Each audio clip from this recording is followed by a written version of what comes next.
Paul,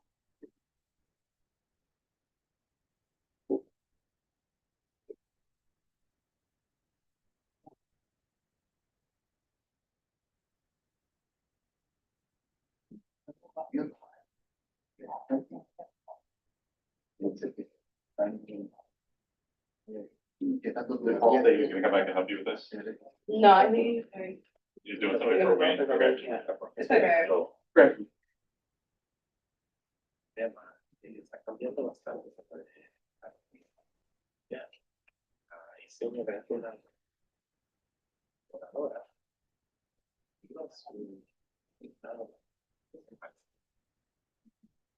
Pero eso era solo visual. Estaba actions. Sin embargo, campaña pienso que me está hablando de rápido tiempo. Sounds like hay dispositivos. Tienes el nosotros escuchando todo, está interpretando todo, transmitiendo en voz la traducción. Pero eso es tienes que registrarte para el perfil de cloud. No lo van a escuchar. Sino la vez de que está o sea.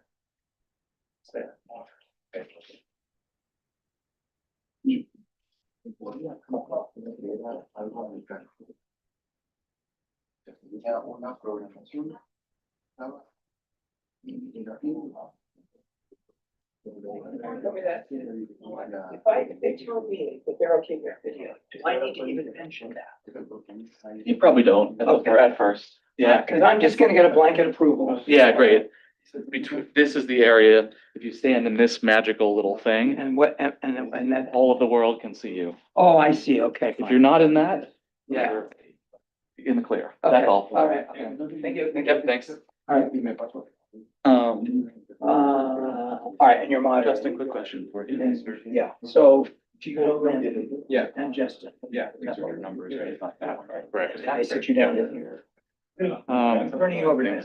Oh, I'm not being. I actually need to give them numbers anyway for the interpretation Go back equipment down. to keep track of it. Oh my God. So. That's really funny. No Okay. problem. Yeah. Okay. So I'm just gonna put a little number on the back of all the things or ask someone else to do it. Okay. Ableton. Round the door. Um, think it's done. Sorry. Justin, would you? Oh, the print job done? I think so. Could you just collate those? I accidentally pulled off the first two pages of the first one and or something little for two, number 3 pages. on- So, and then, if you wanna, I started. in like on the inside Loading these into here, these. just numbering sequentially one through So whatever. it'd be. Doesn't matter, you you get know, 5 exactly pages, what so order. Like 4 front and And back. after doing that, And then a fifth page there, you could. Um, You need to- Leonora, Okay. are all the batteries in magnification devices? Yeah. Yeah, just. These buttons. Leave them all, okay, great. But it's, Grab the. they should be collated, number, so just make sure it's from page 18 to page like 26, I think, right? Headphones yeah. that are underneath. Yeah, perfect. Plug in the headphone. Don't turn it on or anything, and just put these with, correlated with the number that you put on the back of the card. You think so?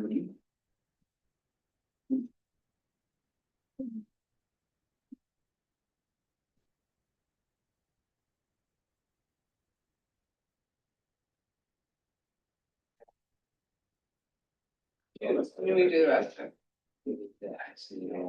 Just you want me to do the rest? No, I'm good, but if you could go through, once I'm done, just help me double check, make sure everybody's got one. That would be amazing. Can I borrow Leonora for a different job really fast? Yeah, I'll just do this. Or, sorry, no, I'll grab somebody else. Nope, never mind. Okay. Okay, just confirm with me that everybody has one. Everybody that has a table that should have. Okay, here's 4 more. Oh, amazing. Just stack them right there and we'll hand them out to the mods when we start doing the mod debrief in a minute. No, we don't have enough for the 3 of us, unfortunately, because these are really expensive. So, yeah, it should be 3 extra total, 1 stage for the, yeah, that might be good. Yeah, then the three of us each have a thing we can sort of be working on. Good. Fernando is missing. English, just like throw one on there to see whether it works or not. Let me double check my stat. I can always, Sweet.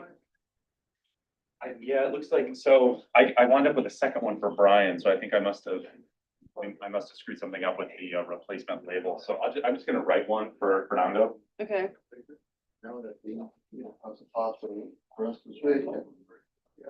Makes sense. Okay, let's try that right now, actually. And that's a good idea. Oh, so this people, so right, sweet. Okay, let me put on a different one with the other language. I'm on channel 1. And actually, you know what? Maybe let me, yes, sir. Do both, switch between them here. I'm gonna, for me, at least on the microphone. There's one back there on the, Need to test on that. the table back Sound in is the back. coming from for them. Do you still need help, Lance? You can grab the number 2 here, put the headphones in. Anybody know where Joe is?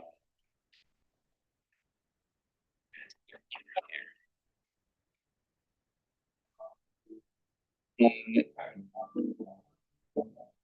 the channel to channel 1. Yes, there are. Okay, sorry. Change the channel to channel 1. If you pull down power. Okay, this is a test of the mics. Okay. Yeah. But you're doing okay. This. You know, like, how long Let me turn off music. Hold on. 30. Is the music coming through? Yeah. Oh, hilarious. Okay. Right, so like, they're okay, yeah. Nice music. Then we start at 9:30 this morning, so they should try and be here between 9 and 9:30, the delegates. Yeah. Yeah, so no later than 9:30. You guys can get here by like 9:15. Okay. That would- If you wanna, Let's test, pretend I'm speaking in Spanish. This is me speaking in Spanish. I don't speak Spanish, but this should be coming through on channel 1. Spanish is Channel 1, it is. Okay, great. You're hearing the interpreter? Yeah, I'm hearing. I hear you on channel 2. Okay, great. And you're hearing me direct. Okay, that's awesome. All right, let's now stop and pretend that I'm speaking in English now. Okay, I'm speaking in English. So you should hear it on channel 2 from the you should. Okay. Who is hearing the interpreter now? I mean, I hear you speaking. Okay, and you're on channel I'm on channel 1. 1. Okay, and you're hearing the interpreter. That's right, because you're on the Spanish channel. Okay. Let's go back and do the other one. Okay, so this is pretending I'm speaking in Spanish. Okay, speaking in Spanish. You should be hearing me directly. Okay, and you should be hearing the interpreter. Is that right? That's correct. Yes. Okay, I think we're good. Does it all sound okay? Yeah. Okay, great. All right, so we're good. Sorry, I was so confused. I was like, oh my God. Channel 1, channel 2, I can't do success.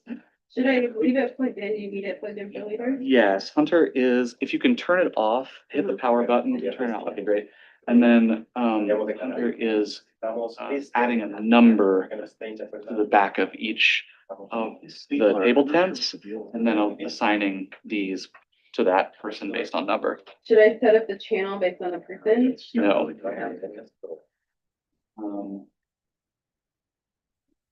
Yeah. It'll be, yeah. They should mostly be on.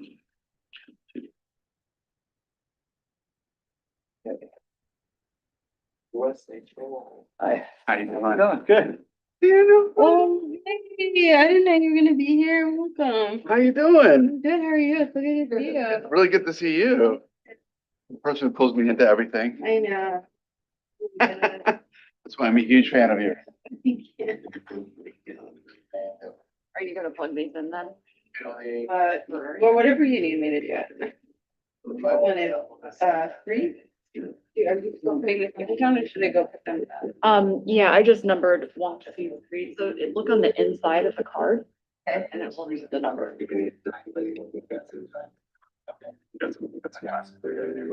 I went counterclockwise around the table starting to do that. All right. All right, guys. What do you, There's up to? slowly laws. No, Mark is Between English and Spanish. Like it also, like, not to. Yeah. Spencer, you got a job? Yeah. Leonora, do you have a job or? Yes. Do you, what is it? I can take your job if you can. Okay. Wayne, Probably for the small group, they need a minute. Work it out. It's yours, here's mine, their binders for the mods. I'm gonna start printing copies. I'm thinking enough for all of the mods and staff. Do we want enough for the delegates, or maybe one for each table, or a couple for each table? Yeah, that's fair. Yeah, maybe like, Yeah, that's nice. so then it's not for everybody, because they don't have, yeah, okay. Yeah. So- They will probably like. Third. Yeah. 20. Yeah. 25, yeah, probably good. There's a lot of staff around.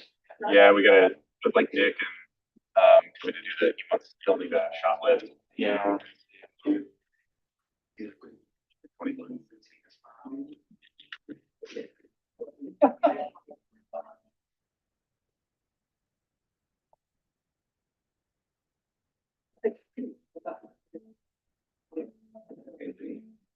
Justin, Lynn, are you okay if we start letting delegates in so we can process? Yeah, I think that makes sense to me. Yeah, they come in and sit down and, yeah, Just a heads up, y'all, we're gonna bring in delegates now. I think they can go ahead and come in. Lynn, are they okay coming into the room here? I think so. Yeah, I think it's probably okay. If you wanna. And then, small group mods, we should probably be.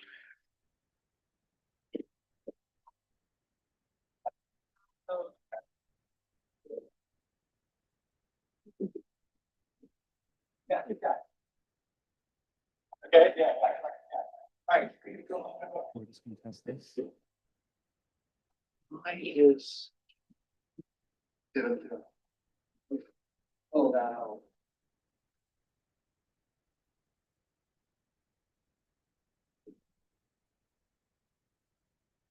Oh, hey, Hunter, nice to meet you in person. Hey, Justin. Yeah, good to see you. Yeah. Testing this. Testing this.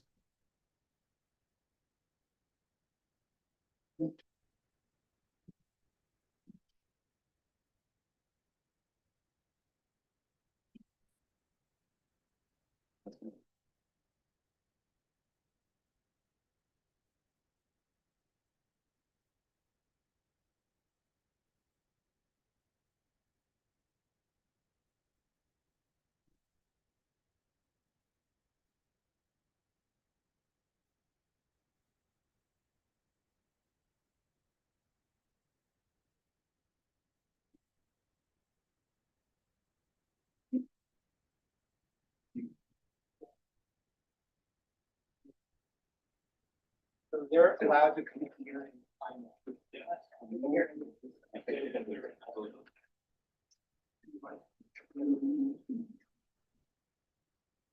What are you walking around?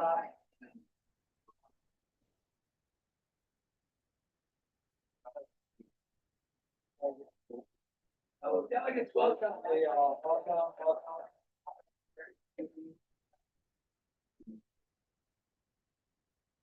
All right, delegates are here.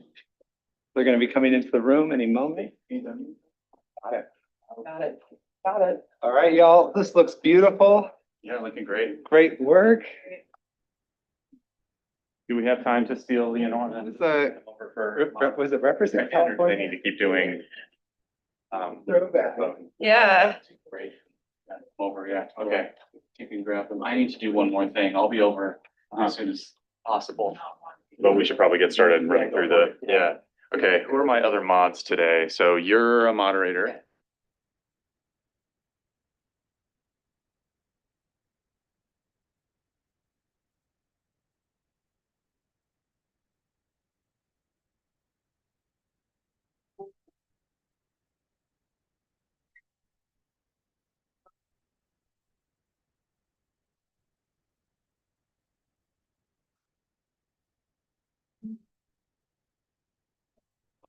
Testing this.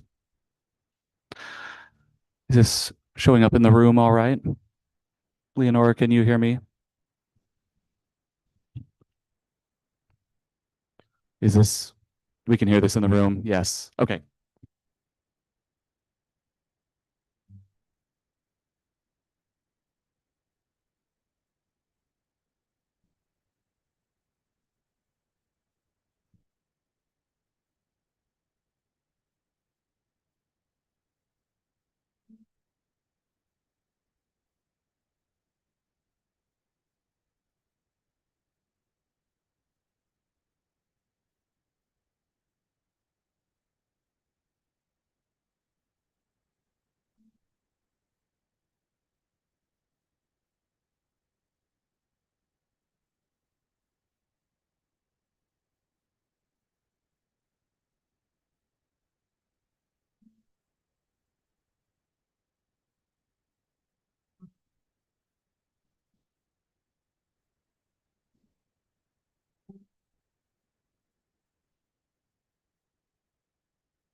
Hey everyone, does this work? Is this in the room? Sort of. Okay. Um, no need to stop your conversations. Just if you have a moment and you're up for taking the little pre-survey, it's super short. Grab the QR code on your phone. Also, hi, by the way. Sorry the check-in was a little bit rushed, perhaps awkward, but we're all here and we're going to settle in and really appreciate you all being here. My name's Lynn. I'll be back in a little bit. Okay, cool. We'll start in probably about, maybe more like 10 minutes.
Have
asked about a printed version of the survey, and we'll get that as soon as possible in a little bit later this morning.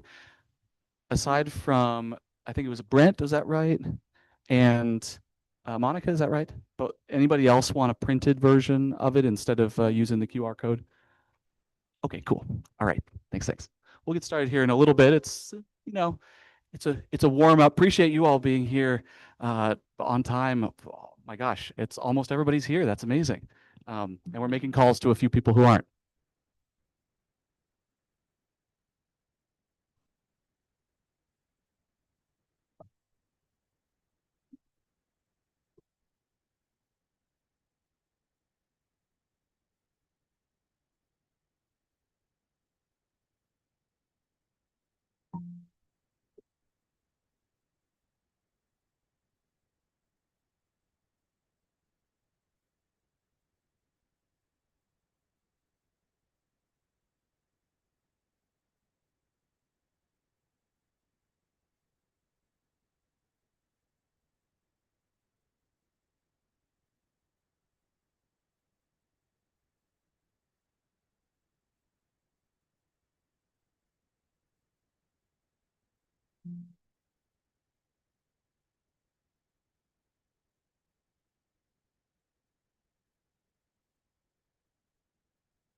Just a real quick note before we get started. I heard a couple people mention the little funny looking flying saucer devices on your tables there. These are for live interpretation. I'll talk more about that in a bit. But if you would like to listen to everything in Spanish, turn it on. You'll have to hold down the sort of on button that's on the side, and you'll see a little screen show up. And then you can change the channel, change to channel 1 for Spanish, channel 2 for English. And most people will probably have to use those at some point unless you're bilingual, because we'll have folks speaking in both languages, probably, depending on who arrives here. Okay, cool. Yeah, we can start. They can fill in the back. Okay, good morning, everyone. Good morning. Let's start by just giving ourselves a round of applause for being here. Welcome to the Los Angeles City Charter Civic Assembly. I'm Michael Drashkovich, and I'm a resident of San Fernando Valley, which is where I grew up. And I'm also a volunteer advisor of Rewrite LA and a former co-lead of Public Democracy Los Angeles.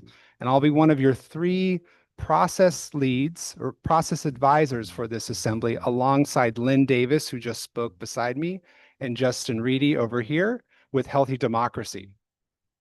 As many of you already know, the city of Los Angeles is undergoing a charter reform process, the first in over 25 years. And Rewrite LA was created to invite more Angelenos like yourself directly into that process, so that the Charter Reform Commission receives guidance rooted in real community experience. Today marks a genuine milestone for democracy in Los Angeles, the opening of the city's first full-fledged civic assembly. One that brings together residents selected by democratic lottery, supported through several days of real deliberation. We're honored to be part of this with you, and since this assembly is at its core about people coming together, I'd like to begin there. Before I say another word about what we're going to do today, or where we're headed over the next 2 weekends, please turn to the people around you and thank them for being here.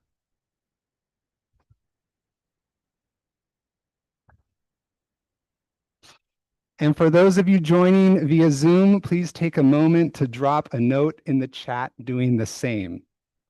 That small gesture captures the spirit of everything we're doing here. None of this is possible without people like you committing to be in this room. Every single person who agreed to be here, who rearranged their weekends, who maybe wasn't sure what they were signing up for, but showed up anyways, that choice was significant. It's what makes possible a new approach to democracy. So, what is this new approach, a civic assembly, and what makes it different from the usual ways we do democracy? Around the world, governments and communities have been experimenting with a new form of democracy. It goes by different names in different places: citizens' assemblies, people's panels, participatory bodies. But the core idea is the same. Instead of leaving hard decisions entirely to elected officials, their appointees, or those with the time, access, and confidence to show up to a public comment period, you proactively bring people together. You bring together a group of everyday people that genuinely reflects the community, a city in one room. You then give this group substantial information, substantial time, and you trust them to work through complex questions together and come up with policy recommendations. So at their heart, it is a belief in everyday people's ability to address their shared challenges through collaboration. 3 things set civic assemblies apart from the usual ways we do democracy. The first is how people are selected. You weren't invited here because of your job title or your connections or your position on any issue. Rather, you were selected through a democratic lottery designed to reflect the actual diversity of Los Angeles by criteria such as age, neighborhood, race, gender, and more. That process fundamentally brings in new voices and creates a microcosm of the public, reducing barriers to participation. The second is how people collaborate. Most civic processes ask you to sit through a presentation and give a 1-minute public comment that may or may not be read by anyone. A civic assembly is different. You'll have real time to hear from experts, ask questions, and most importantly, listen to each other. Unlike debate, where the goal is to win, deliberation starts from a different premise, that each perspective reveals something real and important. By genuinely understanding viewpoints outside our own. Thank you. By genuinely understanding viewpoints outside our own and finding ideas that hold up across those differences, we can discover solutions that serve the whole community, ones that weren't visible from a single perspective alone. The third is how the decisions are made. This assembly belongs to you. Your notes, your deliberations, your recommendations, all of it comes from you.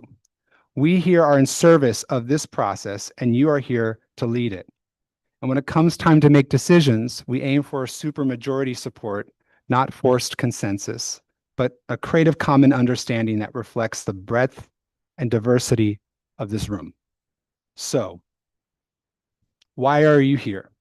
The question you all chose to address is what should be the size and structure of the Los Angeles City Council? This question asks you to help define the underlying values, commitments, and structure of our City Council as defined by the Los Angeles City Charter, the legal document through which the people of Los Angeles grant the city government the authority to operate under certain rules. Let me repeat that. This is about defining the underlying values, commitments, and structure of our City Council as defined within our charter, which is the legal document through which the people of Los Angeles grant the city government authority to operate under certain rules. As you'll learn, around the world there is a remarkable diversity in city government size and structure.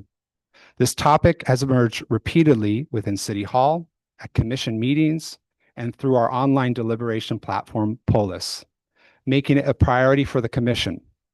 So this is one of the key reasons why the commission has asked you all for your input on this topic. Now, a word on what to expect over the next 4 days across 2 weekends. You will learn, deliberate, refine, and ultimately develop recommendations that will go to the Charter Reform Commission. You will hear from experts, wrestle with hard questions, and work through them together. The process is real, the deliberation is real, and the recommendations you develop will be treated as exactly that, real guidance for the future of the city. Today is actually the third assembly we've organized. The first was a single-day mini assembly on land use reform. The second was also a single-day mini assembly exploring whether to include a preamble and Bill of Rights in the city charter. Both gave participants the chance to learn from experts, deliberate solutions, and organize their recommendations into a report for the Charter Commission's consideration, just as you will be doing over the course of your 4 days together. So each of these assemblies has been a small but deliberate step towards something larger, a different way of doing democracy in Los Angeles. By the end of our time together, you will move that work forward with real recommendations and, most importantly, new relationships with your neighbors that outlast this room. None of this happens without support, and so I want to take this moment to recognize the California Wellness Foundation and the Broad Foundation for making it possible. What distinguished their support is what they didn't ask for. No preferred topics, no desired outcomes. They simply believed in the process and trusted you to take it where it needed to go.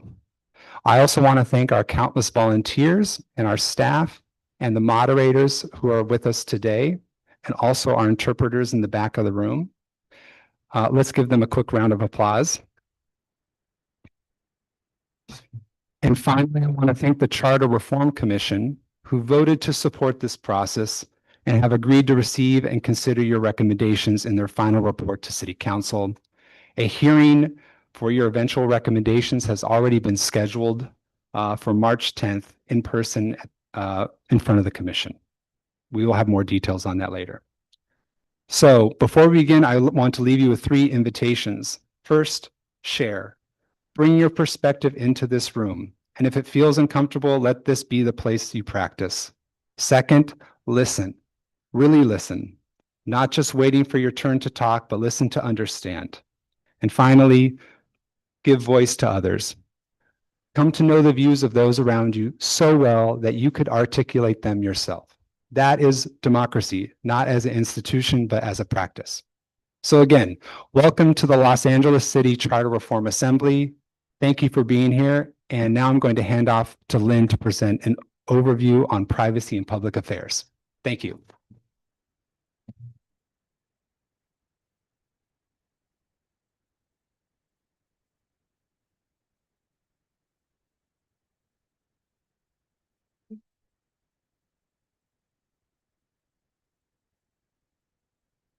And a quick logistical note, the bathrooms are out the doors on the left, to the left.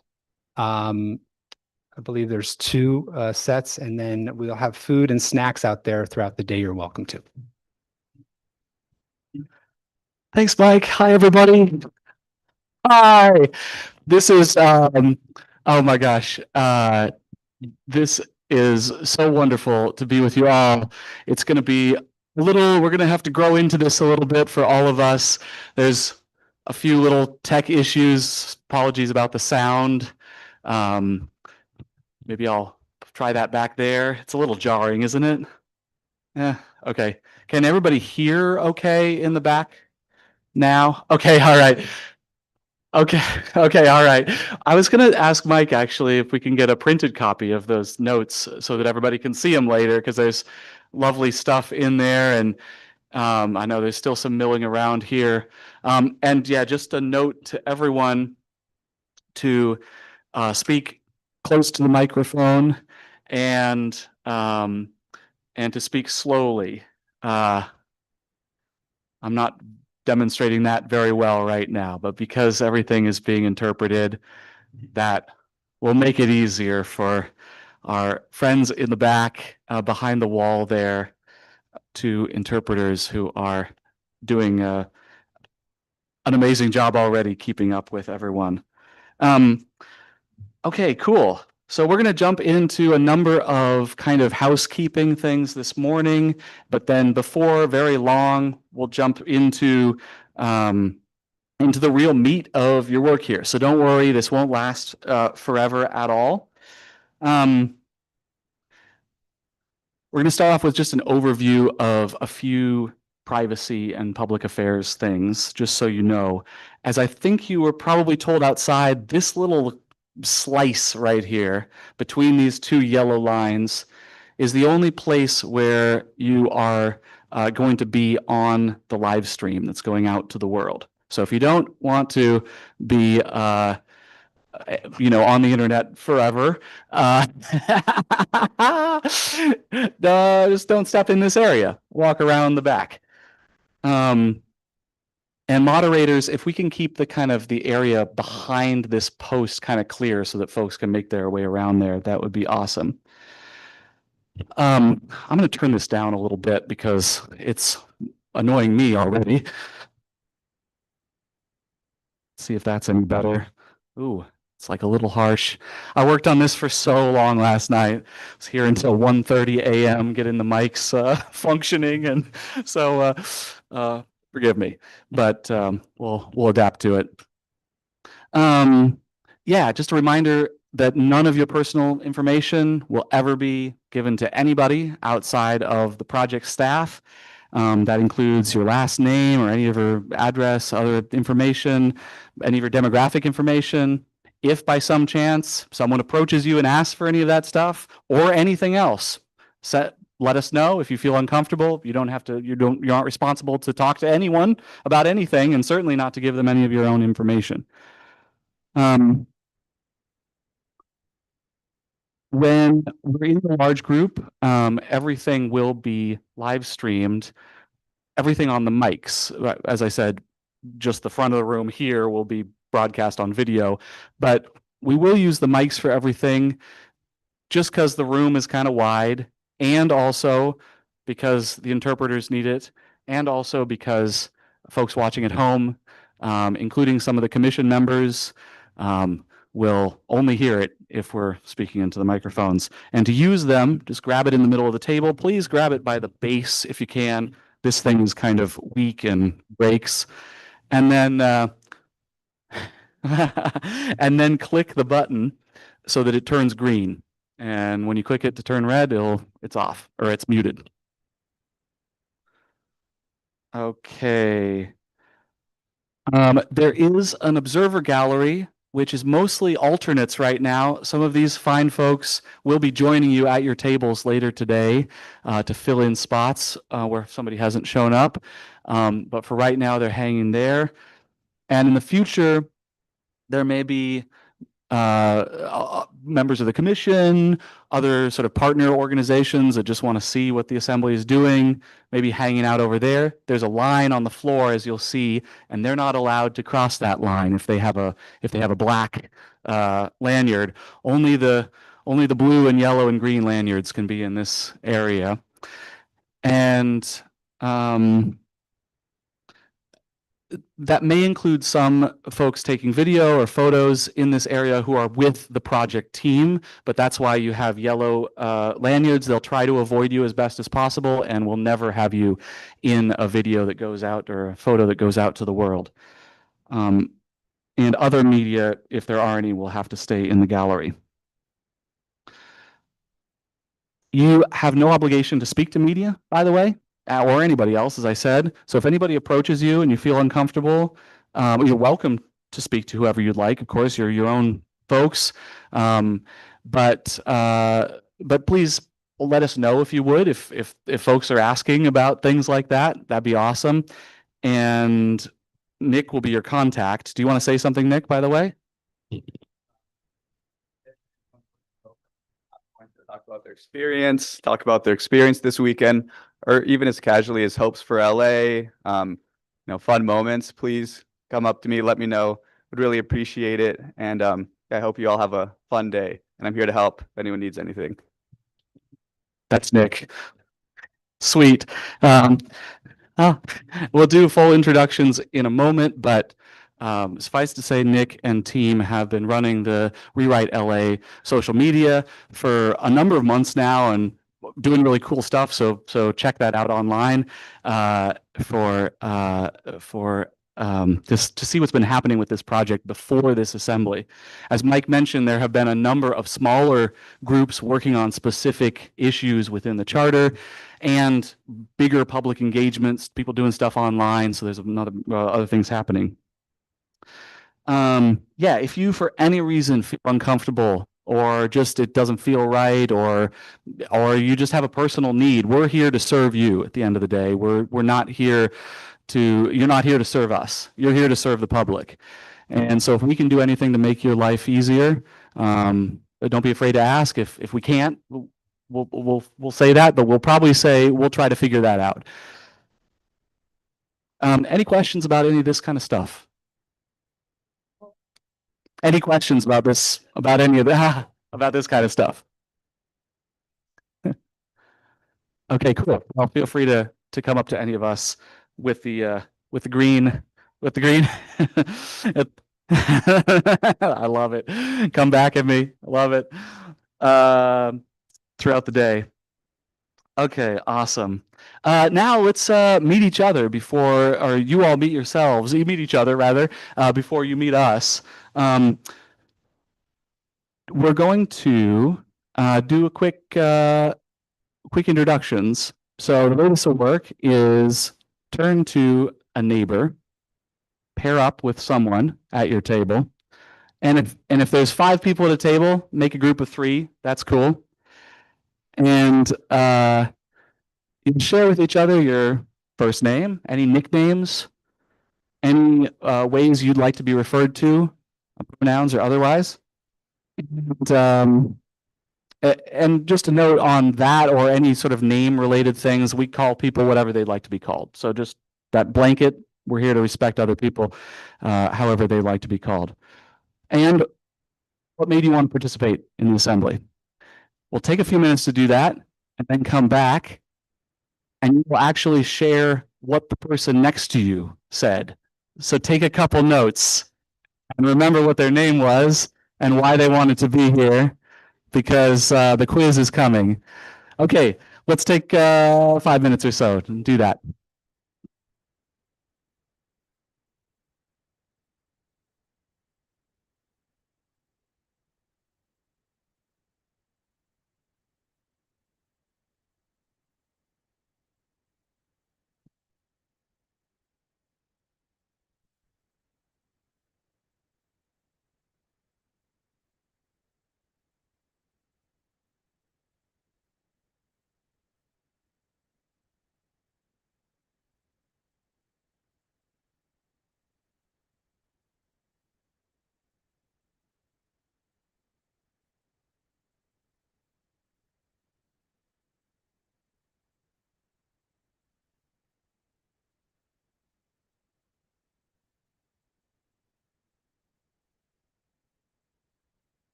Okay, let's come back, everyone. Did everyone get a chance to introduce each other? Have you been back and forth already? Okay, super. Let's all come back into the room. And if you stepped out for a moment, let's please come back into the room. Yeah, be here. Can everyone hear me up front? Not at all. All right. No, it's kind of complicated. Let's see. That is there. It's just a little hard to hear. All right. Ooh. Hey, if you can hear me, clap once. If you can hear me, clap twice. If you can hear me, clap 3 times. Okay, super. Staff member, one of the moderators, could you check out in the hallway and help anybody come back who's out there, please? All right. Let's jump around the room and just get to know who's here. We start the front here in this one. Would you be up for taking the first go? All right, grab the mic there and hit the button and introduce the person next to you who you just met. Yeah.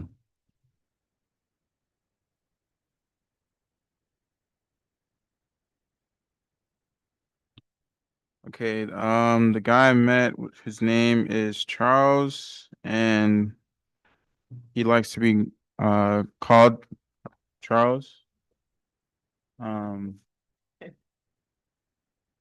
And then what made him want to participate, he wanted to be more involved. He moved from Northern California. He wanted to see the difference between politics from up there and over here. And, you know, the difference that he noticed pretty much over there, like they aren't as vocal on issues. And, you know, it's a much quieter city. Sweet. That's awesome. And I forgot to say, but yeah, let's keep these pretty short and you did a great job. So cheers.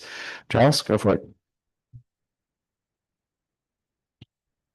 Hi, my name is Charles, as you just heard from my partner. I met with Zay Brin. He prefers to go by Zay, and just like me, he wanted to be more involved in the city process and politics, to know more of what's going on. He's still lived here his whole life and wants to be more involved with the city and understand and contribute to politics here more. Thank you. Right.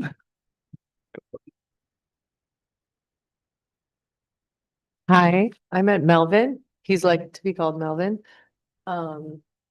He wants to learn how city council works and how it's set up geographically around the city. Sweet.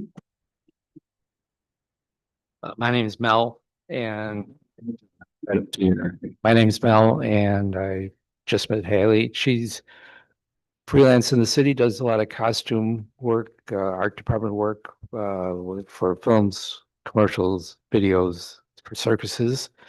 She moved here from Wisconsin, like me, to get away from the cold. And we are really, I'm from Chicago originally, so we're really interested in see. We don't know how the city council works. We'd like to understand more about how it's set up, how it's organized geographically, and we like to have this opportunity to participate in it. Awesome. Thanks. Go for it. Hello, my name is Wiley, and I spoke with Julia, and we're basically interested and concerned about the housing in Los Angeles mainly, as a resident and as someone who actually works in the kind of like the industry. And we're mostly concerned about a lot of the vacant lots and buildings that are not being utilized, and they've been vacant for like several years. And we're concerned of why they're not being utilized for possibly housing or things like that. Yes, hi. Just bring it right up here, right up to your mouth. Okay, hi, my name is Julia and I've been talking with Wiley. And of course, he stated that we've been concerned and wondering how maybe we can help or be directed in the right direction to help with housing. being that empty lots or city-owned buildings, DWPs, social security buildings that are vacant, fenced in, that property taxes are paying to keep clean, but they're not being utilized for housing or some other thing. Instead, they're buying single-family homes and just predominantly family home residents, and they're tearing the homes down and building monstrosity of buildings with low income and insufficient parking, which is making the streets overcrowded as far as the parking in front of our homes congested. So it seems like it should be a better solution and controlled. Thank you. That's ours. Yeah, go ahead and turn it off to the red there. Okay, yeah, fair enough. Yeah, go for it.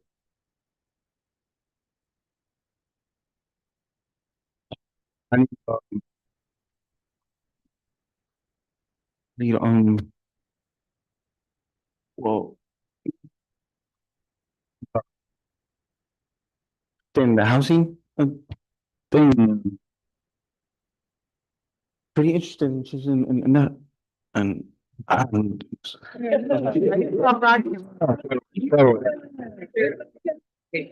okay, we got you. Oops, I'm sorry. What's that? Okay, hi, everybody. I'm not shy. My name is Monica, and I have been talking to Brent, and me and Brent have a really cool conversation. And what that intel was the fact that people stigmatize people that are homeless.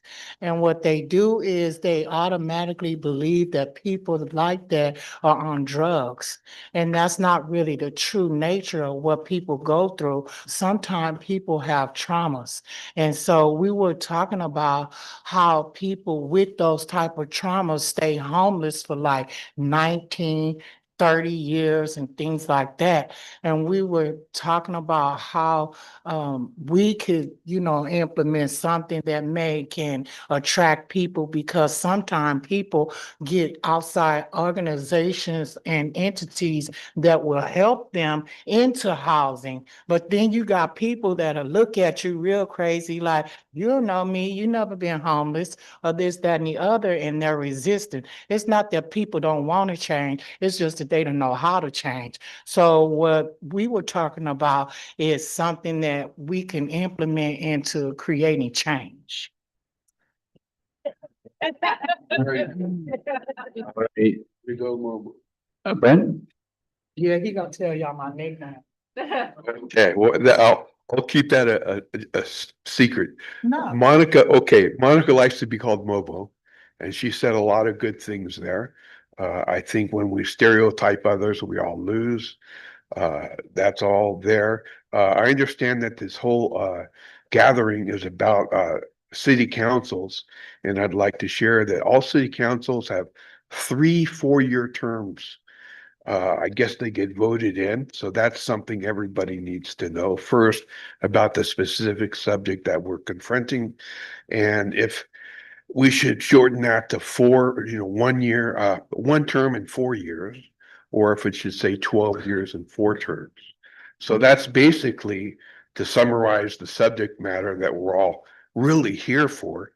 I will say with homelessness and housing, I don't know if, the people that spoke, they have threatened a thing called Section 8 right now. And We'll stop you really fast. Just keep these real short, if that's all right. You want to finish your thought real fast? Trump has stopped Section 8 housing. If the governor does not do anything, and don't get wrong time to interrupt, if the government does not do anything, there are going to be a lot of new homeless, and all these other subjects aren't going to count. Let's pause it right there. Just a reminder to keep these real short, and it's just about why your partner is here at the assembly. We're not making political thoughts here. And folks in the back, if we can keep conversations to a minimum. The room is so small here, so literally any conversation we can, Kathleen and Ron, if I could ask you to pause your conversation or take it outside. And same for staff, by the way. It is so hard to hear in this room. So I'd really appreciate your cooperation on that. All right, let's keep these short and just what you heard about your partner in terms of why they're here. Yeah. Hi, I met Mickey and he came, he participated in this because he wanted to try something new and be involved in the community. Hello. Hello. I got introduced to Allison. She goes by she her, and they are also just interested in participating in the civic assembly because they want to experience a new. Honestly, I forgot everything. It was basically the same thing as me. Wanted to participate for a new experience and be involved in the community.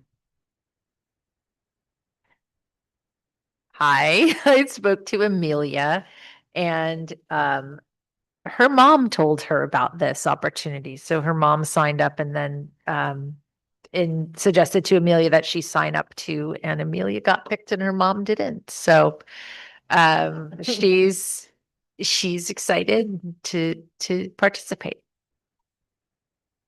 All right, let's jump over to this table over here. I'll grab the mic if you would.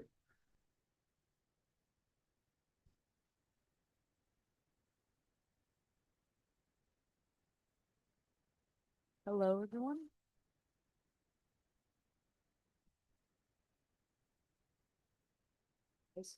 I spoke with Ron.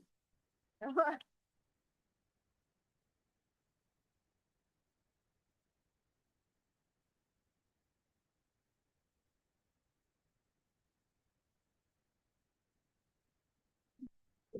our city, in our United States, that people are just not happy with government, but they're not doing enough to fix it. Thank you. I spoke with Kathleen, who moved here 4 years ago, so she has a good perspective of living all across the United States and other large cities. And her large concern is how to accelerate ease of housing in the city, to make it easier to build, to make it easier for more people to find homes. And yeah, that's her main focus. All right, thanks.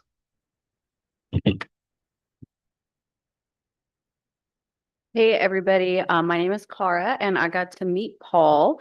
Paul does have a nickname, which is Dylan. He likes to go by Dylan because he used to run a Dylan Language Academy when he lived in Korea. He is close to retirement, but decided to participate in this because of his educational background in sociology. And he thought this would be a good opportunity to get more civically engaged with his community. So that is Paul, and it was great to meet him, and I look forward to working with him over the next 2 weekends. Paul, and my neighbor is Cara, not Kara, and she hails from the outer edge of Greater Los Angeles, Thousand Oaks, which is about 40 miles away from here. She is actually, it's almost like a homecoming for her because she did work for LA City District 12 as Deputy Communication Director. Her background is law, and she's now in cybersecurity, but her heart in politics and law brought her back here today. Awesome. Thanks much. Let's go to the table back here in the corner. And by the way, I forgot to say, if anybody doesn't want to speak, that's totally cool. Just pass. Somebody else can introduce themselves and go for it. Hi, can you guys hear me? Okay. Hi, my name is Cameron. I had the pleasure of meeting my table, Santiago, Vivi, and Valen, but my partner was Santiago. He's a film major, and he used to work as a camp counselor at Griffith Park. And he said the reason he wanted to participate in this assembly was just to get involved in the community and participate and to think about what it means for Los Angeles citizens, whether we want to expand city council or to keep it the way it is. So yeah, I'm excited for that conversation. All right, thanks. We're a little unorganized over here, but that's all right. Hi, I'm Valen. My partner is BB, and that's her name. She likes to be called BB. And she's named after a mother's friend, not BB Newirth and any of the other famous BBs, by the way. She decided to participate because the postcard in the mail, and she thought it was an opportunity to put in her worldview. She was born in Burbank. She works at a nonprofit for a women's organization.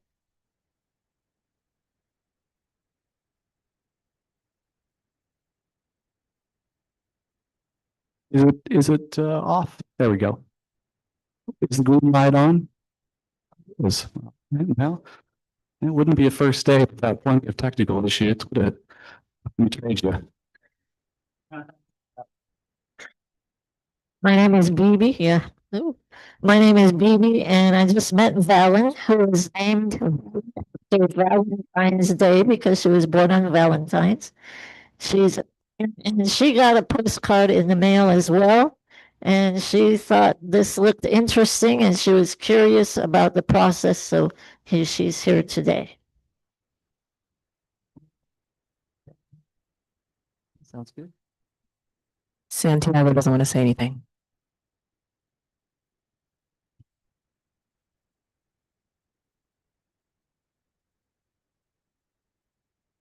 Steal all the mics. All right. So do you want to introduce yourself? Whoever Santiago was going to introduce, go for it. Did you already? Or? Yeah.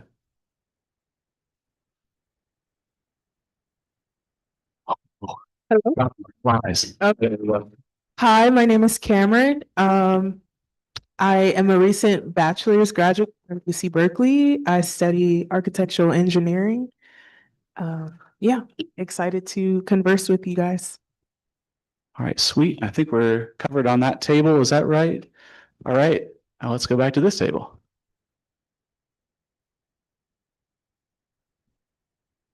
Good day, everyone. I'm Monique, but I prefer to be called Mo.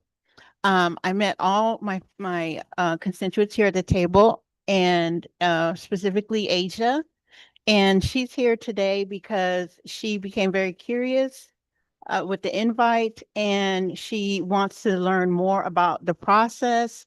And also, she spoke about having her voice heard and being able to learn and grow about the politics and what's happening in the city. Awesome. Hello, good morning. My name is Asia, and Leslie here. I met her, she's my neighbor.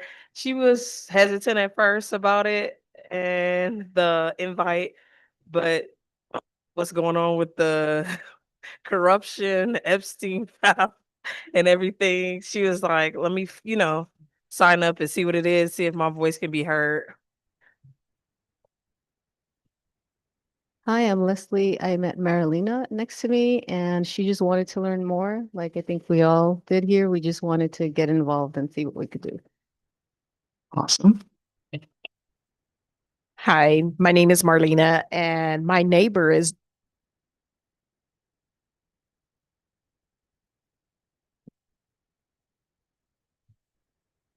She wanted to make an impact in the city. Right, right. There we go.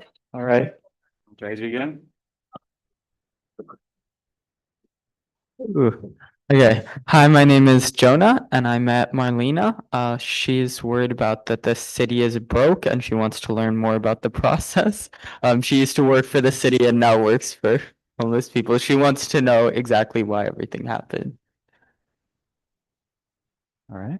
Hi, I'm Janet. I met Mo. She's a retired school teacher, right? And she was just curious to learn more about local politics and processes. That's awesome. Thanks. And as folks, we're hearing a couple conversations still. Please keep conversations down for right now or take them outside. Thanks very much. I think we're good on that table. Is that right? All right, sweet. Over here. All right, is this thing on? Hello, I am EJ. We just went around the. I'm EJ. We just went around the table and in this order and introduced everybody. To my left is Lily, South Central LA. She works for the LA School District, so they're used to getting things done and getting what they need. Politicians or no, but uh, has a very vested interest in having an accessible, identifiable representative in their court. Hi, I met Brian and he is in Echo Park. And he is interested in knowing why the city offices are still closed after COVID.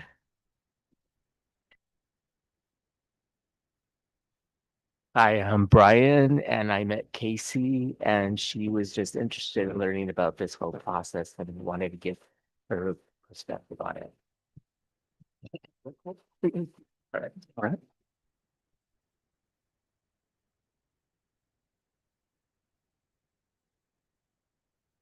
Hi, I'm Lamar.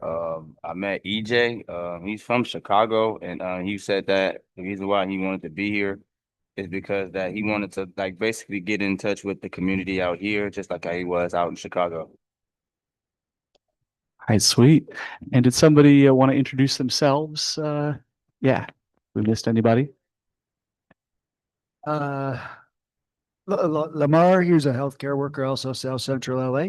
And a common thing that came up was just, do I know who my rep is? Do I know how to contact them? Do I have an office to go to? Like, I was like in Chicago, I knew who they were, what the business they owned and all that. I could walk in and get help with anything. And I just think a common thing was like, we don't really have something like that here. All right, thanks much. Yeah, go for it. Oh, you missed somebody. Yeah, great. Is that mic still working? Let's give it a shot. My neighbor Jonah, he is a junior in high school and he wants to learn the process of how the assembly works. Awesome. Thanks so much for wading through that with us all. Appreciate that. It's wonderful to meet you all. Hope to get to know you. Let's chat over lunch or if we're just hanging out. And yeah, apologies for the sort of awkwardness of this, and we'll all just get into this together. I want to quickly introduce staff. And if I could have all moderators come up to the front real fast, we're just going to go real quick. Our names, and there's a few different roles of folks who are in the room to help this go as smoothly as possible. You've met Mike already, me. I'm Justin Reedy, also with Healthy Democracy. I'll be one of the process advisors here at the front of the room, helping the discussion move forward. Yeah, the three of us are sort of in charge of the process up front. And then there's a team of small group moderators who you'll meet all through the process. You all get shuffled around between different groups. So, yeah. I'm MC. I live in the Beach City. I'm George Famos. Besides being a moderator, I'm responsible for food. So if there's a problem, let me know. I am Mark Edwards. I'm from the West Side. Hey, I'm Andrew, resident of Pico Union, also a small group moderator. I'm Hunter from Lamert Park, small group moderator. I was a delegate in a civic assembly a couple months ago, so I know exactly what y'all are going through. It was a great experience though, so I'm happy for all of you. Hi, I'm Paul. I'm a small group moderator, and I'll also be moderating in the quiet discussion room. Hey everybody, I'm Leonora and I'm a small group moderator.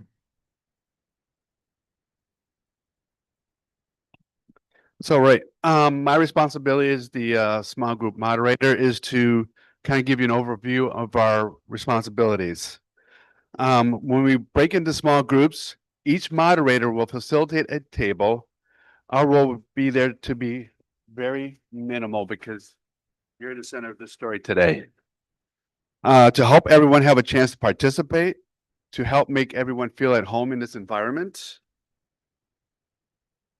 to help keep the discussion on task and on schedule. But you'll notice I said the word help. You will play as much of a role making all of that happen as we will. And then we already have been, let me see here, it says all small group mods introduce themselves, which we already did. So now back to Lynn. I've been doing this, thank you all, by the way. Thanks so much for being here. Really appreciate the support of lots of folks, some of them volunteers to be part of this process and make it happen. I just want to also acknowledge Victor and Hajime, our interpreters in the back. If they tell any of us to do this, that means we need to slow down. So help us notice that if you see it and we don't. And there's also, you've met Wayne, who's handling some logistics and is and attendance and that kind of thing out in the hall. And there'll be a few other folks that you'll meet over the course of the process. Nick as well, who's doing communications. And Joe, oh my gosh, I almost forgot. Do you want to introduce yourself and what your role is? I'm Joe Matthews. I'm a reporter in real life and volunteer, one of the co-leads of this whole process. So glad I've seen this all over the world and done, and now I get to see it for the first time in my hometown. Thank you so much for being here. You're really welcome, and please don't hesitate to ask if you've got any issues or problems. Sweet, thanks. Plus, awesome. That's fantastic. And I will turn it over to you. Great. Thank you, Lynn. Thank you, Joe. Joe is fantastic. Thank you, Joe. I'm going to talk a little bit about the process. This is very different for you all, but good news, it's very different for everybody. This is not typically how like these kinds of processes of like kind of engaging with community members tend to work. This is a special sort of process that's a little bit different. So I want to give you kind of like a high level overview of what all 4 days that you signed up to participate. Just a reminder, you signed up for 4 days of participating. We got you for 4 days. So if we could get the next slide showing the sort of the overview of the process. Thank you, Mike. So this sort of shows the breakdown of the 4 days. We've got day 1 today, day 2 is tomorrow, days 3 and 4 are next Saturday and Sunday. So a lot of what you're going to be doing this first weekend, this is really sort of a discovery phase of the Civic Assembly. This is where you're coming in and learning a little bit more about the charter reform process. You're going to hear in a little bit from some of the Charter Reform Commission members, the commissioners, who are helping sort of generate recommendations that go to City Council. You'll hear from some other experts and advocates who are interested in this topic of the City Council and the size of the City Council and potentially sort of how the seats are allocated in the City Council. So you're going to be gathering information from the background materials that we've provided to you, from the experts and the presenters, the advocates kind of in this area during this, especially during this first weekend. And then a little bit into the third or into the day 3, the second weekend as well. So you'll actually get a chance to sort of, as we go through the weekend, to identify, are there any gaps in the information that you've been provided that you feel like you need a little more detail about, a little more information, or some expert or advocate maybe that we weren't able to get scheduled this weekend, we can try and get them scheduled to speak to you next weekend. So finding sort of like more information that you may need. And then you can see down below here in this bluish sort of bar, you're going to start thinking about sort of the guiding like principles or the underlying values maybe that are related to the topic of City Council representation. So you'll start to talk about some of that and then kind of be refining those as we go into the second weekend. And then by day 3 and day 4, you're going to be working towards sort of like what you want to recommend to the Charter Commission and by extension the City Council with respect to the City Council size, and potentially changing the size of the City Council. And then your recommendations are going to be presented to the commission, and we're actually going to ask if there are some of you who want to go to the commission meeting. That's going to be the afternoon and evening of March 10th. So just a few days after a couple of days after we wrap up next weekend, will be the Charter Commission meeting where they're going to be hearing your recommendations that you generate in this process. And there's an opportunity for some of you, if you're interested, to come and show your support for the civic assembly process and share the recommendations that were generated by the group. So again, yeah, this weekend is really about sort of information gathering. If I get the next slide, I'll give you the kind of the agenda for today. We've done introductions and overview, kind of process overview a little bit.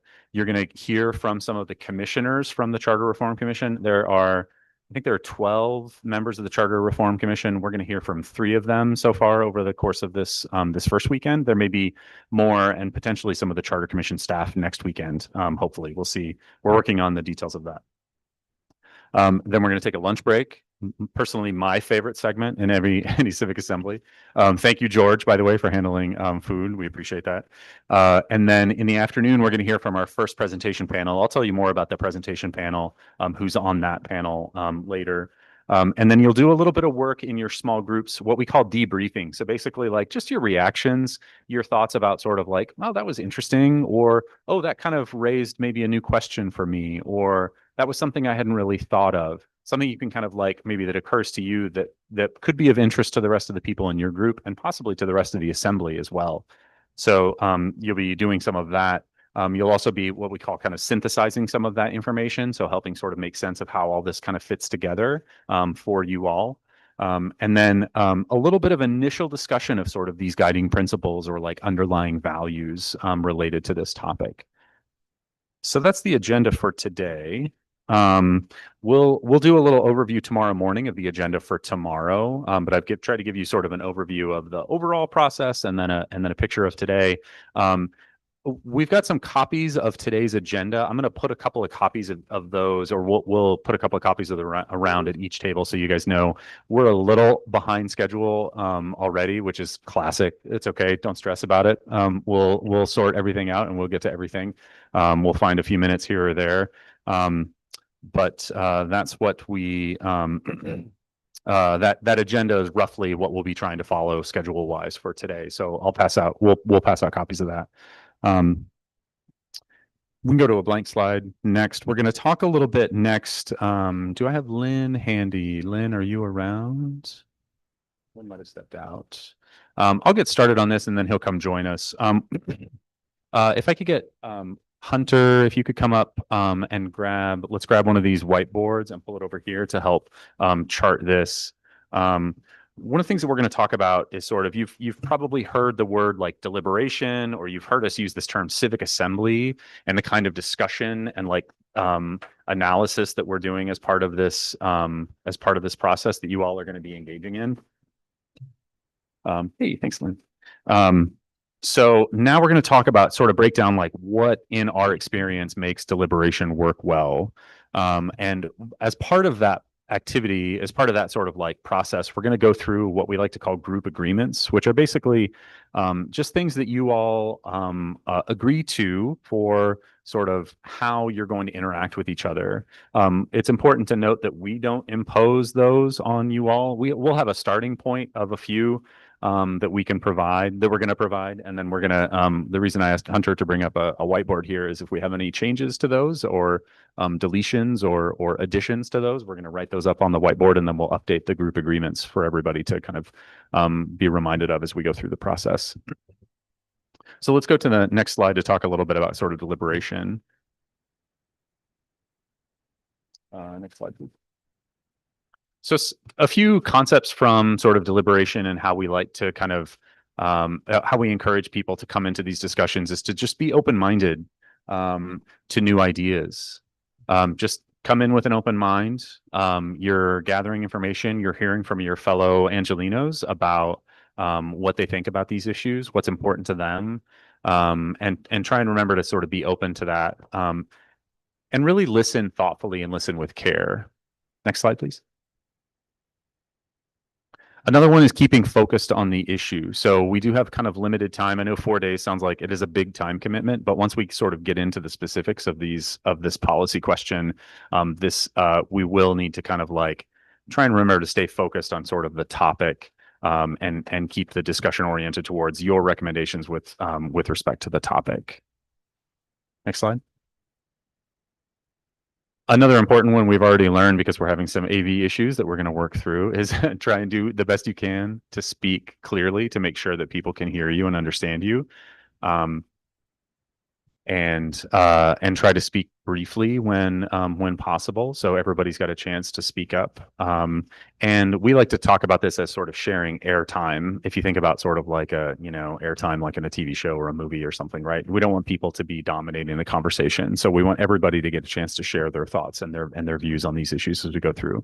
And we encourage people to remember that kind of at the large group level, like what we call the plenary session, as well as at your small group level. So just remember to be kind of taking turns with other folks, make sure everybody gets a chance to speak up. Next slide.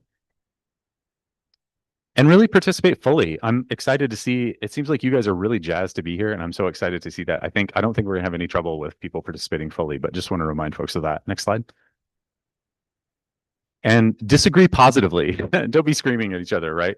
This is really about you all working collaboratively to address this issue and make some good, thoughtful recommendations to the Charter Commission and by extension, the City Council. So really about sort of there is important space for, and this is an important space for, disagreement and working through that disagreement or sharing that disagreement, but doing it in positive ways, right? Next slide. And there's a real difference between what we do in a lot of our politics in the world right now, which is usually debating, taking sort of opposite sides of an issue, and what we do in processes like civic assemblies. Go to the next slide.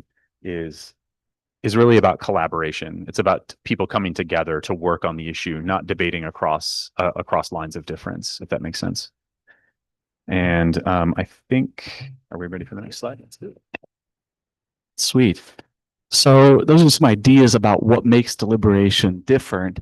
And next slide, is this the next one? Aha. Okay, so this is sort of a starter set of group agreements.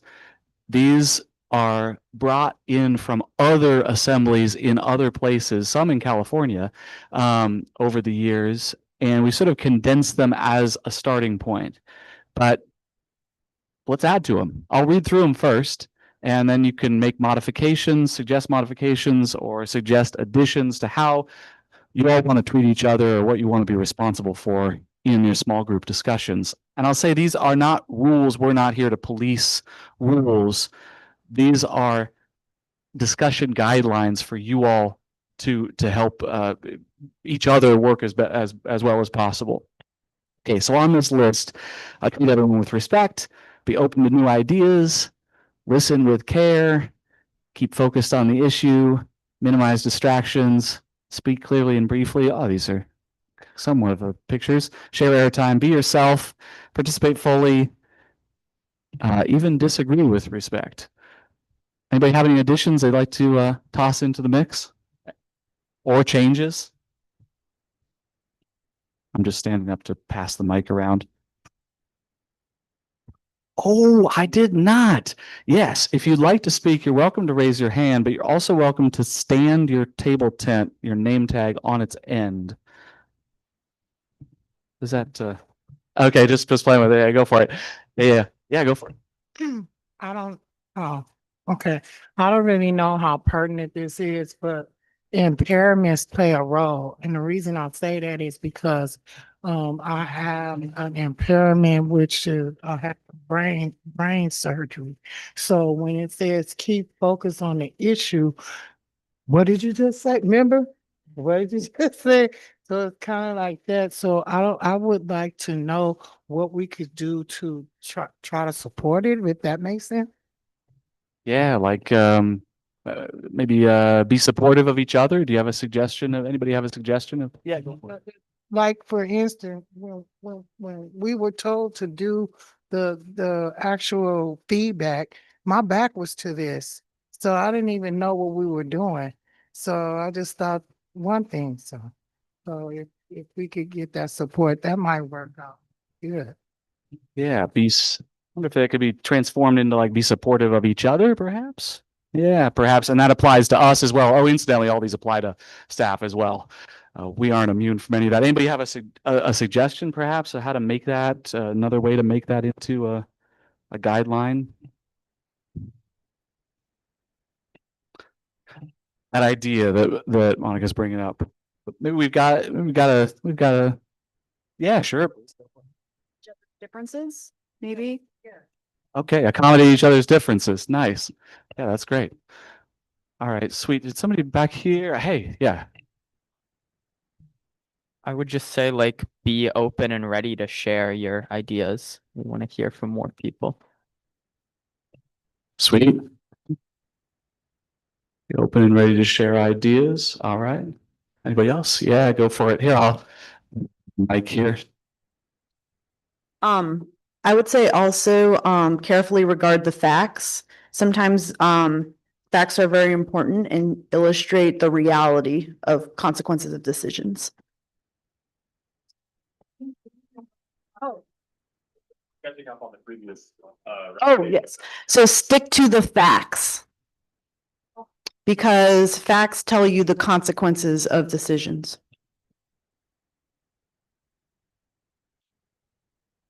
Okay, awesome. Thanks. Great. I know that there's a lot of tension in the world today, so maybe we could try to keep politics out of it.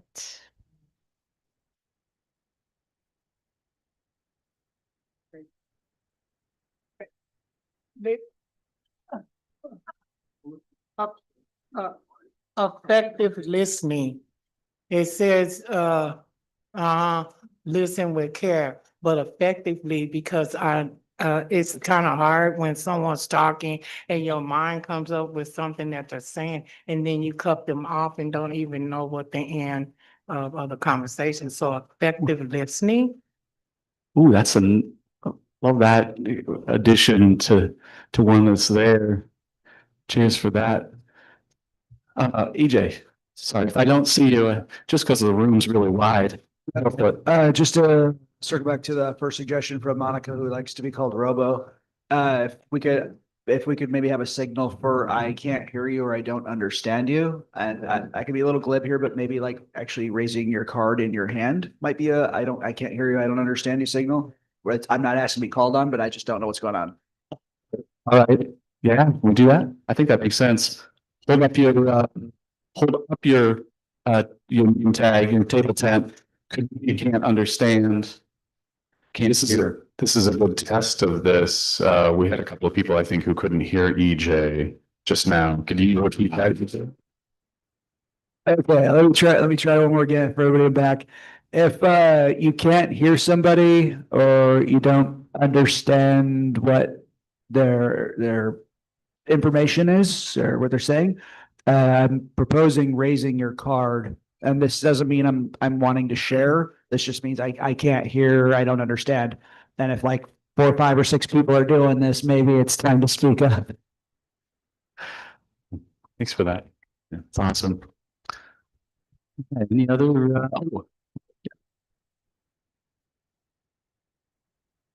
I wanted to add also would be good to be mindful of your mindset and your ideologies and to not let your personal ideologies enter too much into the conversation and stick to, like we said, facts and structures and outcomes for community. For example, if you believe that there shouldn't be any such thing as affordable housing, that's your own ideology, but that causes a problem for the larger community when obviously we need affordable housing. So just to be mindful of our personal biases. I think Hunter is taking a stab at a wording here. Let's see if this is be mindful of our personal biases. Does that capture be mindful of our personal biases? How about biases or ideologies? Yeah. Doing great, Hunt. Mm-hmm.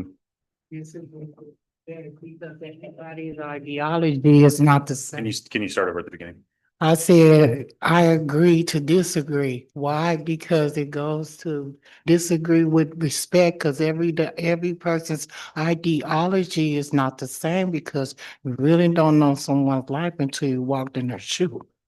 So I'm just saying that goes with whatever that is up there is talking about, even disagree with respect. So it's like implementing something and maybe somebody bringing you up or what is that called?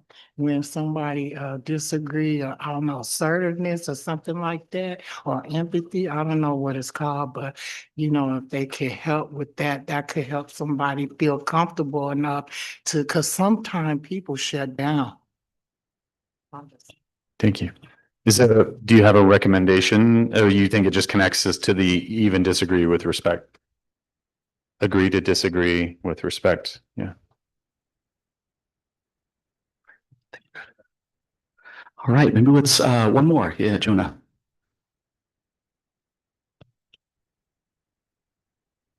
I think I might disagree with the keep politics out of it. I think that the political effects of our decisions is like the most important thing that we're discussing. I think we should very much keep in mindful, like if we have more city council members, it will affect how the city politics runs.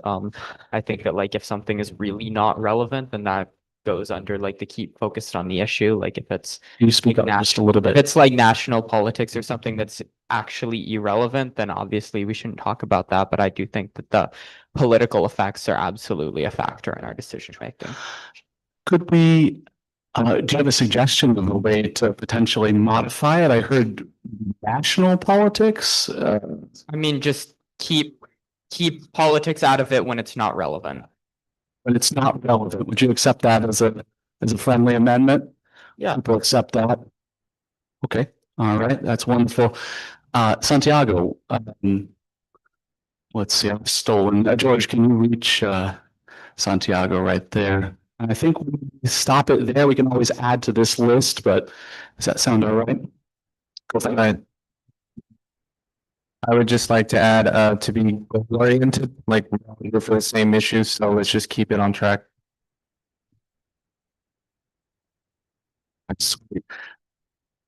These are incredible additions that will make it onto a future list of the starter pack for future assemblies. So cheers to you all. We can come back to this and add to it or modify as you think of things later. That's great. Thanks, everybody. We also wanted to just make a note that there may be some sensitive topics that could come up in the conversations today and throughout the 4 days of the assembly. We're going to be discussing some things that can be a bit challenging for people to talk about and may bring up some strong opinions and emotions. We want to encourage everybody to come into this process with an open mind, like we've talked about with the group agreements. And again, your job this first weekend especially is to be curious, to be gathering information, to work together on this. We want everybody to have a chance to be heard and to feel safe speaking up with their views. And we want to encourage everybody to speak thoughtfully and consider multiple audiences when you're speaking. And when you're listening, we want to encourage you to strive for understanding the person who's speaking. And if there is some misunderstanding or something that's said that's kind of a challenging, been said in a challenging way, try and offer some grace to the best extent possible. You know, we're all trying to do our best here in this process. And just remember the kind of group agreements. We'll update the group agreements list based on the discussion that we had just now. And we'll probably try and make printouts of those that can be at each of the tables as well, just to remind folks. Okay. We are now going to do, I'm going to introduce some of the presenters who are going to be coming today. And we're going to try and do a little bit of time for helping you kind of think about how to ask good questions So if I could get this next slide that's got the list. Oh, is it already on? I was looking the wrong way. That's day 2 agenda. Where is the speaker list? Oh, that's kind of weird. Oh, actually, we have I'll just introduce what's going to happen here because this will happen every once in a while. We'll just say, hey, we need to pause. We need to consult for a second. Yep. Totally normal. Nothing's wrong. Just the timing. Yeah, thank you. So give us 1 second here.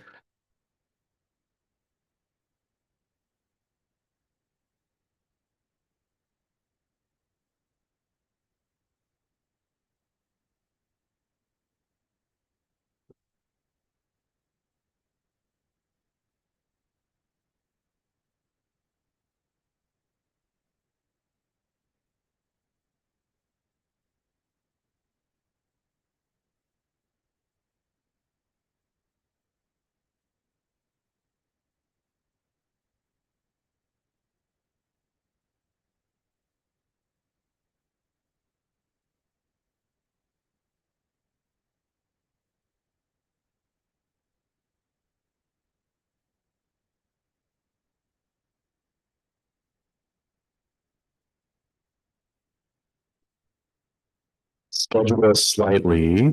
Do we have the list of presenters? No, it's not showing up. Weird. It should have been before the day 2 agenda. You're not seeing it on there? No? Okay. Something happened. It got lost in the, yeah. We have a couple of members of the Tribal Forum Commission here to talk to you. So we're going to go ahead and have them speak to you for a little bit and answer some questions as you any questions that come up for you. We're going to have Commissioner James Thomas come and just welcome you to the process. Commissioner Thomas, everyone.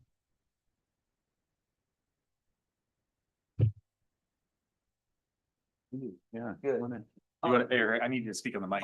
You want to, you can either sit here or you can stand up. If you're in here, you're on. Usually barred from mics. No, None of this process. We give you a mic. if you go to the commission meeting, then you know what that means.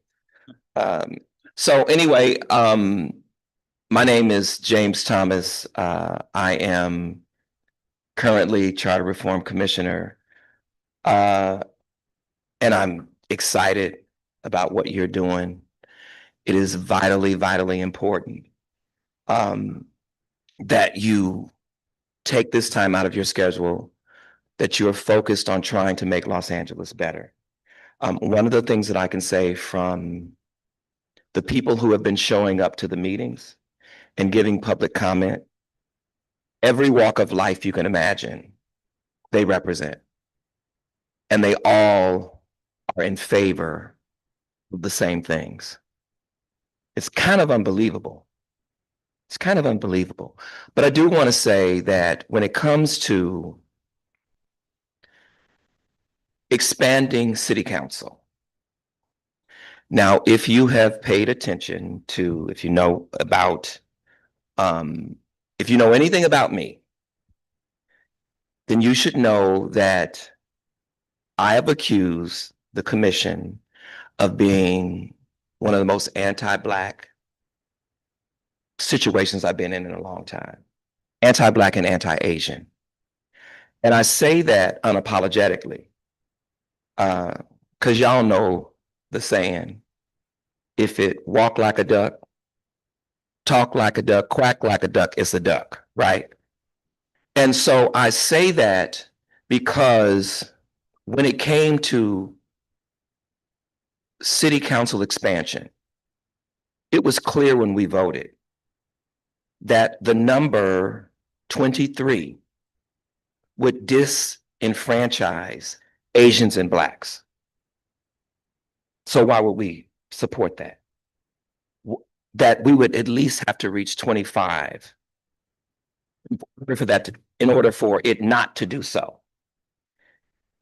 And so we did correct that. It was corrected. It is now at 25, and that's when you begin to see some equity for Asian and Black folks, API folks and Black folks. But I can't unknow what I know. I can't unsee what I've seen. And so at the end of the day, you all have a very, very important voice. You have been selected. This is very organized. This room looks like it should look, representative of all of Los Angeles. And I've just come to say that, you know, any way that I can be of any support for the process that you're doing, I am ready and able and available. Unfortunately, I cannot stay because other duty calls. I'm also a professor. And so there's a big, huge meeting that's taking place with students. And so they're important to me. And these are Black students at Cal State LA. And so I need to be there. I hope y'all will forgive me. I certainly intend to come back if you all will have me back. You know, some places I speak, they never invite me back. So so, and I like that because that means I said what I needed to say. So again, your role is important. How you feel is important. And interestingly enough, most of what is being excluded deals with those things that impact everyday Angelenos. And the argument that I've made, and then I'll leave on this. What good is a better government, a more efficient government, a well-financed government, if there aren't people to govern? And so we are in and if you can believe this, and I know this is not on the agenda for today, but you know, I got to put it out here. If you can believe that in 2026, with all that is going on in the street, with the ways in which people are being rounded up, and you don't have to be an immigrant to be rounded up,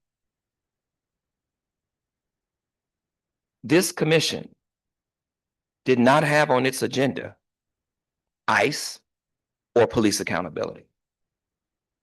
It is on there now because the API community forced it. Not the Black folks. The API community forced it. So that speaks to just how unified people in this city have become. And so with that, I want to thank you all for inviting me. And again, I sincerely apologize, but my colleague is here and she's going to hold it down for me. So God bless y'all. Take care. Do I have some questions? You can take it. Would you like to take up? Yeah, if you all have any questions, yes.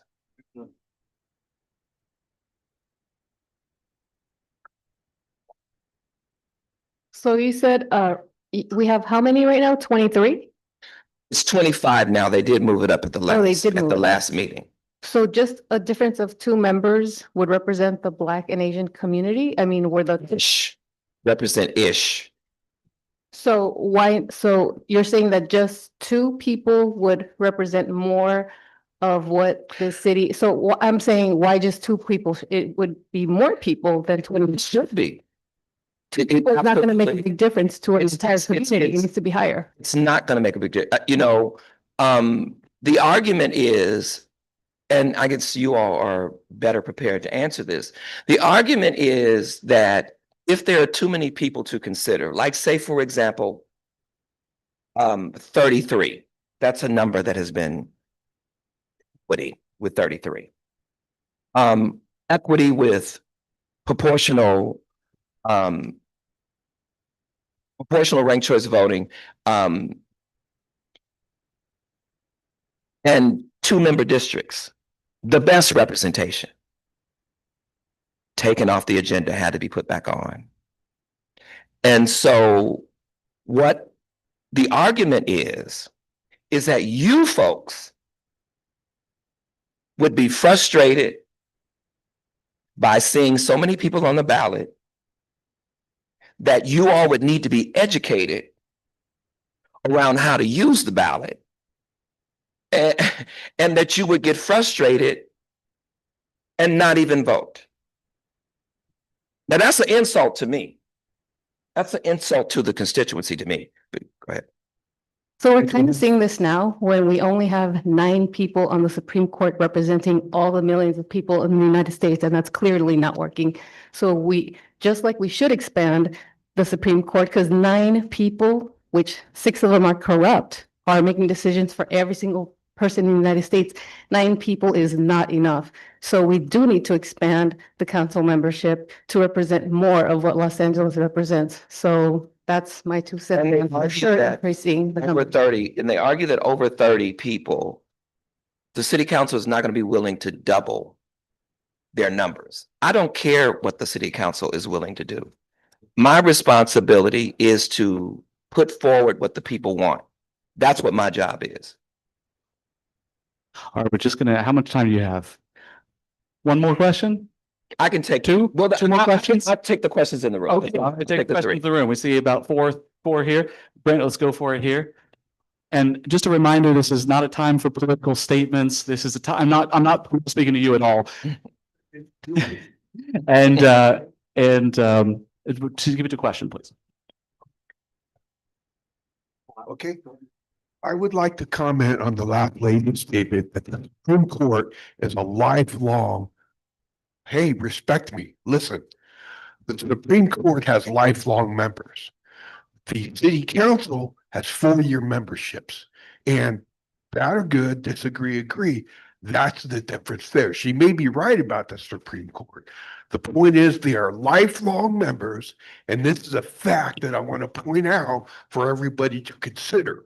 The city council has 4 years, and that's all I'm pointing out impartially for everybody to understand that the city council has 4-year terms and the Supreme Court are lifelong memberships. And that's the difference. That's a political fact. Is that a question? Please stop interrupting me. I'm telling you. Just a moment, please.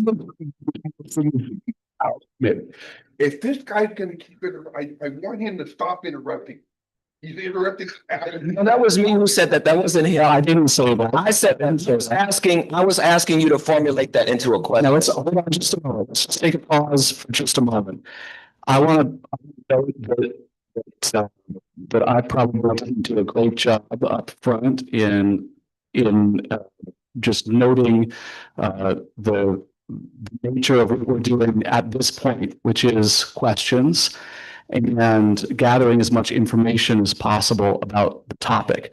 Now, I know. Propose a statement. Hers was not. I understand, but no, it's not about you specifically whatsoever, because a number of folks have made statements, and that makes sense. We're very used to doing that. That's how we've all engaged with politics. But I just want to take the temperature down for a moment. And let's go here, I think, and then we'll go over here. We'll just take a couple more.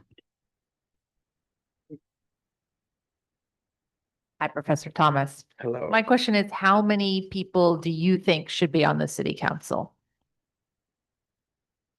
Well, this is how I do the math. The reason that we have this Charter Reform Commission is because of corruption within city council.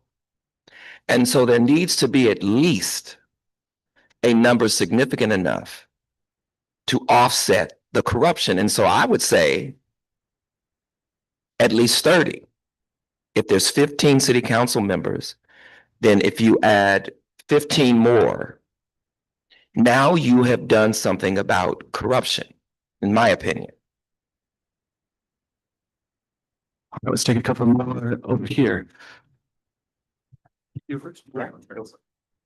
All right, just kind of stating for practicality. So this commission is formed so that we could formulate our opinion to present to the city council, but formally we do not have any voting power. Is that correct? That, wait a minute. We do not, like here, This assembly. we don't vote, we don't actually have a consequence. We just present a recommendation as a group, this assembly. This assembly, that is technically true, but if what comes out of this assembly makes sense, then it becomes a part of our work. Okay. And I have every confidence that it's going to make a lot of sense. Follow-up question. Let's say we make a recommendation and city council votes in opposition to that despite our recommendation. What are the practical steps the citizens can take in order for the will to be done? I'm glad you asked that. By the time that happens, James Thomas will not be on the commission. James Thomas will be just a citizen, just a resident of Los Angeles.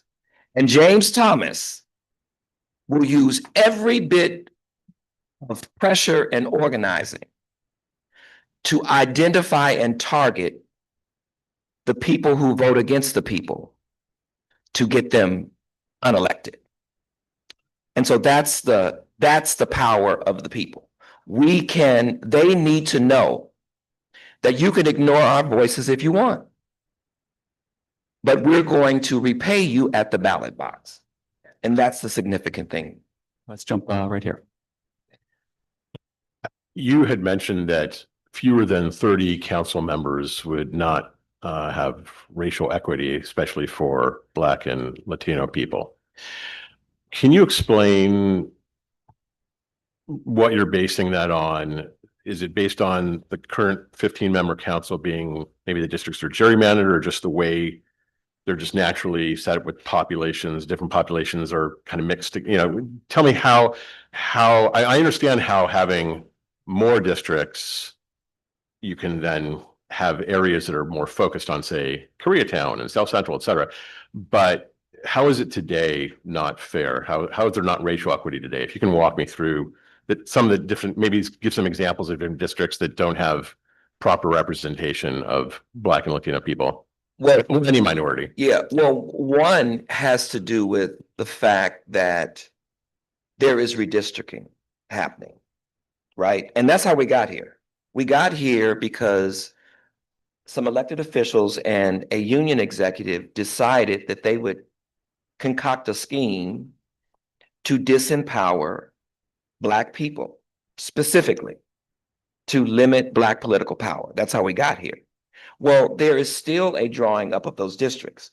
The issue with Black and API, the API community, is we live everywhere.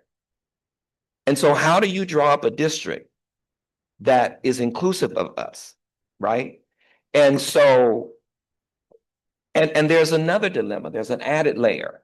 One of the articles that I submitted to the commission was an article that was written by a colleague, a study that he did of President Barack Obama, all of our hero, right? The conclusion was. Can I just say, for this? Yes. Trying to interrupt you. I will say I absolutely love Barack Obama, but I think we need to. I think that's an example of bringing politics out of it. No. If you want to have the room for equitable. Let me explain. Let me explain. Let me explain. I brought that up because we're talking about city council expansion. Okay. The reason that article, he was the subject of a content analysis. And basically the conclusion of that article was that Black elected officials, once elected, ignore Black demands. That's why I brought it up. I'm just saying, you mentioned that we all love him, and I do. No, that's not the point. My point is, I was being kind of sarcastic, but my point is that Black elected officials tend to ignore demands. And so just because you elect a Black person, it doesn't mean that they're going to carry the issues concerning Black people. That was the study. That's why I brought it up. And so it's not, so even though it may appear as if we have equity, not if they're not in touch with the people, not if they're not in touch with the community, not if they're afraid to speak up for Black people, afraid to offer benefits that Black people desperately need. And that's what we have today. I think very I think we're going to have to stop. They're talking about politicians. I'm just trying to understand how, because I'm interested in a number of seats we should have on the council. I'm trying to understand how increasing the seats will increase racial equity and how it is not fair today? Increasing the seats. How is it bad today? Okay, you can do that. The way that it's bad today is look at what's happening to Black people. From the year 2000, there was 1 million Black people in the city. Today, there is approximately 328,000. And so Black people have not been doing good in Los Angeles for a long time. And we have a Black mayor. That is changing. We have Black city council people. We have a Black mayor. We have Black city council people. We have all of this diversity. And the new discrimination against Black people is BIPOC discrimination. And so what I'm saying is this. When you're talking about developing districts, when you're talking about representation, the only way that Black and API folk get represented is you have to expand city council, or you get no more than what we currently have. That's it. You know, currently there are too many people represented by one council person. So now really nobody is getting the kind of service delivery that they deserve. And so expanding it gives you a better opportunity, especially with ranked choice voting. It gives a better opportunity for Black folks and API folks to enter into that political space and to be successful. All right, I see your hand. I see some hands back here. I'm gonna have to ask you to stop here. We're gonna probably have to move on here. I'm being told by my colleagues. We've got 2 more commission members for you to hear from today, plus other speakers and more tomorrow. But you can always ask for folks to come back next week or pass along questions that we can try to get answers to. But we're gonna have to move on from here. Can I hear her question real quick? I think you can't preference one question over another, and there were 4 other folks. Her hand was up before his, though. I'm sorry. We have to move on at some point, I believe, Commissioner. Just a moment. I'm sorry. I'm going to have to ask you to stop because there were a couple. Would you like to step outside and answer that question? You can do that if you'd like. Take a moment. Let's just take a moment. Let's just take a moment. Authority, they have to, you know, we can get order and have to respect that.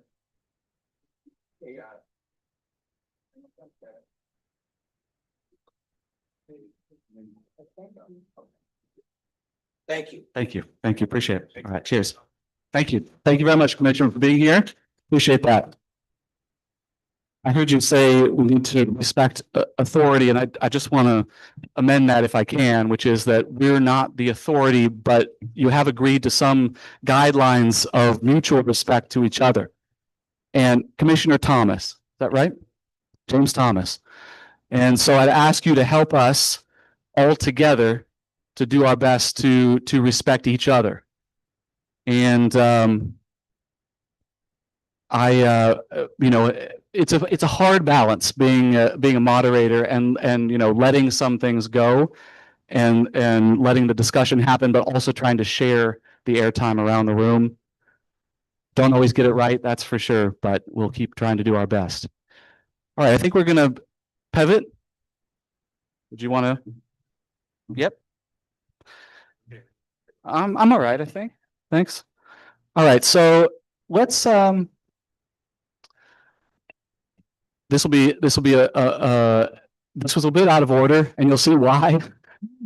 If you can go to the packet that's on your table, and if I can ask you to take conversations either out of the room or to leave them to lunchtime, we're almost there.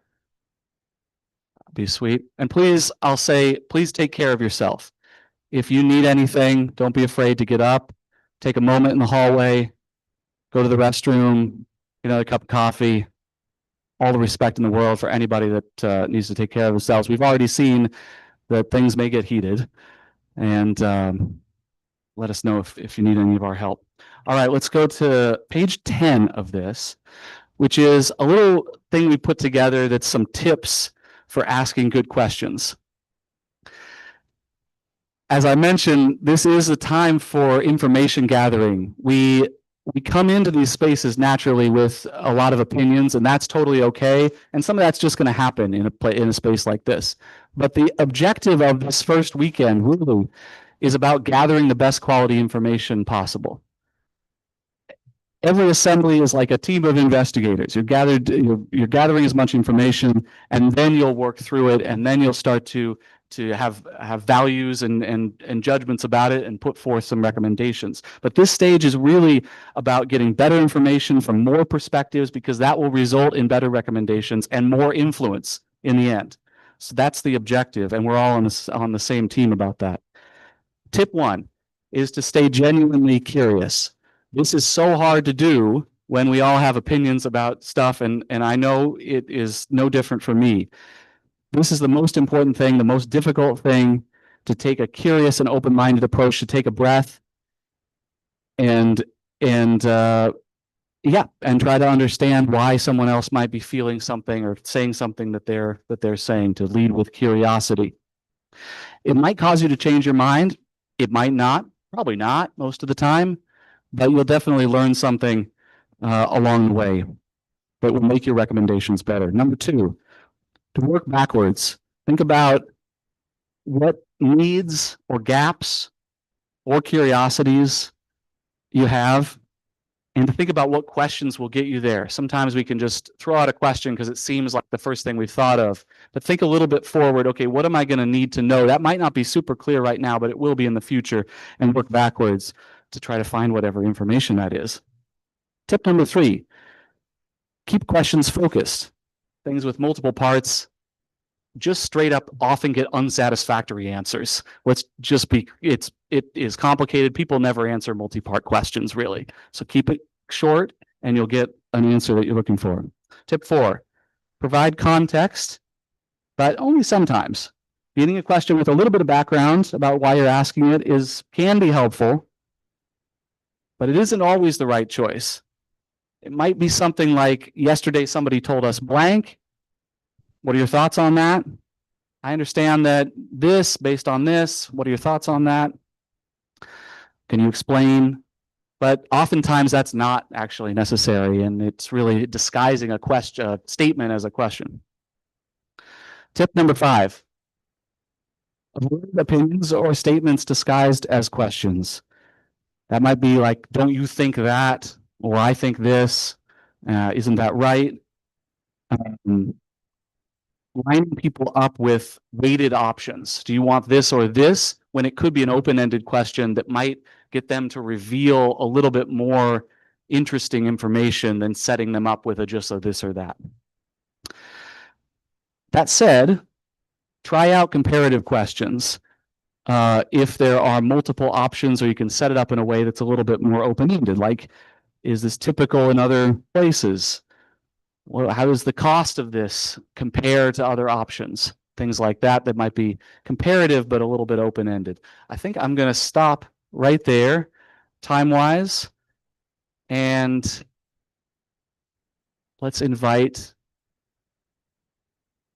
our next speaker. I wonder if anybody has any kind of process. Oh, we were on page 10 and page 11. Page 10, 11, yep. And I just basically walked through it, so you don't need to follow along too much. Mo, did you have a comment on this? Fair enough. I wanted to add to suggestion specifically relating to the topic of asking questions. Part of asking questions is also being a good listener to the answers. And specifically speaking, when presenters come in, maybe we can all agree to ask a question, perhaps a follow-up to clarify, and that's it. Because when you start interrupting the presenter when they're answering a question, that's when things can become contentious. And also when you start asking 3, 4, 5 questions, it takes away from people who have already been waiting. And that was a prime example of what Mr. Thomas was speaking of in regards to people having their voices heard. So I think that's a good policy, because what we agree on in groups and going back and forth is different than when a presenter comes in and is speaking to us from courtesy and sharing, and then taking the time to actually answer a question. We need to be respectful and listen to the answer to what we've asked. That's all I have to suggest. Thank you so much. Yeah, Thank you. As that feels like perhaps another agreement, discussion guideline worked in there. Let's work on that. And does that seem like a thing that we can all agree to? All right, with that, Mike? Okay. Thank you all. So our next speaker is Commissioner Carla Fuentes, who is a lifelong Angelino who resides in North Hollywood. She currently serves as the Social Innovation Manager at Goldhirsch Foundation, where she supports LA 2050, an initiative that funds community-driven solutions to make LA a better place for all. She also serves on the boards of League of Women Voters of Greater Los Angeles, LA Forward, and her neighborhood council. Please join me in welcoming Commissioner Fuentes.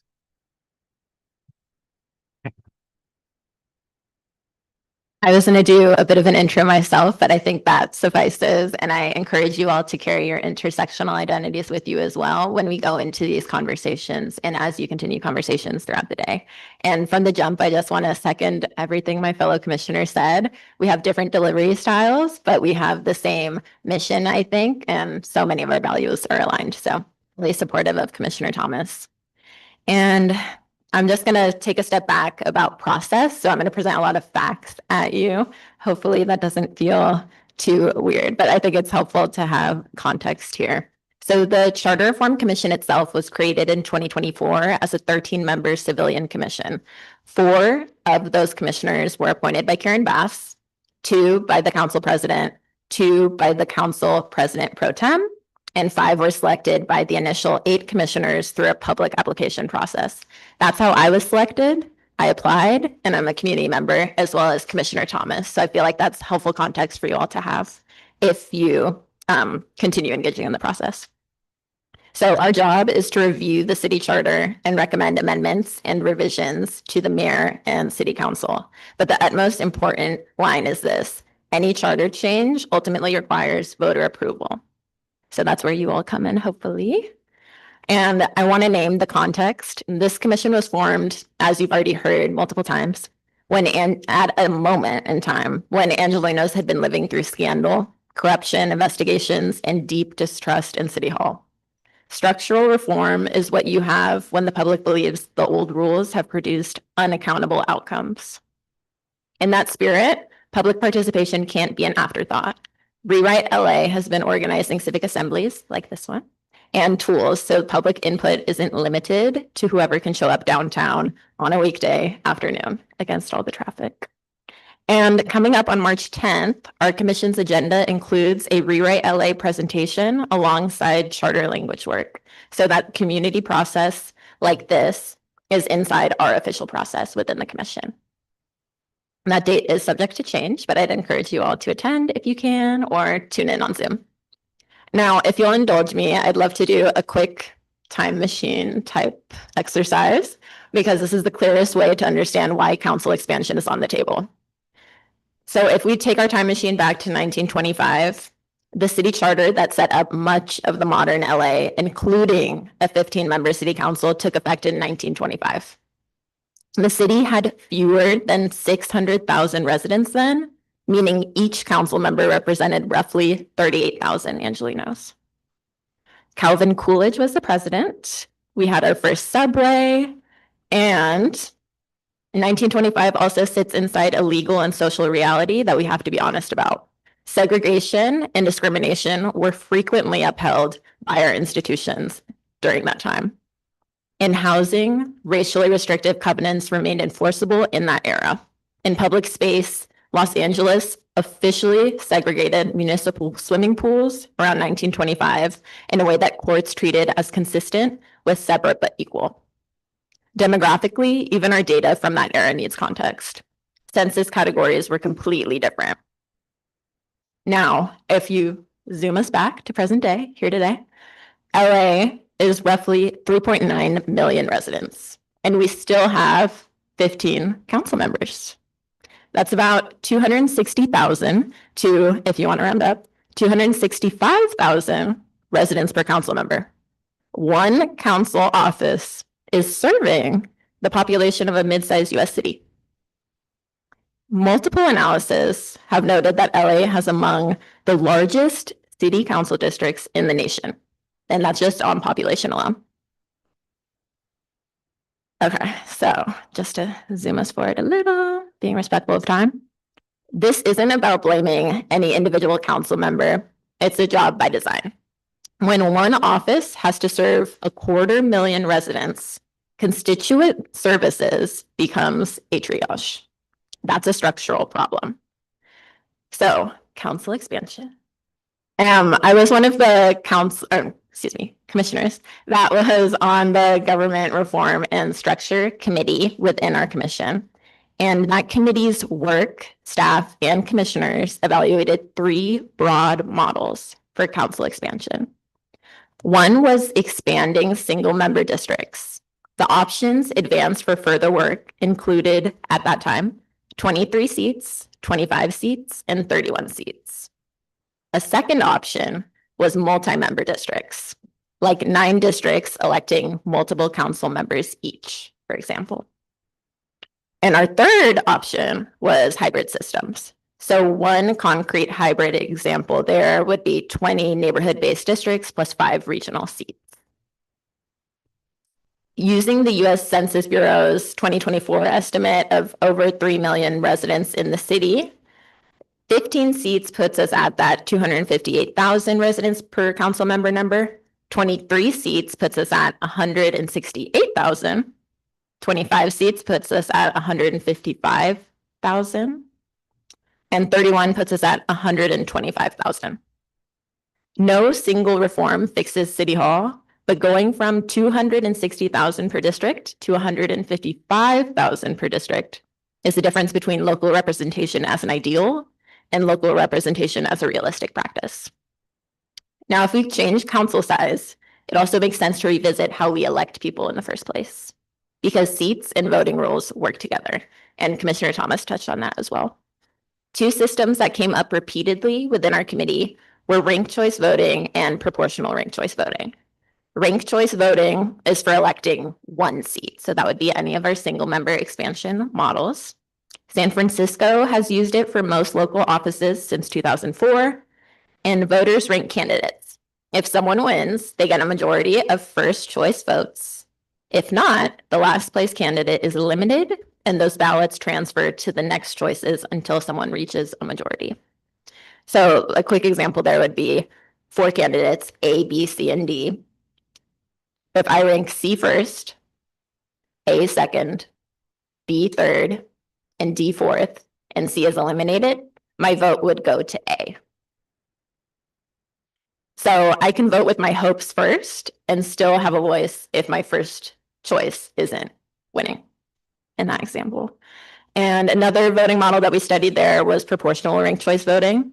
And that's the single transferable vote. And that's for a multi-seat election. So if we were to expand city council to have multi-member representation, that would be the model that would go hand in hand with that.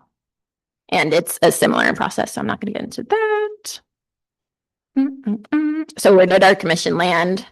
Earlier this week, the full Charter Reform Commission voted to recommend expanding Los Angeles City Council from 15 to 25 seats and adopting ranked choice voting for municipal elections on an implementation timeline.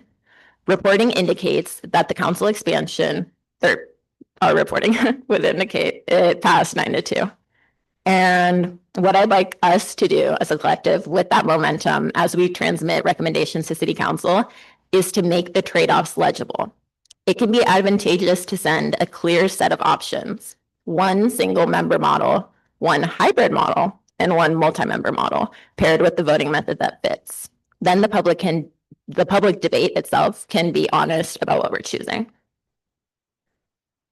And just a reminder, after the commission itself transmits its recommendations, the work is not done. The council must choose to place the reforms on the ballot, and then you all, our voters, we have to show up together. I'll close out there, but yeah, thanks again. I can do questions.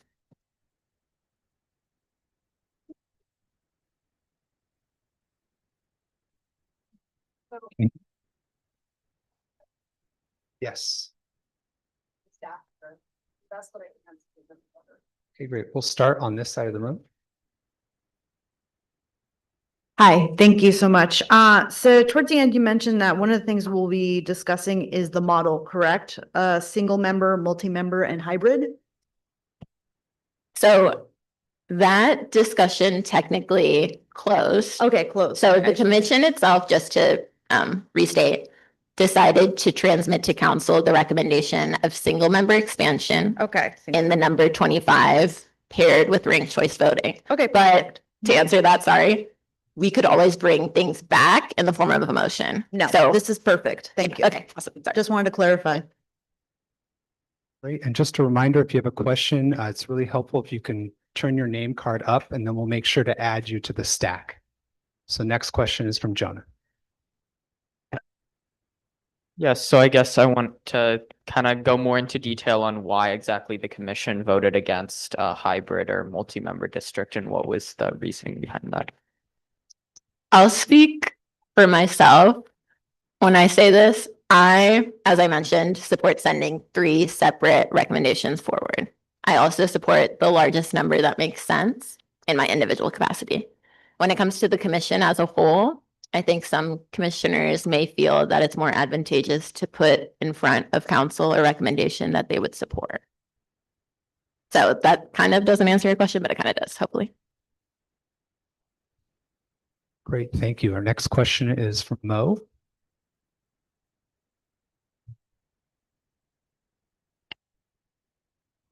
Hi.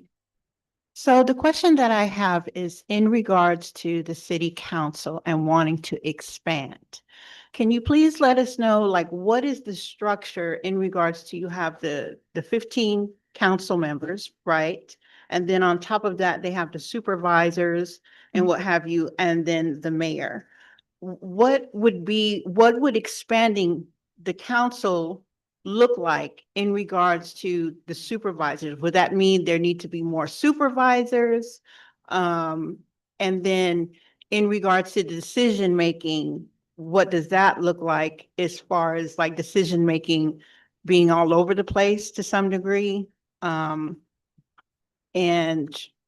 I don't know, give me your insight on just what I've brought up.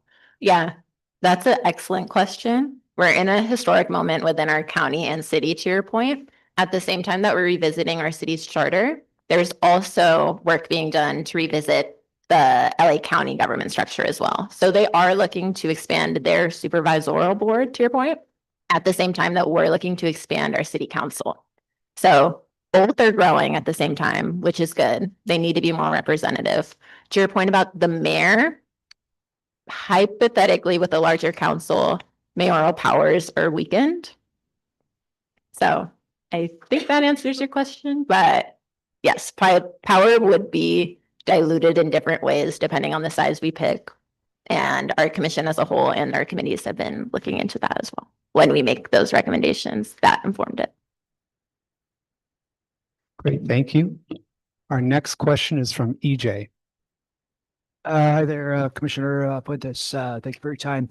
I'd heard some, not necessarily accepting everything at face value, but from Professor Thomas, I'd heard that there might have been a little resistance to topics of accountability, whether it's the police, whether it's the council itself, potential disenfranchisement. You'd said that this whole process came to even be in the first place because of a structural problem where accountability just wasn't a thing. I'm also hearing that what you've arrived at so far is not really binding. It was 23, 25, 31 that you guys was that I'm assuming that's kind of controversial just amongst yourselves. But what I'm reading and hearing is that they've already got kind of a number that they want, it might be like 25 is about as much as they're willing to even entertain or put on a ballot. But that's, I'm kind of hearing that that's still a matter of not wanting to let go of that power or have that accountability, and that larger number might get categorically shot down because it introduces accountability or a dilution of power. So if there is in fact a structural, and I'm listening, if there is in fact a structural problem, accountability problem, why would we want to necessarily defer to the wishes of that institution that's exhibiting that behavior?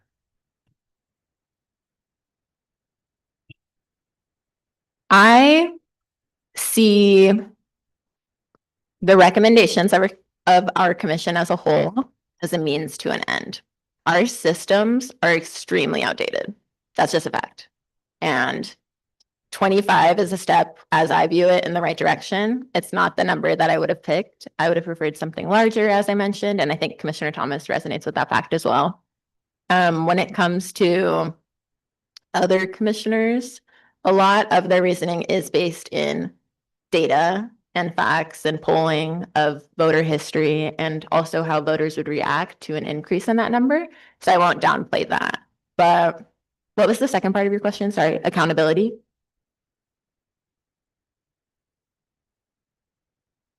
What's the distance in the law for you where that as to Yes, that's a great question. So this commission is very different from the commission that was ran in the 90s. That one was able to have a direct to ballot.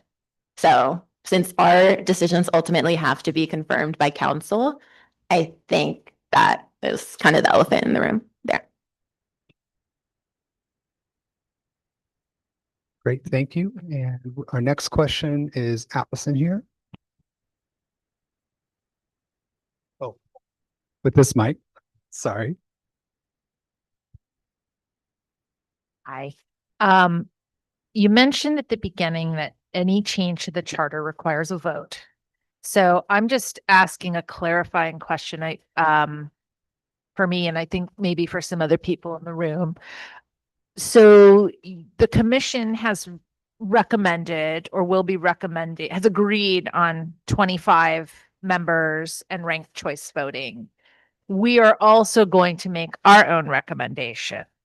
Then there's going to be the hearing on March 10th. Can you just kind of enlighten us to the whole process? Like, what is going to happen? You know, let's say they take our recommendation, they don't take our recommendation, then what happens? Does it go on the ballot in November? Does it go on the ballot in the primaries? Please help us understand. Thank you. I don't know that I can speak to what happens if they're not used at all. My understanding, and this is the way that our meetings have been operating so far, just because we have that limited timeline that everyone's been kind of acknowledging. When we hear presentations, we take those recommendations, then we would deliberate on them. From there, my understanding is that any of our individual commissioners could make a motion to bring a recommendation forward. So this is an important part of continuing the conversations, some that we've already had, but also to hear directly from you all within the civic assemblies. So I think the possibilities are open there, but again, I'm not the chair of the commission itself, so I'm just speaking based off of my experience as a commissioner on the commission.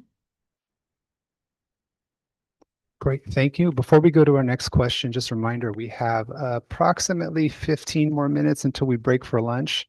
And we're just very grateful to have the commissioner here to be able to answer all these questions in such a knowledgeable fashion. So if you have a question, or if maybe you're a little shy about asking it, now's the chance, go for it. This is a perfectly safe space to do so. It's all about learning. So our next question here is from Jonah. Okay. Yeah, so my question, I guess, is how would a larger city council size actually improve accountability? Because there are like more members who have to like be involved in passing bills and whatnot, but like how does that translate to increased accountability? I'll answer this the best of my knowledge and what I've been hearing through presentations as well as the studies we've been presented with. I'm by no means an expert to say that up front. My understanding is based off of what I see in my own council district when it comes to constituent services. I think that's something that I see some heads nodding. Everyone can resonate with that. Something else that I see as just an Angelino is government that isn't representative of our interests. I think that council expansion on its own would not fix any of those problems. I think that council expansion paired with ranked choice voting could potentially incentivize new people to run and increase representation on the council itself. When it comes to council sizes being smaller, I see that as a direct benefit. One, like I said, constituent services, but also just in terms of accountability as well. It benefits me to be located in a smaller district and hopefully it would benefit everyone here as well. So there's more data and numbers and I'll have to follow up with you, Jonah. But yeah, that's what I'm comfortable with sharing. And it benefits you like specifically because you can like go to your council member more easily because they're. Yes. Great. These are great questions. Next up is a question here from Melvin. Maybe I'm being premature about this, but when you increase the number of council members, how will they be proportioned? How will we be subject to gerrymandering in a local level? My understanding, again, not an expert on this, we do have our independent redistricting commission. So our recommendations would go on the ballot, but they wouldn't be implemented. Like we wouldn't just have council expansion all of a sudden. We'd still have to go through the census, then the independent redistricting process. So that's specifically the mandate of the Independent Redistricting Commission to combat gerrymandering. And my faith is in them. We voted for that commission, so I think they would do their job.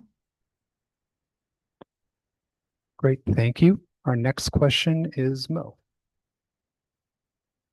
So Ms. Fuentes, I have some more questions specifically relating to budget and what this possible expansion would look like in regards to like the salaries for the council members. We know they make about 200,000 per year. And then you answered my question earlier in regards to like supervisors also looking to expand. So we're looking at if they're supervisors, you know, they're making more than the 200,000 per year of the council people, right? So where does all that money come from, considering, and this came up in our conversations earlier with each other, where we're supposedly one of the richest economies, 10th economy in the world, and yet we don't have money for this or money for that when it comes to the people and our needs. So what would be the benefit of expanding the supervisors? And also the word of accountability comes up, but there's no such thing as accountability if there's no consequence. And the accountability comes more to play with actual results. So would it be more effective to actually look at the structures and how things are done to actually begin to get results into what we have now, as opposed to expanding with still having no consequence to the lack of results that we've already experiencing and the outdated structures? Yeah, I'd say just quickly to touch on your point, I was here today just to talk about council expansion and ranked choice voting, but we have looked at a lot of the different systems that you named. So one thing there would be how our city can make money. Something that's resulted in red tape on accident is the way that, even for an example, the way that we do our cement as well as street paving is like world renowned. I didn't know that, but I learned that. And we could sell that. That's an easy way for our city to make money. And there's other revenue streams that our city could be utilizing. And that comes down to as simple as a charter change. We're looking at that at the same time. So revenue making streams for our city as we're looking at council expansion. So definitely how we can make money better in our city and keep money here. Something else that you touched on was expanding on council sizing, and I think you're referring to specific like council member budgets and like basically if we had more council members, would it cost us more money? Something else that happens when we have smaller council offices is the need for maybe less staff or staff to be rearranged. I'll say it that way. So right now, council offices have a lot of staff because they need to. They're representing large areas. If we were to move that around, now we have smaller council offices, more representative, more community-based, more localized. Something else you said was, I think I touched on most of your points there, but yeah, we're definitely looking I at. did kind of say a lot, and I do appreciate you taking the time to listen and to give, to answer. I just wanted to ask a follow-up question, and that's it. In regards to the council member possible expansion, what is your idea about the supervisors also wanting to expand? Do you think that's necessarily? I believe there's like 16 when there's 15 council members. So would that really need to be expanded?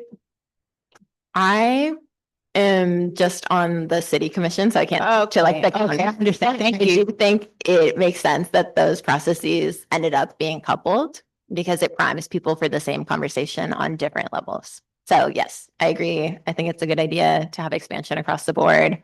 Something else that you brought up was council member like censuring essentially. That's come up as well in our conversations. So I gave a few specific examples, but we've definitely gone in depth about several of the issues and its ripple effects, for example, like council expansion and on budget and whatnot. Great. Before we go to our next question, I just also want to note the notepads that you have in front of you that are yellow, those are yours to keep. I got that question. I just want to make sure you all know those are yours. Next up, we have Mickey, and then on deck, we have Leslie. Hi. I'm not sure if you touched on this subject yet because I did at one point have to go to the bathroom, so sorry about that.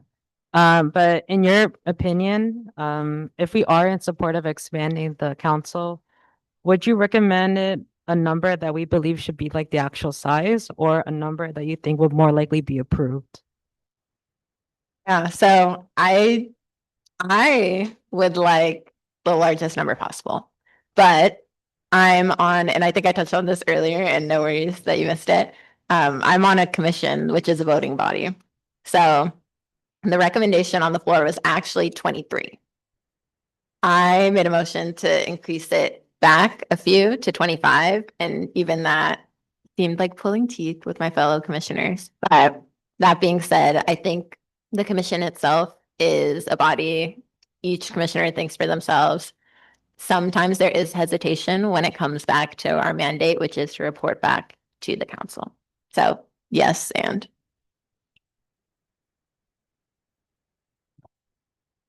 These are great questions. Next up, we have Leslie. You said that some people were appointed and like you applied and then other people were elected from the bigger picture. What groups, where is the funding coming for people who run for office? Who is funding the people? I'd like to know, is there a list of where all of us can see where the money is coming from to the people who get appointed? Because I think that's really, really important if all of us knew who's giving the money.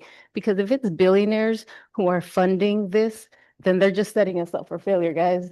We need to be, we all need to be aware of who's funding the people running for office. So is there a list of all the people who are in office for commission right now? Can we see a list of who's funding them? What organizations are giving them money?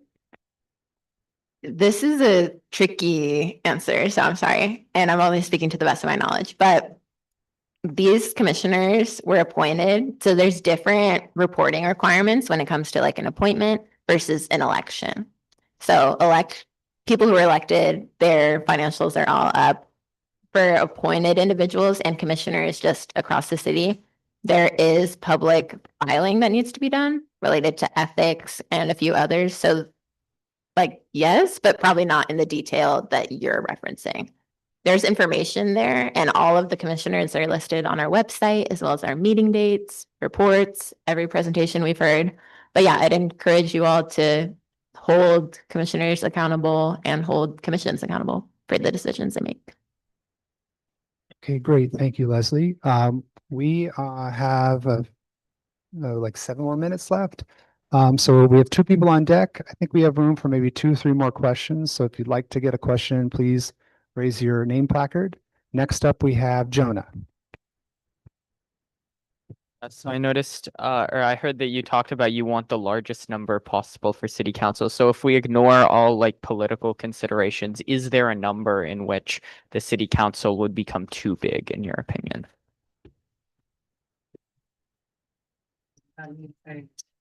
I'll repeat the question. So the question was, is there, and I'll like summarize the question, a number for council expansion that's too big? I'll say that the largest number that I think was seriously deliberated on was 51 or so. And the number that was given the most serious discussion was probably on the higher threshold, 31. But yeah, we definitely weighed the pros and cons of that. I think, again, to revisit the point of consideration of this not going direct to the ballot, that makes people act more hesitantly. Okay, great. Thank you. Next up is Allison. I was just curious about what are the downsides? Like, why did you face resistance going from 23 to 25? Why are people hesitant? Why is the council or the other commissioners hesitant to increase the number?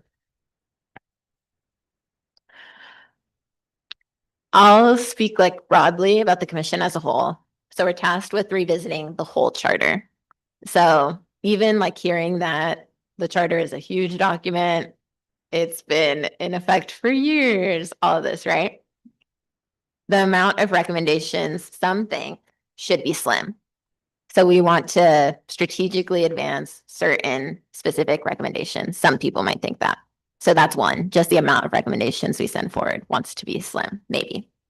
Another is the fact that this, to restate, doesn't go directly on the ballot. So there's hesitancy there. This still has to go through another body of elected officials who, would they want to expand council? I don't know. We'll see.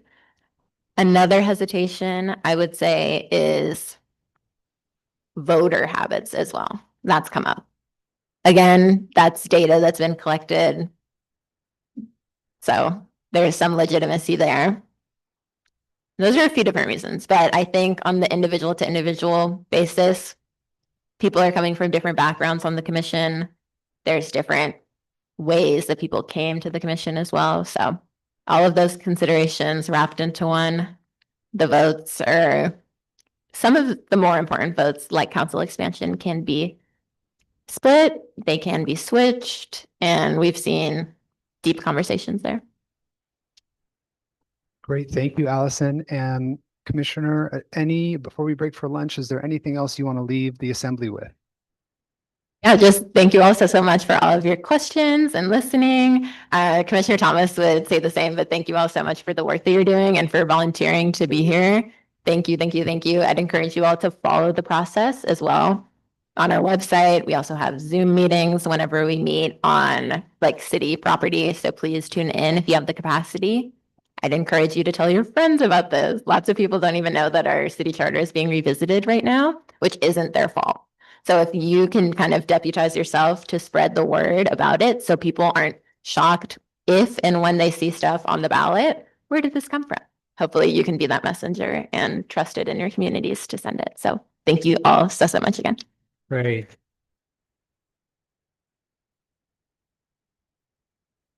Thank you so much, Commissioner. It was really wonderful to have you here. And thank you all for the wonderful questions. If you have a question or had a question that you didn't get to ask, one thing we see our jobs to do is to help deliver those questions after the fact. So we can relay questions and then work to get you that information to consider. So please know you can come up to us anytime with those additional questions. And with that, I'm going to hand it off to Justin, who has a few announcements before we break to lunch. Thank you, Mike. Thanks, everybody, for your patience. I wanted to start with a quick, I think, happy announcement. Those of you who have been our alternates, we had several people here who were here as alternate delegates hanging out this morning off to the side. It turns out we are going to need all of you to serve as full delegates. So you've all been promoted to full delegates. Congratulations. Thank you for coming and sticking around for the morning. If I could ask you at the break, when we step away for lunch, to go see Wayne out in the hallway, and he's got a delegate packet and a name tag for you, and we'll get you table tents for your the little name placards for where we'll have you sit out here at the plenary as well. A couple of quick things about lunch. We have some. Sorry, I'm right behind you, right in your blind spot. We have some vegetarian and vegan folks. We have sandwiches those are there's a table kind of along the wall, basically the opposite of this wall at the back of the room. They're the last couple of boxes. The boxes themselves are labeled veggie or vegan. So I would ask those of you who are vegetarian or vegan to go first and go get your food. So just to make sure that that you guys get what you need. I know we have a couple of people who are gluten-free. Unfortunately, we had a snafu with the caterer, and we can't find the gluten-free sandwiches. So please see me when we wrap up when we break for lunch. We've got a couple of ideas for how we can kind of address this. Joe Matthews and I are going to try and find you a couple of options for lunch. So sorry about that. And so yeah, if I could have vegetarian and vegan folks go first in the line, I would appreciate it. There's sandwiches, there's pasta salad, green salad, there's still some fruit and some drinks out there. So yeah, enjoy the lunch break. Oh, quick question from Mickey. Yeah. You can eat in here if you want. There's also there are spaces kind of throughout the building that you guys are welcome to go sit, or you can go sit outside. I don't know if there's any seating outside, but there are some. Oh, what's that? Oh, don't go out the back exit. Don't go out the back door. There's like a patio. Yeah, so don't go that way. But if you wanted to go walk around at all kind of at lunchtime, you can go to the front of the building. But there's some common spaces sort of around the building that you're welcome to use. Just remember to be back here at 1 o'clock. We're going to start promptly at 1. So thanks, everybody.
All right, welcome back, everyone.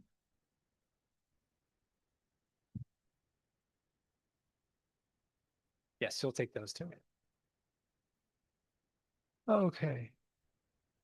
Going to get started here in just a few minutes. I hope everyone had a lovely lunch. Good lunch? Good lunch? Okay, I'm getting some thumbs up. More lunch? You hungry still? Okay, we're good. All right, where's my...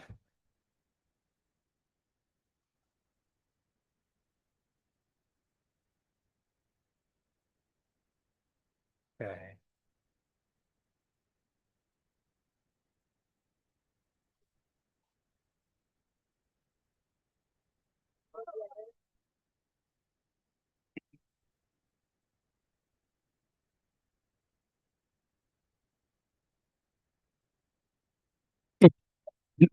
It's been it's been added to the tables. You can't hear this?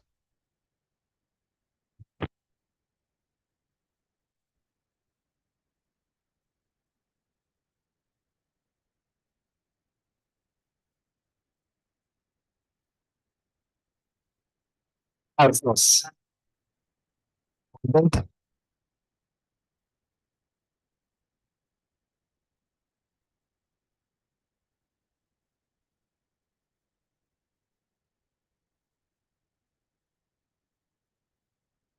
Testing 1, 2. Is that one better? Okay.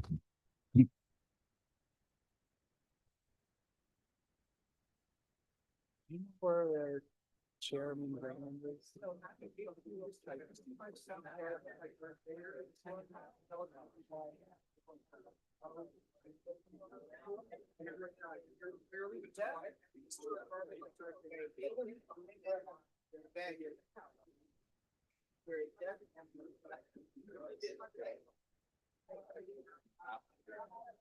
All right.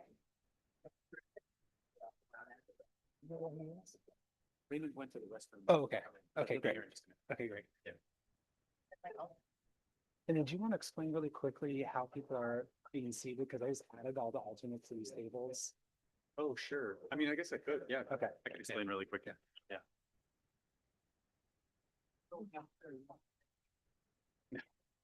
I can do it real quick. Was there any rhyme or reason you just put people? Yeah, I think, yeah. Just fill people. Hey, everyone. Hello. Good afternoon. I hope everyone had a good lunch. If you had a good lunch, can I get a clap? Nice. If you had a good lunch, can I get 2 claps? If you enjoyed your lunch break, thank you, thank you. Okay, I'm getting some claps. If you had this lunch break, can you give me a clap? Yes, okay. Well, look in my direction if you can hear me. I'm sorry, it's a little scratchy, isn't it? But I wanted to give everyone a heads up that we seated the alternates who have now been promoted to full delegates. So some of the table arrangements. Oh, have I lost it entirely? No, I'm good. Okay. Some of the table arrangements have changed just a little bit because there are folks who were alternates who are now delegates who are sitting at your table. So welcome those folks. The next time we do something kind of at the small group level, feel free to introduce yourself and get to know them as the process goes on. And then just as soon as you get to know people, we're going to shuffle the tables around probably a little bit between meetings. But yeah. Okay. I wanted to give everyone a heads up about that. And then I'm going to turn things over to my esteemed colleague, Mike.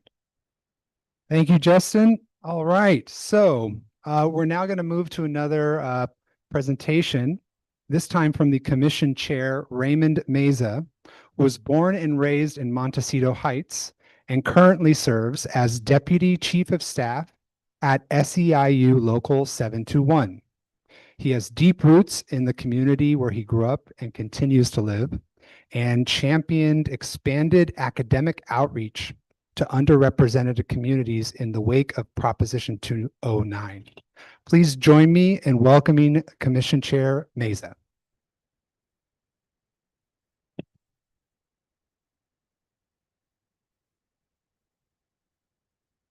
All right, I think it's afternoon, so good afternoon, everyone. It's good to see you today. First, I want to thank all the organizers who put this together, who fundraised to make this possible, who came and advocated to the commission. It is no easy feat, as I hope you have heard, to put something like this together. And if you didn't, I want to make sure to convey that clearly to all of you. And it is so incredibly important that something like this is happening, because if you don't feel it, but I'm sure you do, there is a crisis in democracy, not only in Los Angeles, but in this entire country. And there are not enough venues for people to express what they want and expect out of their government. And I think this is a wonderful model to actually get everyday residents and citizens to talk about what is important to them, what they want to see out of their government, and to demand change. So I was told that this was a lively crowd, and I can tell you that I love that. So I work for a labor union, as was mentioned, SEIU Local 721. Actually, next door is the Department of Public Works, which probably pre-pandemic, when everyone came into the office, because that's mostly an administrative building, it's not like a public works yard. You would have any given day 1,200 to 1,500 city employees in that building, represented by multiple unions, but primarily the one I work for.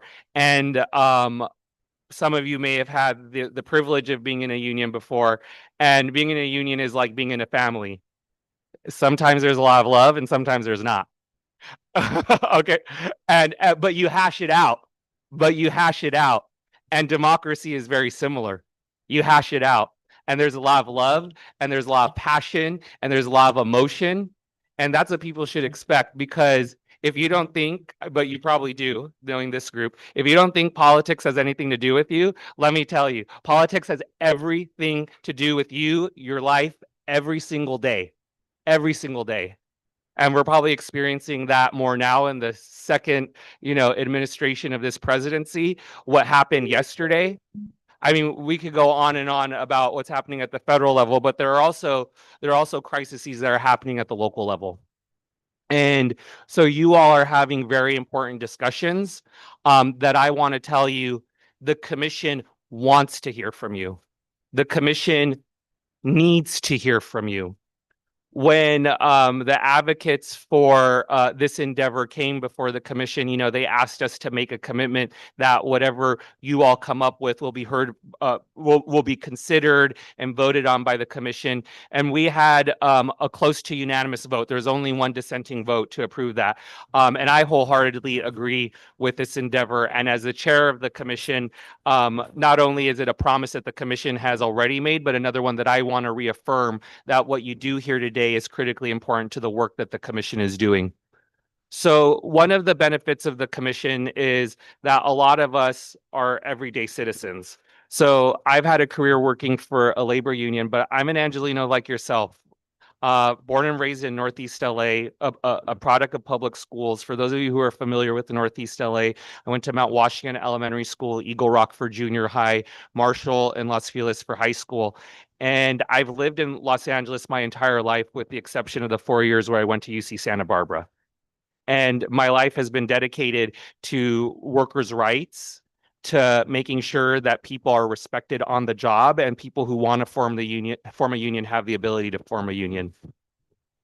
My job on the commission is to make sure that we advance public policy that is for the benefit of every Angelino. And so, I'll talk for a little longer, but what I really want to do is just take questions and answers and have a dialogue with all of you. There's been a lot of news about the commission's work in the last few days, which is great because it's certainly been underreported. Some of the things that we've taken a look at are, one, how to enhance sort of like ethics and anti-corruption measures. If you didn't know much about the city of Los Angeles and its government, what you probably knew is that it was corrupt. Okay, so like, if you probably knew something, that was probably it. And that's because there's been a number of city council members over the last decades that have either been indicted or alleged of various acts of corruption. Some are in jail. Some were exonerated. But there in addition to actual crimes being violated, there were other members of the city council members that did pretty despicable things, like say incredibly racist comments when it comes to how redistricting should take place in the city of Los Angeles. So it's not, it is not, how should I say this? It is very understandable that people are disillusioned with government in the city of Los Angeles. And I have always seen this process. Let me use this metaphor. What I know about Angelinos is most people actually love Los Angeles. Not necessarily their government, but they love Los Angeles. I mean, you think about like when the Dodgers go to like the World Series, or you think about like your favorite restaurant, you know, that's like in your neighborhood. Like people love LA. But when it comes to their government, it's just like heartbreak after heartbreak. It's like corrupt elected officials, potholes that like never seem to get filled, street lights that like never get to repaired, issues about like health and safety in the community. And it's like these two things are very, very disjointed. And one of the visions that I've had from the beginning of this process is how do we begin to bridge the gap to make people who are in love with their city a little bit more in love with their government? And so I've sort of used that lens as an individual commissioner to kind of tackle some of the big issues that have come before the commission.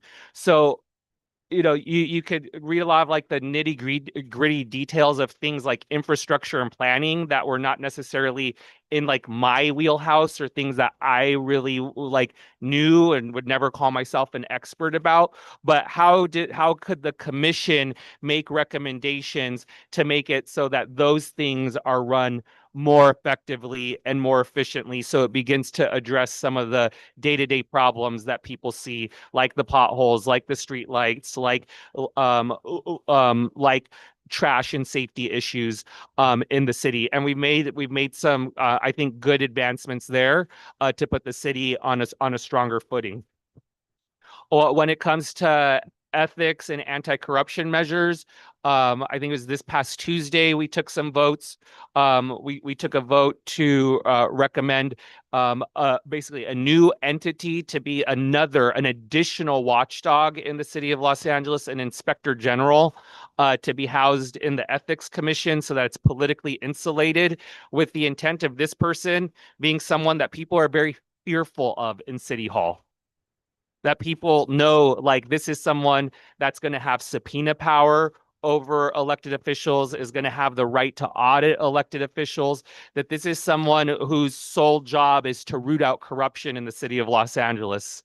Now, remember, these are recommendations to the city council, so I don't know what the city council is going to do with them, but that's what the commission decided is needed for the city of Los Angeles in order to restore trust in our local government.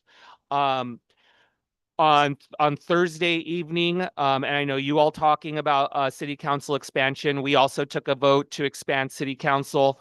The number that we landed on through a process and compromise was 25. The council's going to consider that number. They're going to consider what you all put forward, and they're going to have a serious debate amongst themselves of of what number they may put before the voters. And it's a very serious topic, and I'm so glad that you all are going to be discussing it and weighing in on it, because the more people weighing in on this topic, the better. And we have a lot more coming before us. Next week, we're going to be tackling police accountability and police reform, which is a very hot button issue in a lot of communities, and it's very polarizing too. I know you heard from some of our commissioners earlier today, and what I will say is one of the benefits of this commission is that we have commissioners that are very strongly opinionated. We have commissioners that are very independent. Like, don't worry, they don't hold back.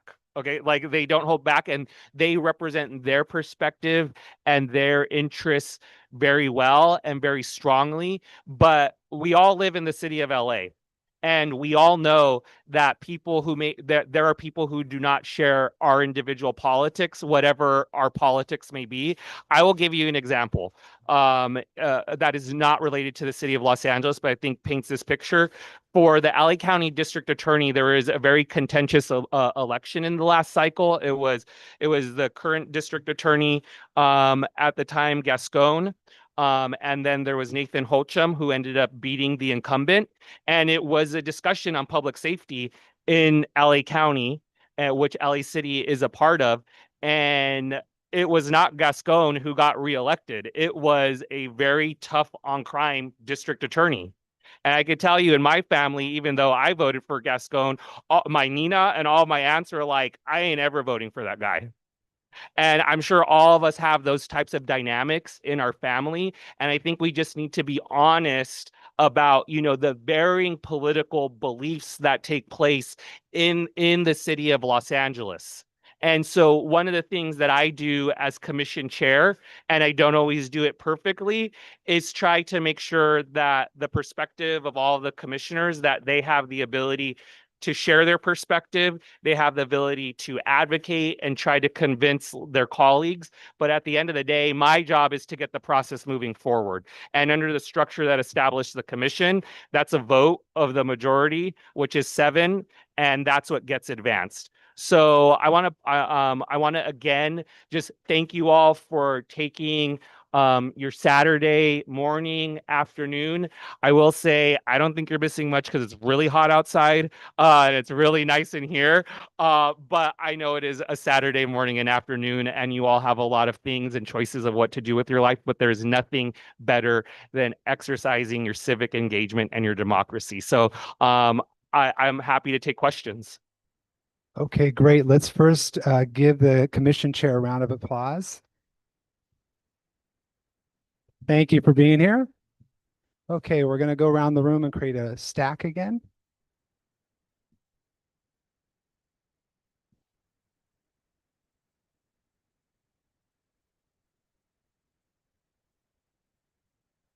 Hello, thank Oh, you so yes. much. My question is, what group has the final decision to decide on the number of people to be added to city council, like the number to change, like who is actually that deciding vote?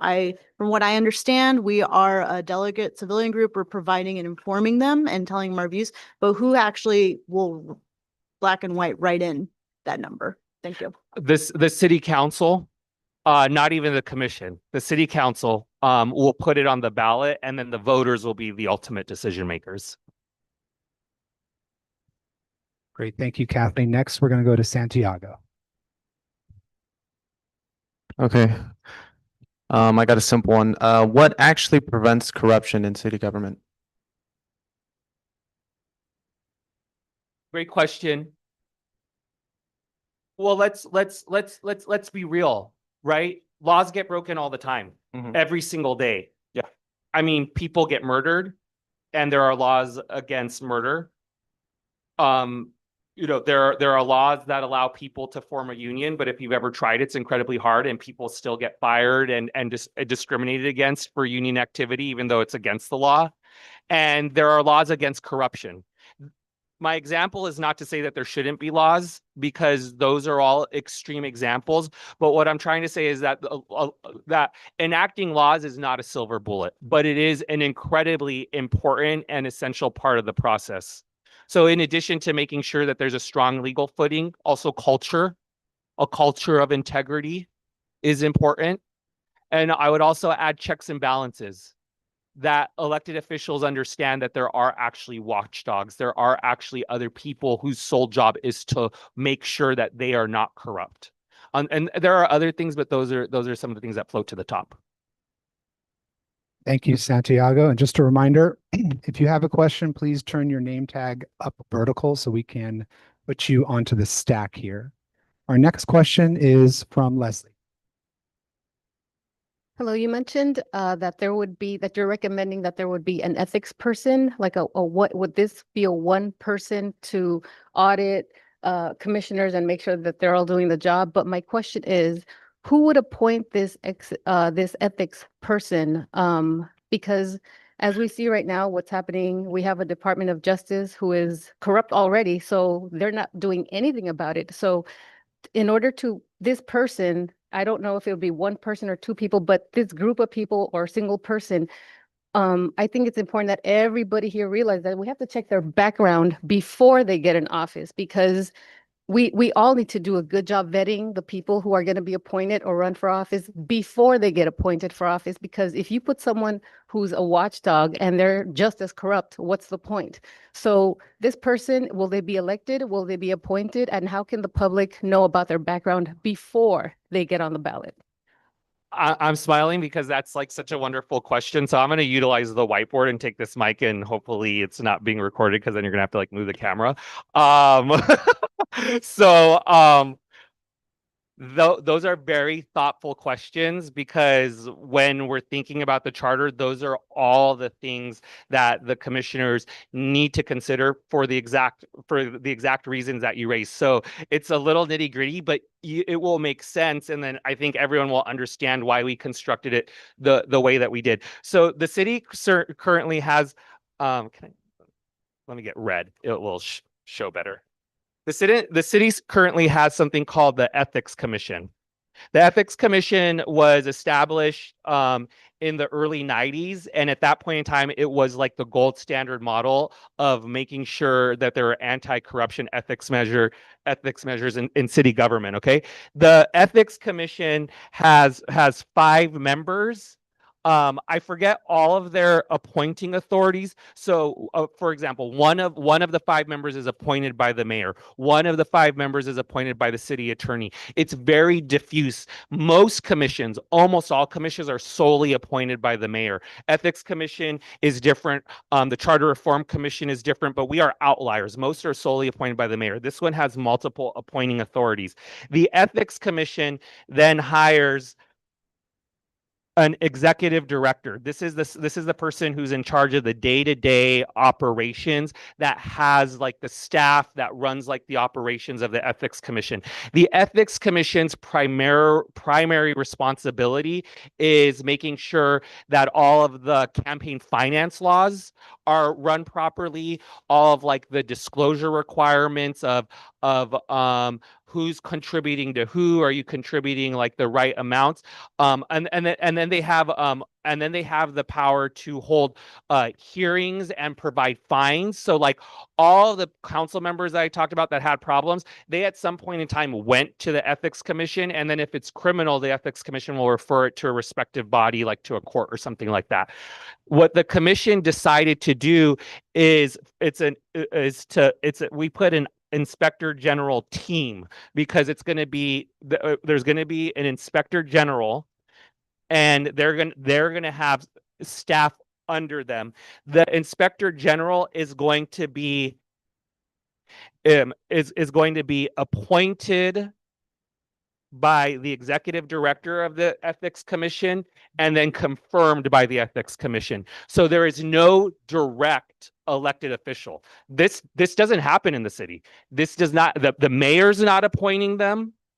The controller's not appointing them. The city attorney's not appointing them. This body is not direct appointment. This is the most independent mechanism in city government.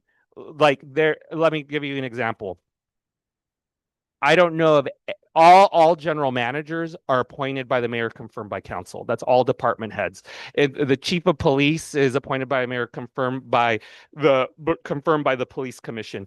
This is like, if you have elected officials, this is actually 3 steps away. So I can see on your face, not perfect. I agree, nothing's perfect, but we're trying to create constructs that, will insulate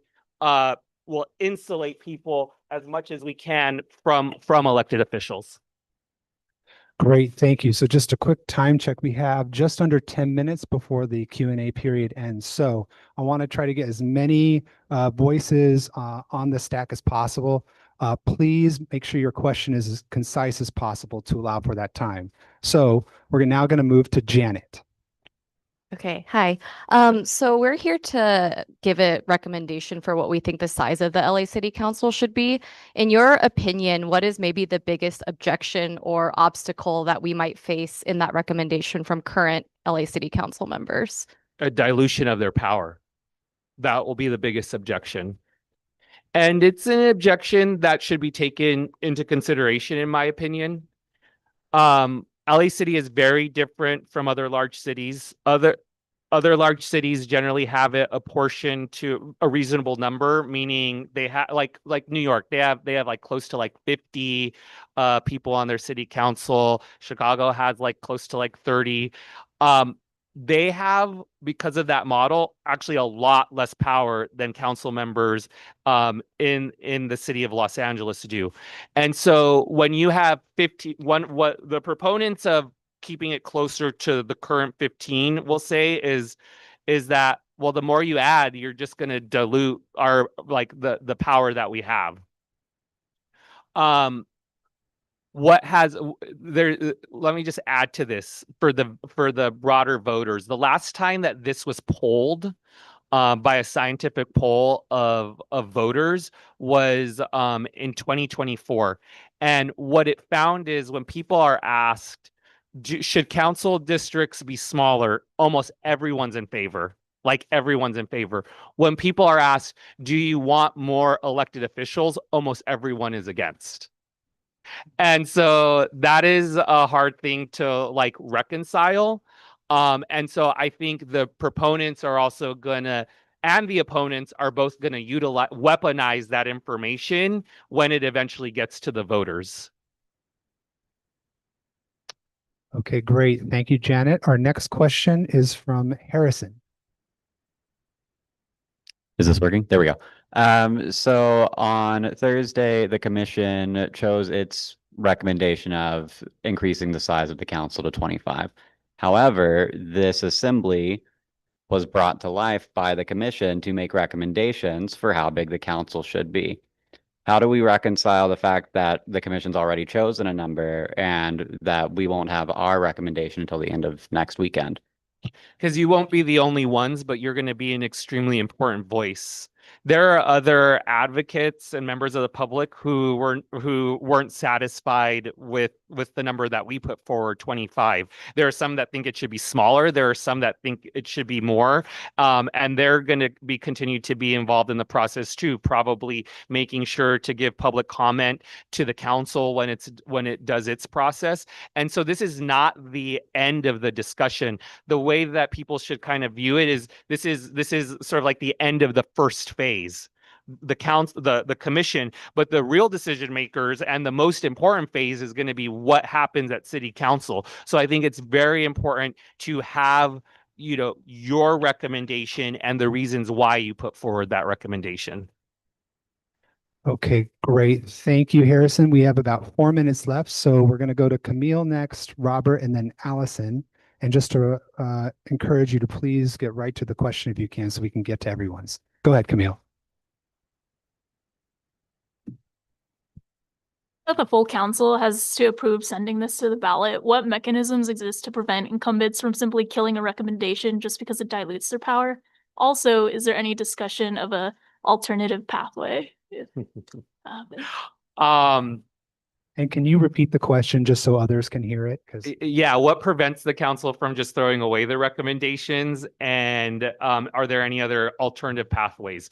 So the strict answer is nothing prevents the council from throwing away the recommendations, but the council does have to live with political decisions and the political environment too.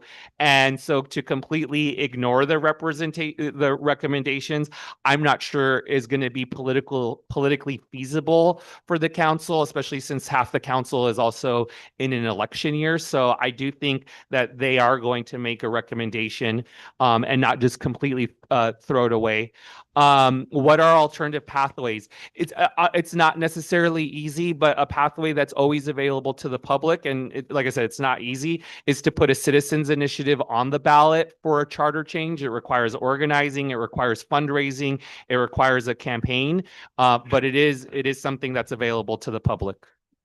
Okay, great. Let's go to Robert really quickly next.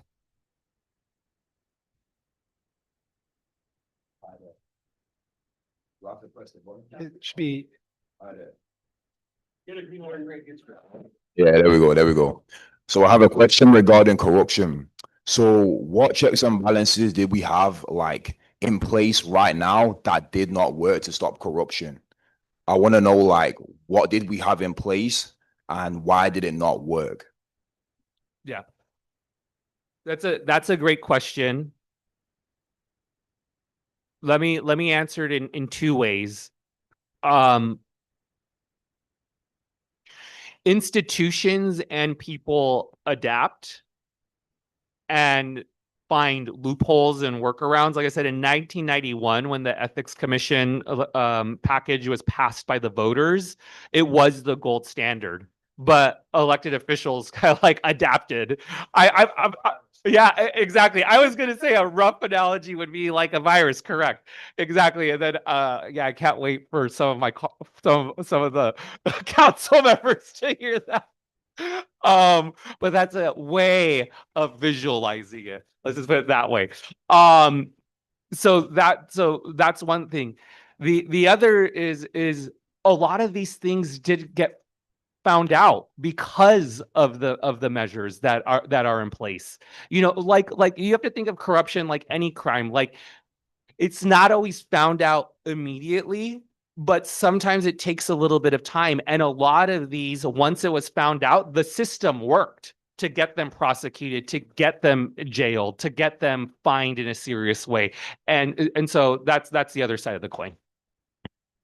Okay, great. Thank you. And we're going to try to do these last two questions together. First, Allison. I think someone asked this to Ms. Fuentes, but I'll ask you. When, assuming that the recommendation does pass and we increase the number of representatives on the council, how will the districts be determined? Yeah, the city of Los Angeles passed a charter amendment in 2024, creating an independent redistricting commission. So after the census in 2030, when the number of residents are updated for the city of Los Angeles, there will be an independent redistricting that will draw the new maps. Correct, not until 2030, and then I forget exactly when in 2030, but yes. Great, thank you, Allison. And we're going to go to Kelsey here. Okay. So it seems like corruption and representation are two different kind of ideals of whatever solution to the city council structure that's put in place would solve. I was thinking about the single member districts versus the multi-member districts. What's your understanding of how each of those organizational structures would improve representation specifically? Yeah. Thank you for the question. Multi-member districts, for those of you who are not familiar with them, we currently have a construct right now where we have a council district and then one council member that represents that district. Multi-member would mean that you could have a council district and have 3 elected council members representing that one district. Now, the data is clear, and not just data, practical application is clear that a multi-member district may create more diversity of different types on the council.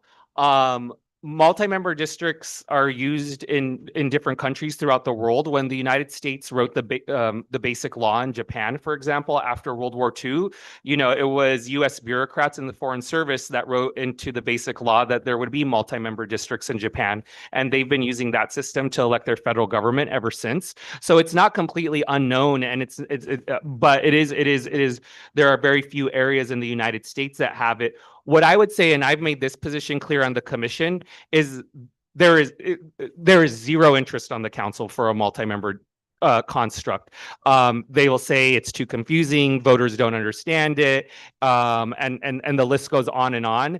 And since we're sending recommendations to the council, I've told them, like, I really don't have interest in sending something to the council that I know for a fact is like they're gonna be like, okay, cool, like that one, like cross.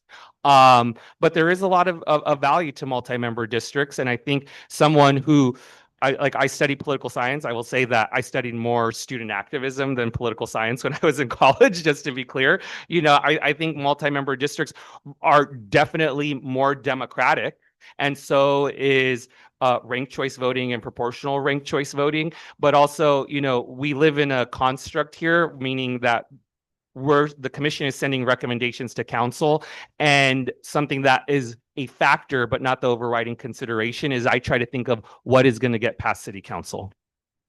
Great. Thank you, Commission Chair Meza. Any final words to share with the group before we conclude? I just want to again say thank you for all you all for spending your Saturday. I know that like this kind of stuff is not like necessarily like the most exciting topic, but it is probably arguably one of the most important topics that like impacts you more than you even know. So thank you all for your time. Great. Thank you. Wonderful. Next up, now we're going to move to a panel presentation portion. So you're going to hear from 3 speakers back to back, each for roughly 10 minutes or so. And then they'll all join up here in front on a 3-person panel, and it'll be opened up for about a 20-minute Q&A session. So I ask, as you hear the presentations, jot down the questions that you have, because then you'll be able to ask them later.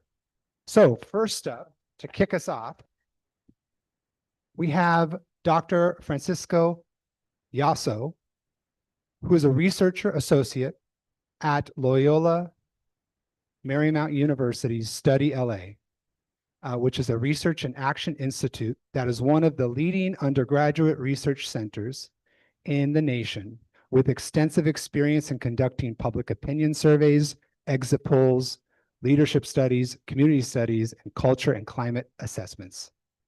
Please join me in welcoming Dr. Yasso.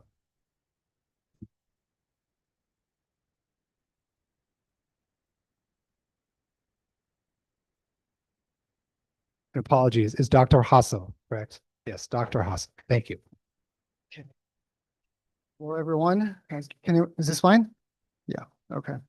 So let's see. So as I was introduced, my name is Francisco, and I guess I'll walk you through a couple of points that we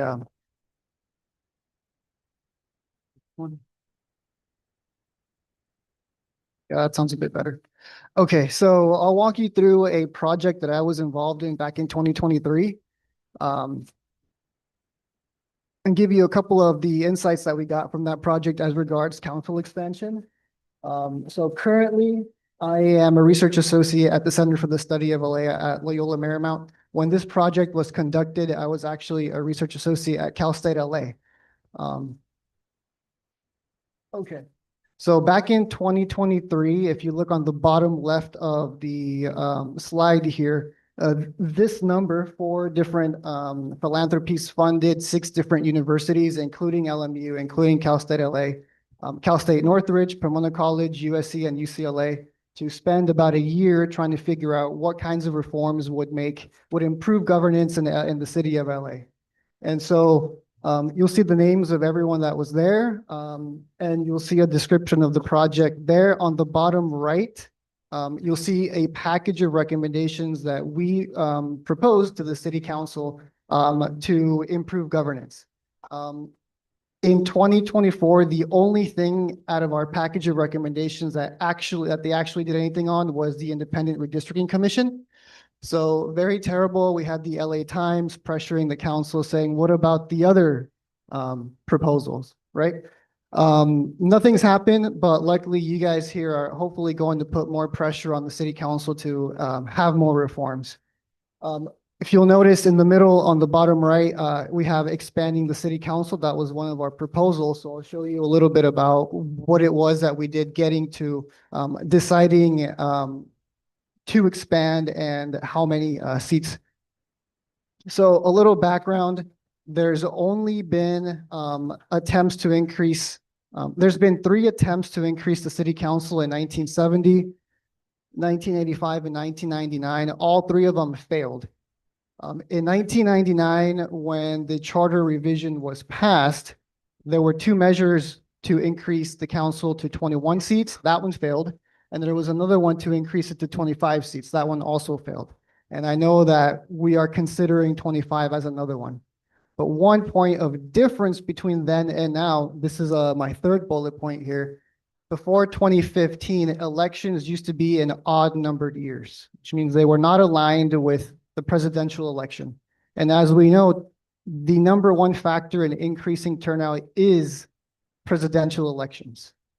So in 2015, there was a movement to switch these elections so that when you're voting for council members and like, for example, Superior Court judges, that they would also happen at the same time that everyone knows an election is happening. So there hasn't been another expansion effort since. So hopefully this time it's different and some more reforms happen. Now, the table that you see here is not something unique to what we did when I worked on this, when I was at Cal State LA. I know the chief legislative analyst recently did something like that, or recently before 2023, and other organizations have done something similar where they look towards the practices of other cities to see what could we do instead. Because as we know, every council member here represents about 260, 270,000 people, and that's a lot. That's bigger than plenty of other cities, right? And so I took a look at major cities outside of California and other major cities in California to look at the ratios between residents and the representative.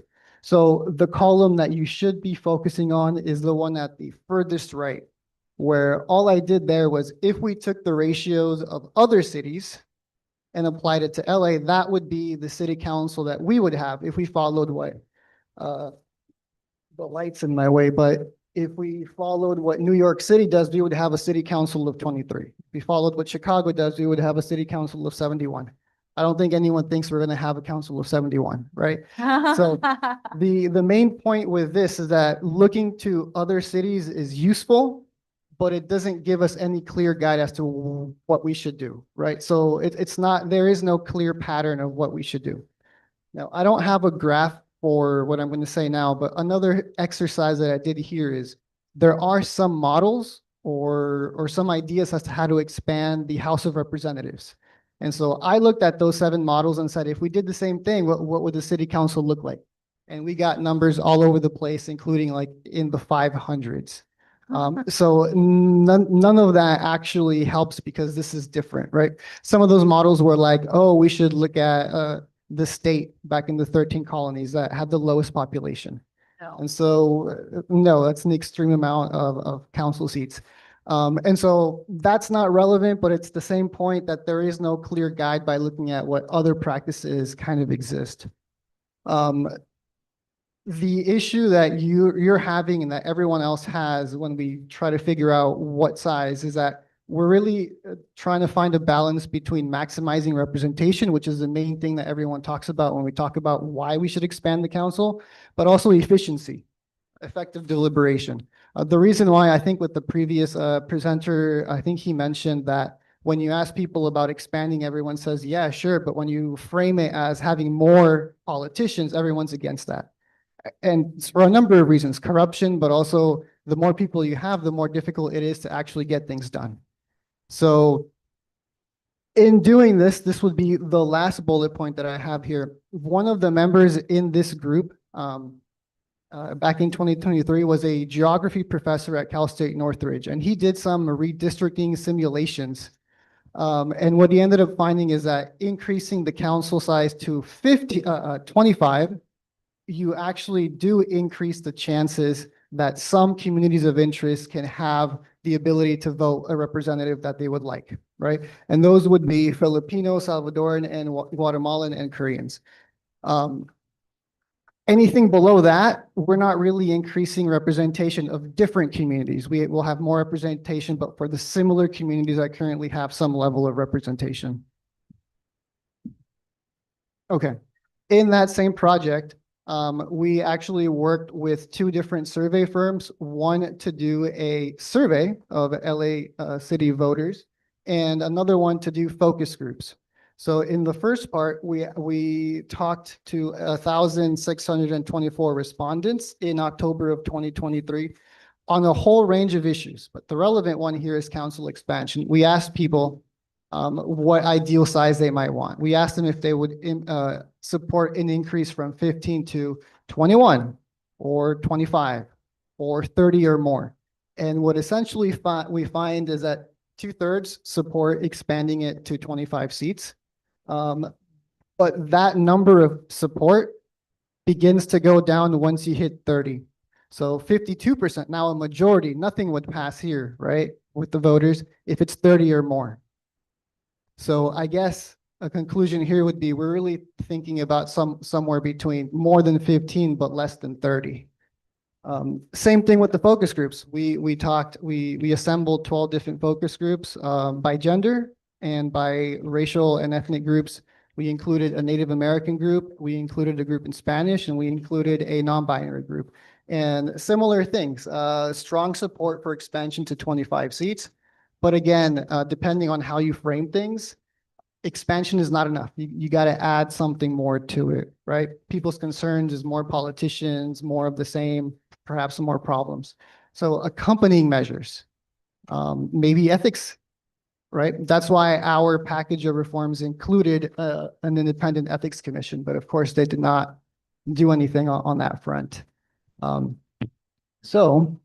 one last thing that I'll share on this. Currently, right now at Loyola Marymount, we're working on a grant to study the implementation of Measure G, which is at the county level, right? We have a survey in the field right now, so these are not official numbers. We're still going to wait until the survey closes and we can analyze it. But we asked the question to only our City of LA respondents on council expansion. And again, we continue to find very high support for expansion, upwards of 23. So more than half. We gave them options, so none of these add up to 50%, but you ask people for a council of 23, a very big chunk likes that. 27, a big chunk likes that. So there, in terms of public opinion, you're going to get strong support for expansion. Okay, and that is my presentation. Thank you, Dr. Hasso. Okay, so next up, we'll have you come back over here. And then our next speaker is Councilmember Hugo Soto Martinez. So Councilmember, you're welcome to join up here. Councilmember was born and raised in Los Angeles, the proud son of Mexican immigrants and street vendors.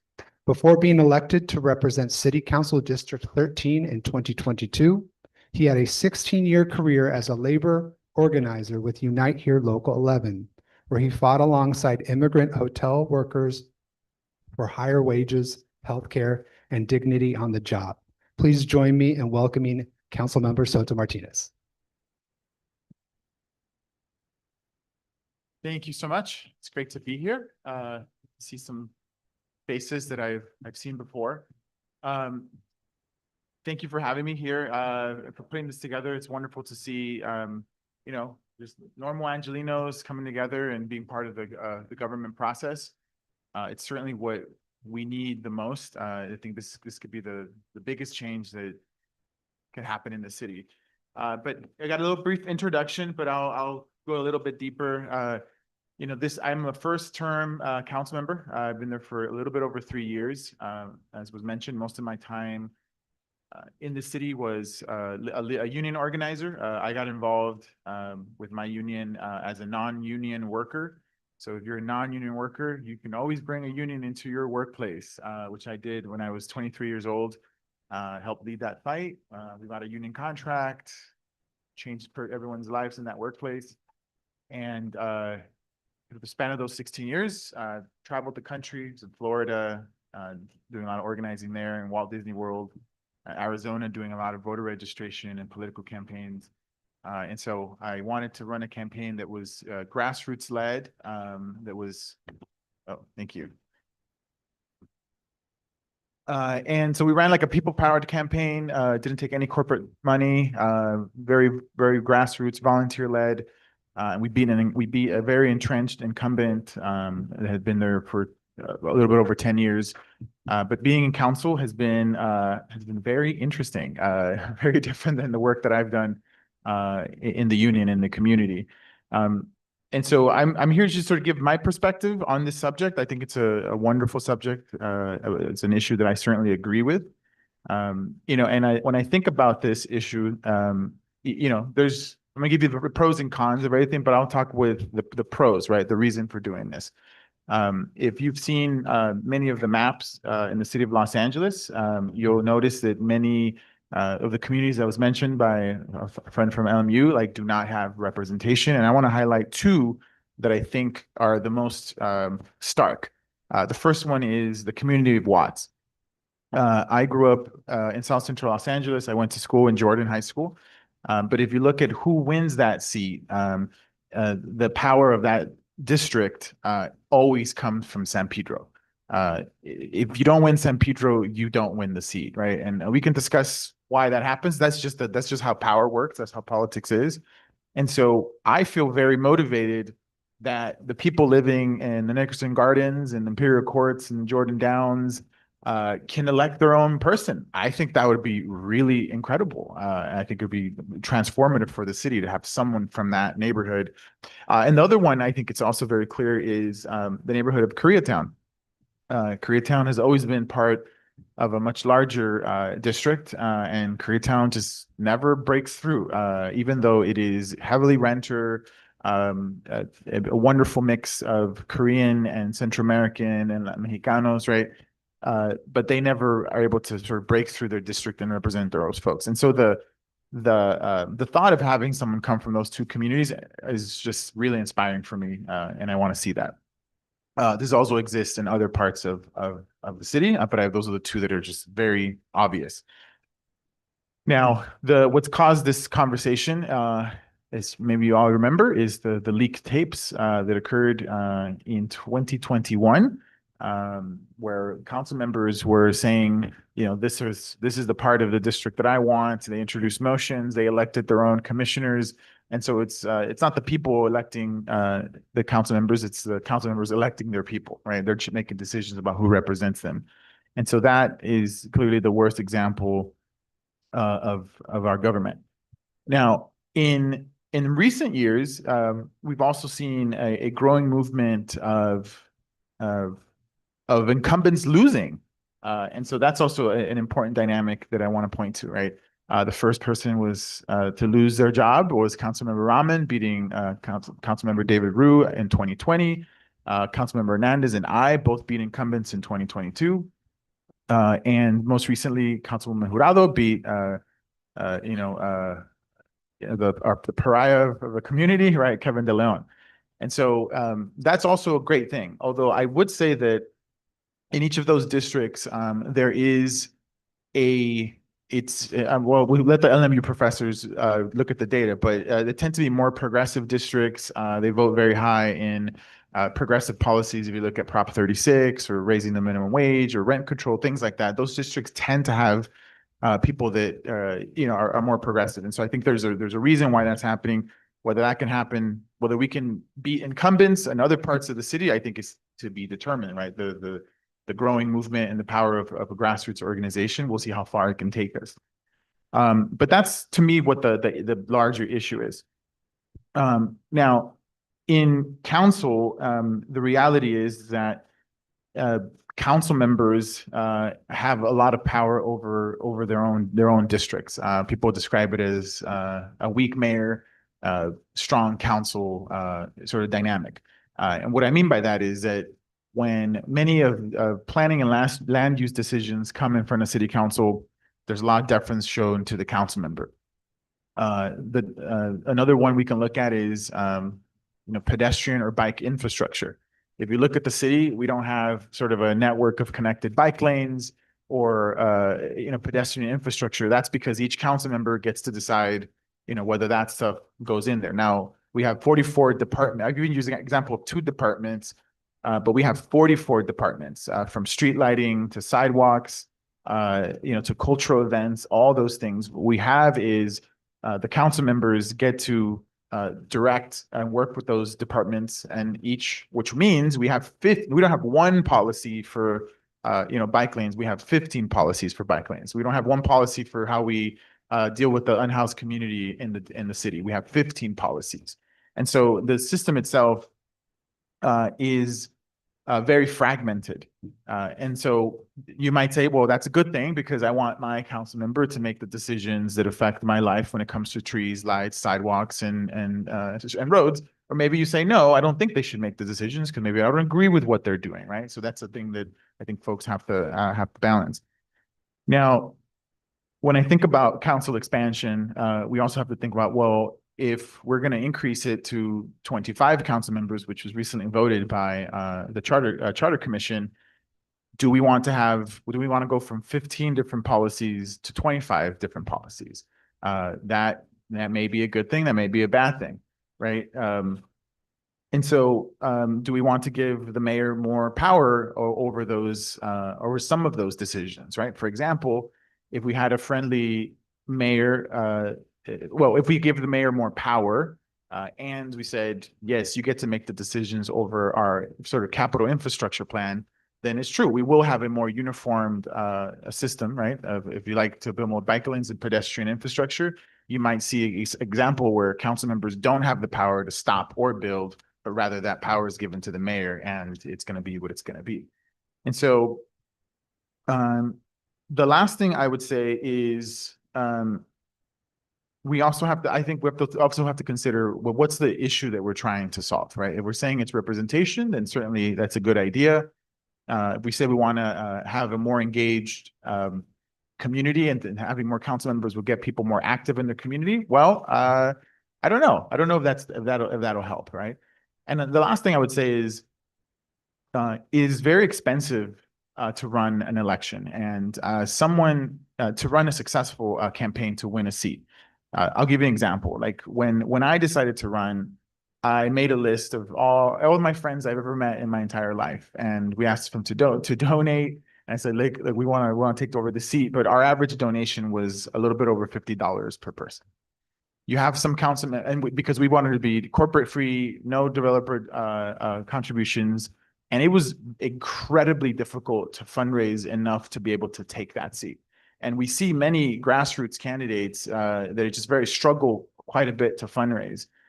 Then on the other hand, you have council members who, if you look at the filings, right, raising $300,000 like with the snap of their fingers. And so if we were to if the public were to expand council, what does that mean for our ability to win those elections for the people that you agree with, right? Right now, if you look at the elections that are happening in the city, there are who I would describe, sort of 4 or 6 grassroots candidates trying to take over, some of those seats. Fundraising has been very difficult. Our movement, as growing as it is, we're competing for the same pot of money to support those 6 candidates, whereas the corporate class and the corporations of the city have an unlimited amount of money, and they're going to be able to support their candidates as much as possible. So I still think it's a good idea to expand the council, but these are all the things from my perspective as a movement organizer, as a council member, that I think should be weighed and discussed, and hopefully you all make your own decisions on where you land on this issue. And, thank you so much. Thank you so much for your time. Thank you. Thank you, council member. Next up in our final presentation before we move to a 20-minute Q&A session, we have Michael Wu, who's a former city council member of Los Angeles, representing District 13. Yes, let's give him a round of applause as he walks up.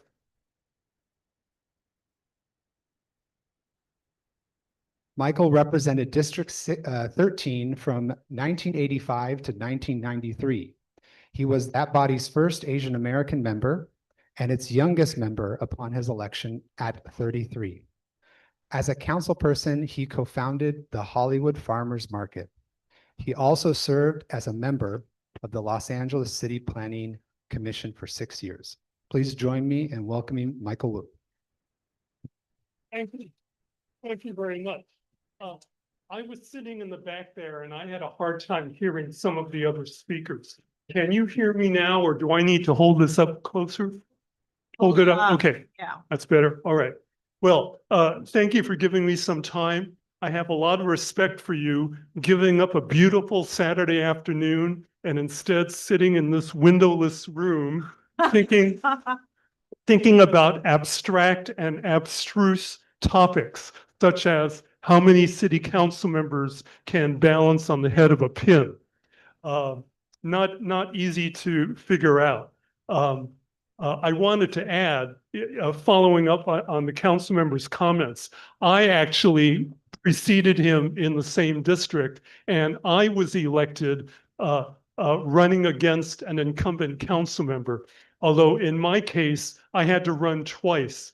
I lost the first time and decided not to give up, and I stayed in the district, ran again, and defeated an incumbent council member to win election. And so I consider myself, in a sense, as an insider to the extent that I was elected to the city council. I was one of the 15. I know what it was like inside. However, I have certain reform impulses that will color the comments I'm going to make to you this afternoon. And third, I'm an iconoclast. I assume that you know what that means. It means somebody who's willing to smash icons. What it means more informally is that because I'm not actively involved in politics these days, I don't really have a horse in this race. That is, I don't have a vested interest. And so I hope that I can give you some independent, if not objective, opinions about some of the issues that you've been asked to think about. So our subject is sizing the city council, which may be upsizing. Some might argue downsizing might be better. Or what is the right number of council members? As you know, the city of LA is confronted with some very serious, very confounding problems. When I put my PowerPoint file together, I was able to easily put together some problems that can be presented as an image. There are also other problems that are not as easy to think of as an image, but which are very serious in terms of expectations of the public that are very hard for city government to confront. So just a few that I was thinking about last night include LAX. Who welcomes going to LAX? The problem about the theft of copper and what that means in terms of keeping street lights on in our districts. This is the swimming pool in Griffith Park. I don't know if you've heard, but the city of LA's parks has fallen to like 90 out of 100 city park systems in the United States because of the difficulty and the cost and the challenges of managing a large city park system. Housing, of course. And last but not least, I had to include a picture of potholes, in part because in LA is not the only city that has a pothole problem, but in a way it symbolizes the problem of dealing with something that seems to be an obvious day-to-day mundane need, and yet it's really hard for city government to keep up with a worsening challenge. So facing a wide network of challenges like this, the city of LA has had 15 council members ever since 1924. But as you know, the population of LA is a lot bigger now than it was in 1924. In 1924, each council district had 38,000 constituents. Now the number is up to about 265,000. The recommendation embraced by the Charter Reform Commission is to increase the number to 25, which my understanding is would reduce the number of people per district to about 159,000. Now, what is the basis for comparison? New York City has 51 members, each representing about 157,000. Chicago has 50 members, each representing about 50,000. I would argue to you that there is no magic number. That is that 25 is not necessarily better or does not necessarily produce better outcomes than 15. You know, if you think about it, to a large extent, it depends on whether you have 15 geniuses or 15 bums. And if you increase the number, the number, does that increase the likelihood you're going to get more geniuses or more bums? I'm saying this to suggest there are some other additional factors you need to think about beyond just the number. I couldn't resist putting this on the screen because it reminds us all of what are the issues, what are the concerns that people have had in recent years about the city council.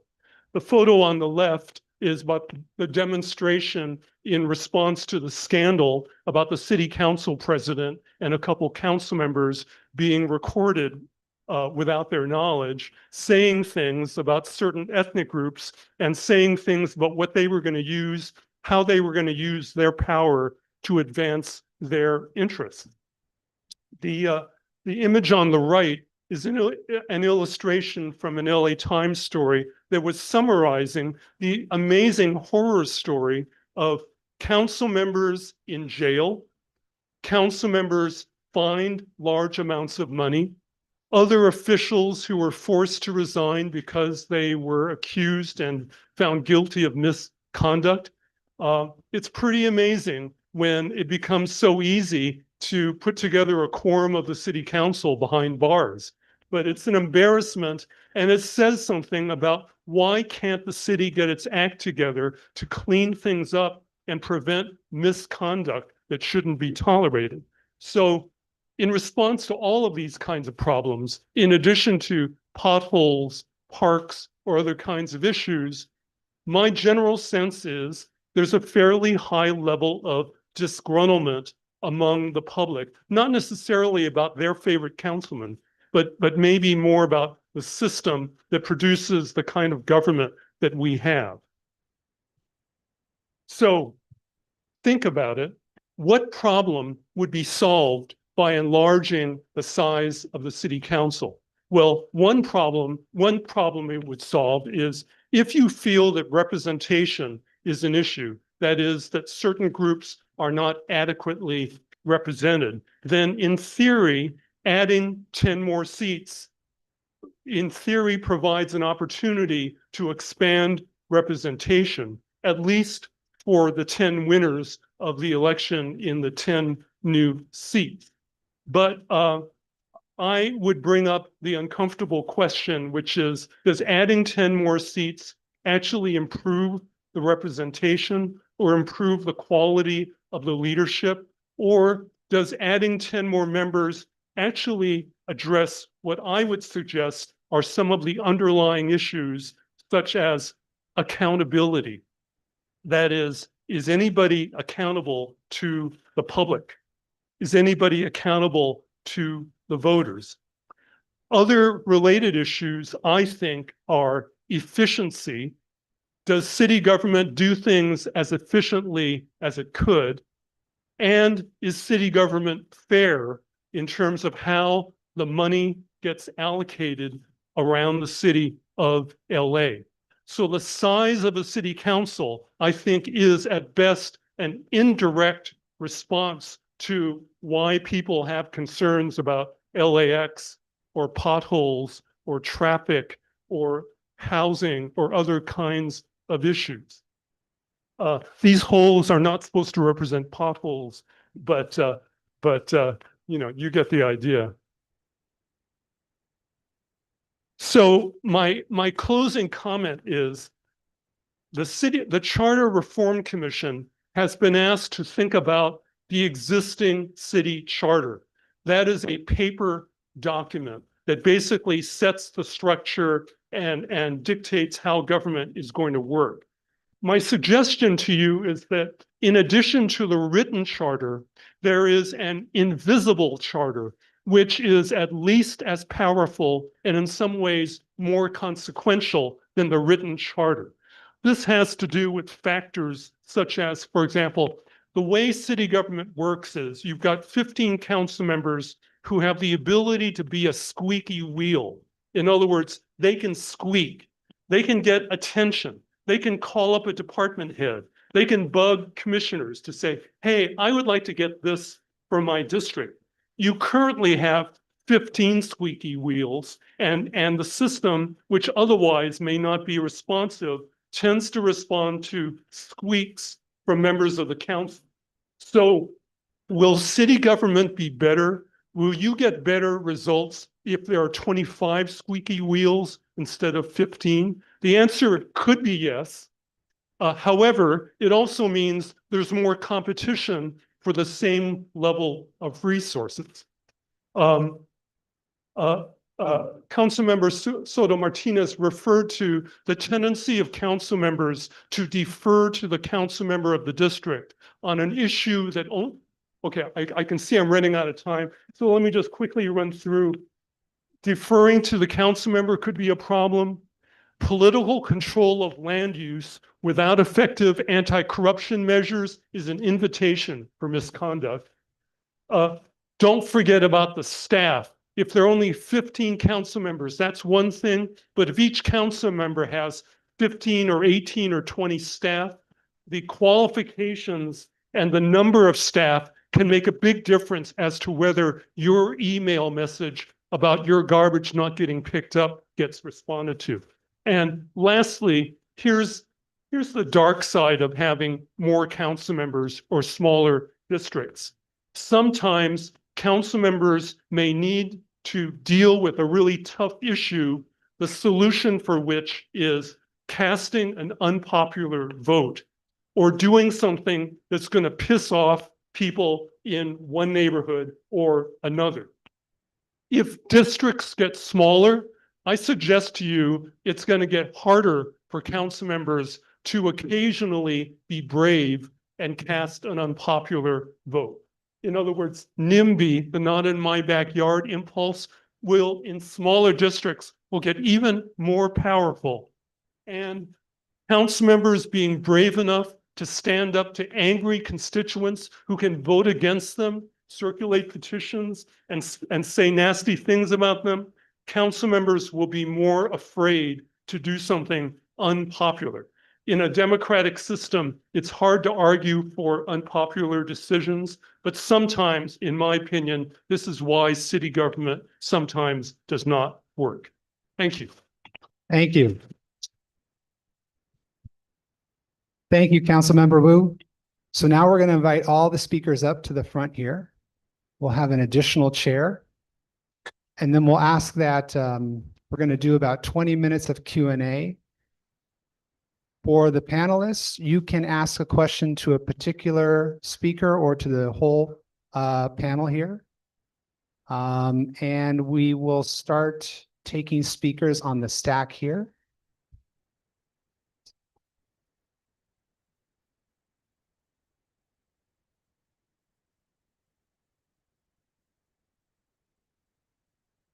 Why don't we start with Mo, because I know you tried to get in a question at the end of last time. And then we'll go to.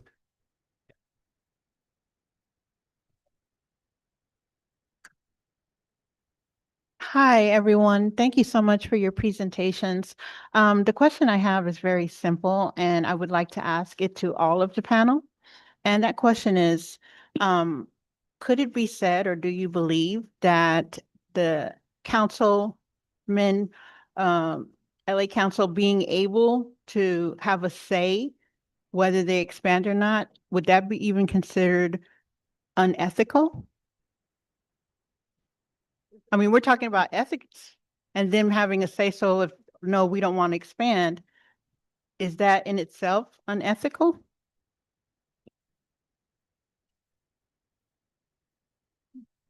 Start us off.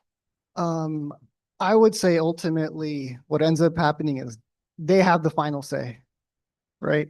Whatever they want is what ends up happening. Would it be unethical? Yes, it's not really good practice. We know what they're going to do, right? They're going to protect their power.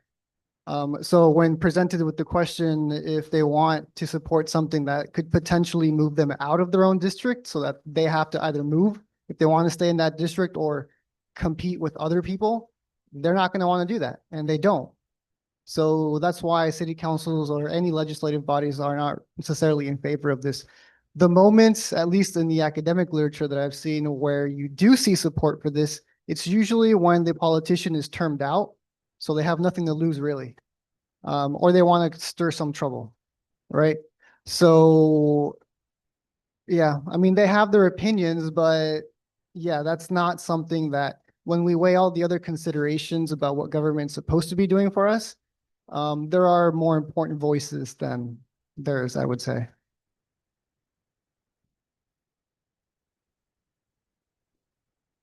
In response to your question, I think that council members voting on the size of their council is not unethical, but it could represent a conflict of interest.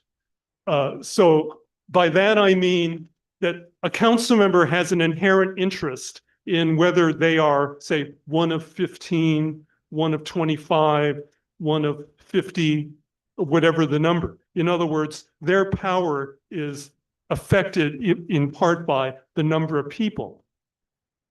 Changing the number depends on a vote of the people in the city. There are two ways to put this question before the voters. One way is for the city council itself to vote to put something on the ballot for the voters to decide. But there's another way. The other way is to not count on the city council to put something on the ballot, and for the voters of the city through a petition process to put something on the ballot without asking the city council to do it. So there is another way. It's complicated, it's expensive, but that would be a way to avoid the inherent conflict of the city council proposing to the voters how many council members there should be. I think that's a wonderful answer, council member emeritus. Yeah, I agree with what my predecessor said. I would add also that you know, the Charter Commission was created to bring recommendations, and we also have to think about it as having checks and balances, right? We can't just simply put everything that comes out of the Charter Commission with any oversight. We are the elected body. We are accountable to the people, and so I assume some of those decisions that come in front of us will be difficult. Some votes will be challenging, but I'm in a re-election, and that's the opportunity for folks if I do an incorrect decision to you know, elect somebody else. Great, thank you, Mo. Next, we're going to go to Kathleen. Hi, thanks. This is a general question for each member. You could go in sequential order. So just a couple of facts. So LA Cold is still locked in development, even though there's only 15 council members, which is a massive development housing project to bring 1,500 units of living. And some areas of Los Angeles are expanding much faster than others. I actually live in West Adams, which is going through rapid development, so I'm very close to this. So my question to someone who's active in city council, how does your office specifically manage the volumes of review? And then the follow-up to that is, since some districts handle 10 more times of the number of development applications than others, would having smaller districts allow for a faster and more equitable review of projects, therefore accelerating progress? Thank you for that question. What's the name of the project that you mentioned? The first one was LA Cold in District 12, I believe. Oh, I'm not familiar with that one. Well, you know, the Council Emeritus, who's a planning, you know, has a planning degree by trade, maybe we'll add some more color to this, but, you know, from what I understand, or as far as my experience has been, is that a lot of the projects in our district are now ministerial. You know, what's happened over time is that the state has taken away a lot of discretion from council members. They're both density bonus projects. You know, ED1 has been codified, and so a lot of things actually don't come through our review. You know, our hard power is kind of diminishing, although soft power still exists. But do I think that will speed up? Well, we handle that, and we have an entire staff that reviews every project that comes through. And if it's ministerial and density, or, you know, we don't touch it. We don't use our soft power when it comes to development. I think that's the right thing to do. And other ones, of course, we will look at them if we have some discretion over. I don't think it will help. Sorry, the issue of projects being brought online right now has to do more with the permitting process. If you look at projects now, the entitlement process is actually faster now than the permitting process. Permitting process is now taking 3 to 4 years. That's like DWP, different departments that are just can't get their act together. So I think if we fix the permitting process, we'll see a lot more, projects going faster. But I'm also a big fan of taking power away from council members when it comes to planning and land use decisions. But I do believe that they need to be done through the community plan process and have those rules baked in and everything just preset so that when they come to council, we don't have to touch it. It's mostly a community engagement way to do it. Great. What I would add is that I think it's likely that adding more council districts would probably slow down the process of getting approval for permits. In theory, adding more council districts means there would be more opportunities for anti-development groups to get their council member to slow down projects. I think it's unlikely to work the opposite way of pro-development groups getting the permit process to move faster. Great. Thank you, Kathleen. Next up, we have Rob. Councilmember Wu, I have a couple questions for you. You brought up some interesting points, but I just want a little clarity on it. One of them you said is that with the current system, you have 14 other council members acting as a rubber stamp. Do you believe having more or fewer council members will decrease that?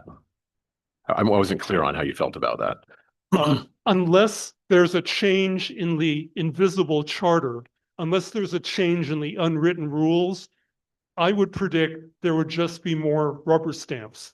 In other words, if the assumption is still that one council member has virtual control over decisions in his or her district, unless the system changes by increasing the number of council members, you just would have more rubber stamps. In other words, other council members who don't want their colleagues to interfere in their district, so they will tend to blindly go along with what the council member of the district wants. To change this, you would need to take authority over certain things like land use away from the city council, or to find some way to break out of the tradition of the other council members following what the council member does. Or, in other words, on those rare occasions when another council member challenges or opposes what the council member of the district wants,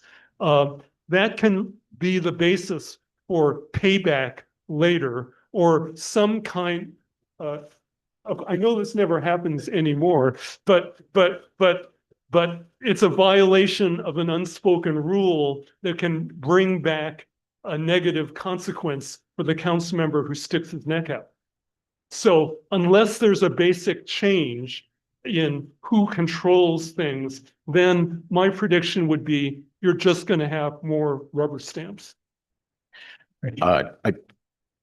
Is there any comment on that? I would just say, I think the idea of passing off things like land use is an interesting idea, because I disagree with you that increasing the seats will make a difference. I think we have 5 people that control all of county of LA, and they rubber stamp everything because they're so buddy with people. They're only working with 4 other people. So I actually disagree with increasing it. But anyway, my other point that I wanted to ask about, I just did 2 points I wanted to ask.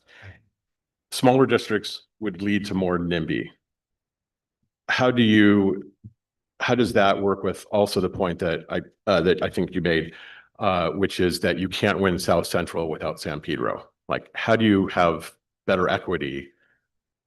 You want smaller districts, so it's more representative of the area, of the socioeconomic area.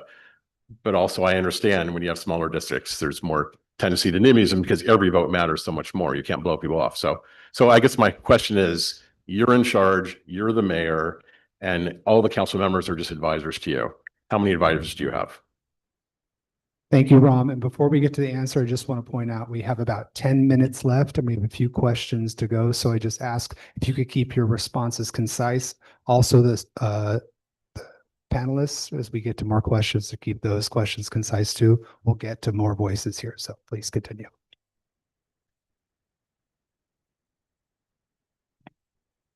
Okay, at the risk of giving a non-concise answer,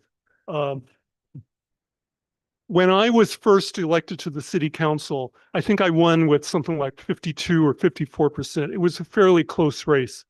4 years later, I ran for re-election and I was reelected with 70% of the vote. But I was very curious about who are the 30% who didn't vote for me. And I looked at the map. I looked at the map and looked at the precincts where I lost. I typically, in the precincts that I lost, I could tell there was a reason, such as I supported low-income housing here. I supported an AIDS hospice here. In other words, I supported some positions that were unpopular with the immediate neighborhood, but because the district was the size that it was, at that time, I think my district had about 235,000 constituents. If a few neighborhoods were so mad that they couldn't forgive me for something I did that was unpopular, I could still be reelected. And so the argument I'm making is, in a smaller district, it is harder for the council member to make an unpopular decision and still be able to get reelected. That's the general point that I was trying to make. Okay, great. We'll go to the next question. Oh, a good mayor would have a very wide range of advisors to give advice. So there's no, just to say, to say 3 or 5 or 10 really doesn't mean anything, but Yeah, I mean, look, every staff is different, right? Like I have a chief of staff and a deputy chief of staff, and I feel like that's good for my office, but there are other folks who want more, larger bodies. So it really depends on the leadership style and, what qualities of the staff that you have. It was interesting that when I was on the council members, there was a continuum of how council members use staff. A few council members, especially the West Side council members, had fewer staff who they paid higher salaries to, who typically were older, more experienced, probably more educated. Some of the other council members had larger numbers of staff, tended to be younger, tended to be less experienced, tended to work for lower salaries, but each office had the same number in terms of budget, but they could decide differently how to carve up the money in terms of fitting the way that a council member wanted to work. Great, thank you. Next, we're going to go to Kelsey. This is more so directed to the current and former council members here. From the stories that you're sharing, it's easy to imagine that there are just minority communities in any district that are never going to have an opportunity to have any voting power or even advocacy power when it comes to what happens in their districts. Has there been any conversation about whether, the California Voting Rights Act or the Federal Voting Rights Act, if the council, its structure is vulnerable to a challenge based on either of those? That's a wonderful question. I do want to sort of parse out a little bit. I think Councilmember Emeritus is talking not just about ethnic groups, but just ideology, right? Like around planning and land use or stances of immigrant, just what people's beliefs, right? So, but to answer your question, yes, with the redistricting, with everything that came out regarding those tapes, one of the lawsuits, was it a lawsuit? Oh my God, was this closed session? I'm trying to wonder if this is a closed session. It is closed session. Okay, so when we have something in closed session, we can't talk about it in the public, but it's being live streamed. Yeah, so I can't speak to the what was discussed in closed session, but yes, it has come up about whether groups are, whether the city has violated the, Voting Rights Act, but yeah, it is considered. In the 1980s, the Justice Department threatened to sue the city of LA for not having a district which had a good chance of electing a Latino member. So the city council, not wanting to be sued, said, you don't have to sue us. We will redraw our lines voluntarily to create a Latino majority district. Ironically, they decided to do this by picking the first Asian American elected to the council and taking my district and basically tearing it apart to create what later became the first council district. And suddenly my house in Silver Lake ended up in a different district. And so I thought, well, how am I going to deal with this? Eventually, the council did elect one and more than one Latino member. In my case, because one of the council members literally dropped dead on the floor of the city council, thus I had nothing to do with it. Thus opening up a new seat and enabling the council to again redraw the lines to have a new Latino majority district and a district in which I had a chance to be reelected, enabled me to go on to a second term. But anyway, yes, the Justice Department can sue if they believe that the Voting Rights Act is being violated. Great, thank you. Next, we have Jonah. Yes, so my question, I guess, is with regards to the land use stuff that a couple people have asked about. I know you mentioned that smaller districts will mean that council members get more say or are less likely to approve projects or more likely to block them. So what is the status of things like land use reform in the city charter? So like the city council members aren't in charge of that. And then what other changes like could the Charter Reform Commission or the city council make?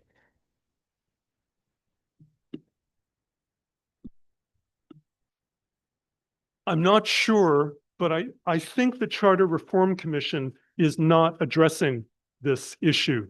There have been proposals in, for example, editorials in the LA Times about somehow separating out the entitlement process from the existing relatively political process. But I would say the city council has not shown an appetite for going in that direction. Again, Councilmember Meredith has a planning degree, so I wanted to defer to him. I do think there is a growing trend to take away discretion on these issues. I mean, I mentioned the state has taken a lot of discretion from local municipalities on these things because it's led to us just not building enough, in the city. And I do think there are a handful of council members who want to move in the direction of having those rules baked in so that it doesn't become a project that we have discretion over. But again, my solution to a lot of these things is always having the community involved in the process. And usually that's through the community plan updates. And so if you're in your area, you're going through a community plan update, that's the opportunity for the public to get involved and have those rules already baked in. So you do, to some degree, you can take power away from the council members. Great, thank you, Jonah. Next up, we have Paul.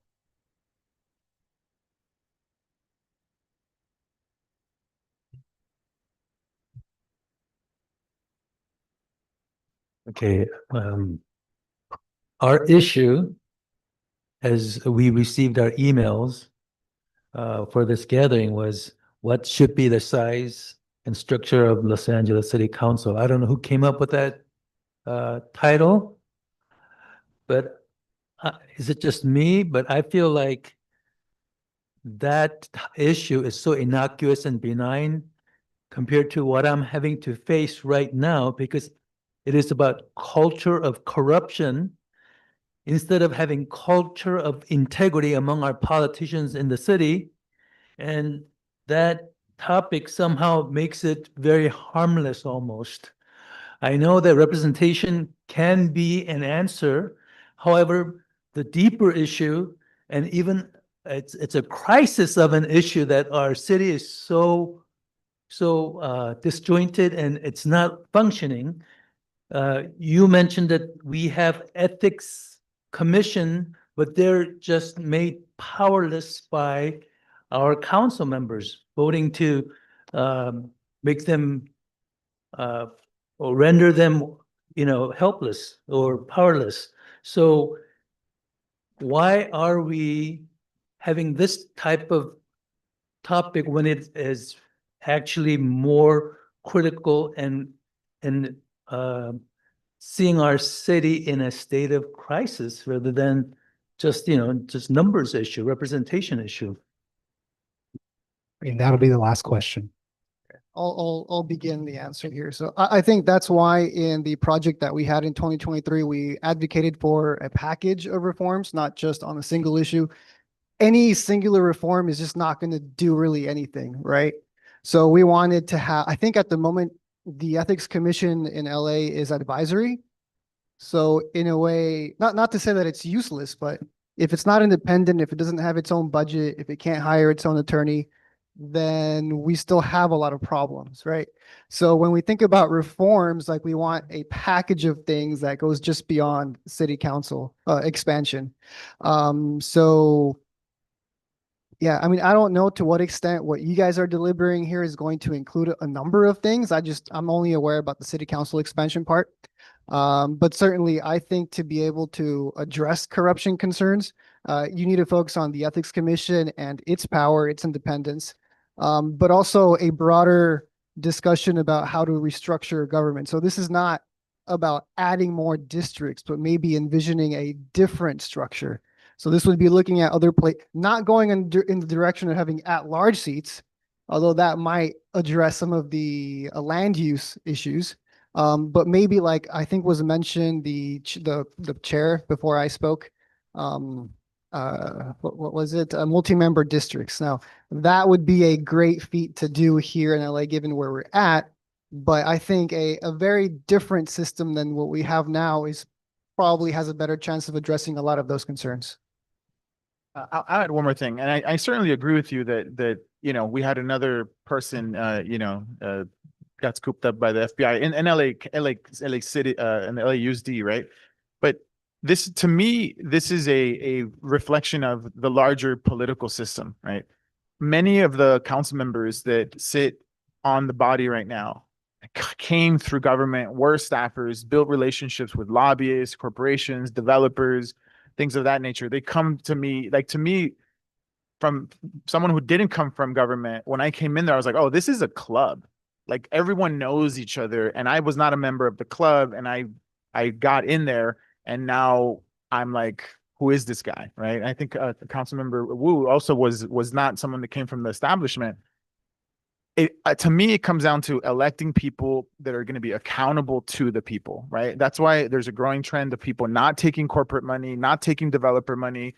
We bust our asses out to go there and be accountable to the people. And I think if that movement continues, I think that will, I think can address some of the concerns you're bringing up. You're dealing with the size of the city council because it's easier to deal with arithmetic than it is to deal with the underlying reasons why there is corruption. In other words, it's easy for you at the end of this afternoon to decide the right number is 25, 23, or whatever. But to deal with the underlying issue, I think that I was the author of the ordinance that created the Ethics Commission. At that time, that was the most powerful city level ethics law anywhere in the United States. But that was like 35 years ago.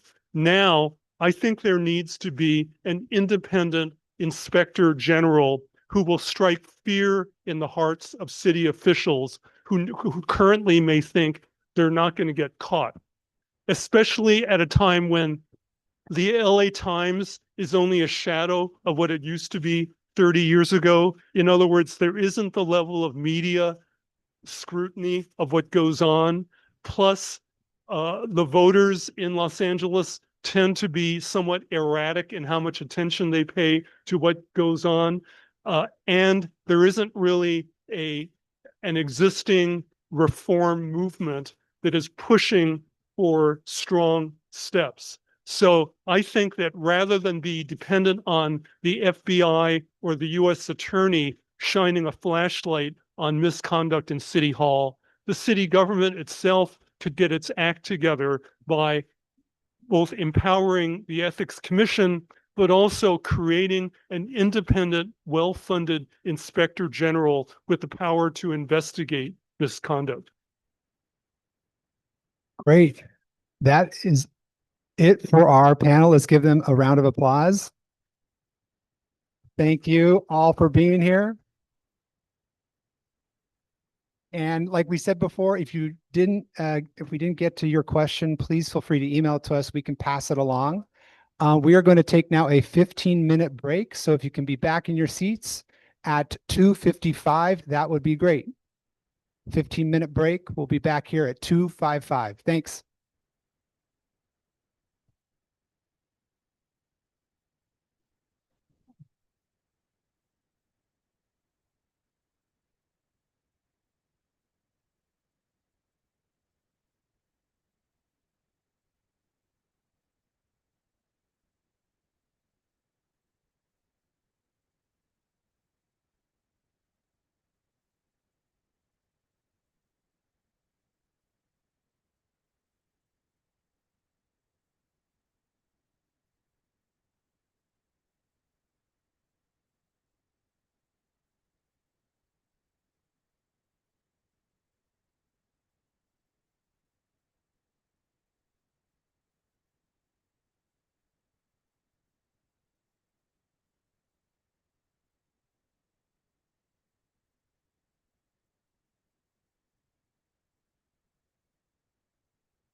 Okay, I have a quick update. As you take your break, there's a door right here just outside this hallway to the right that goes outside, that goes this way. You should know if you go through this door and close it behind you, you can't get back in. So it's better to go out the front the way you came in if you want to get some fresh air.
But I think we're about ready to come back, everyone.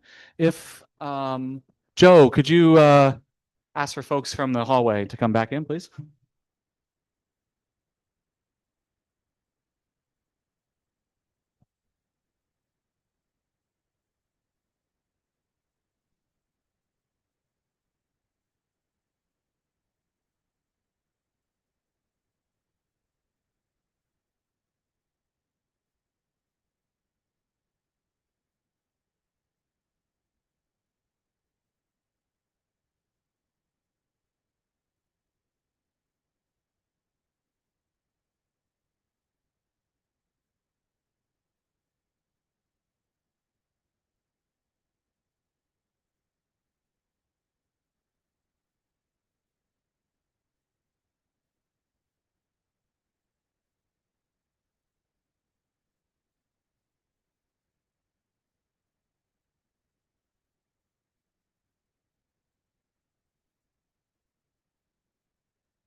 All right, friends. Got it here. Oops, that mic's not on. All right, let's reconvene back at the back in the room here. There might be a couple people still shuffling in, but that's all right. We'll still get started here. Couple quick things. Somebody was, sort of asking a question about the topic, and that's come up a little bit, this particular question and other things that are kind of perhaps related, perhaps not to the question. And our advice to you is that the power for what you recommend is in your hands at the end of the day. That's number one. This topic came about because it was the top priority topic of the existing Charter Review Commission, or Charter Reform Commission, rather. But everybody is fully aware that there's lots of things that connect to it, and that question was chosen because it would connect with the recommendations that they're working on right now. But you are your own body, so I'll say that right now. And if anybody else has more questions or thoughts about that, as always, raise your hand at any time or put up the table tent. Let's see. One more thing I wanted to mention. I don't know if we said this earlier in the day, but the moderators and all of us, our role is not related to the question at all. It's purely about process. So as we move into small groups here for the first time, it'll be our first opportunity to prove to you that that is indeed the case. Try us. Ask us a question about the council size, and we will be sure to tell you, that's not my job, that's your job. Please talk to your fellow delegates and ask presenters and all that stuff. And with that in mind, we have a couple new tools that you can use to keep track of some of the information and some of the requests and questions and so forth. You all have your yellow pad, which is always good. Take notes for yourself. Nobody is taking notes for you, so please do take notes there if it's helpful for you.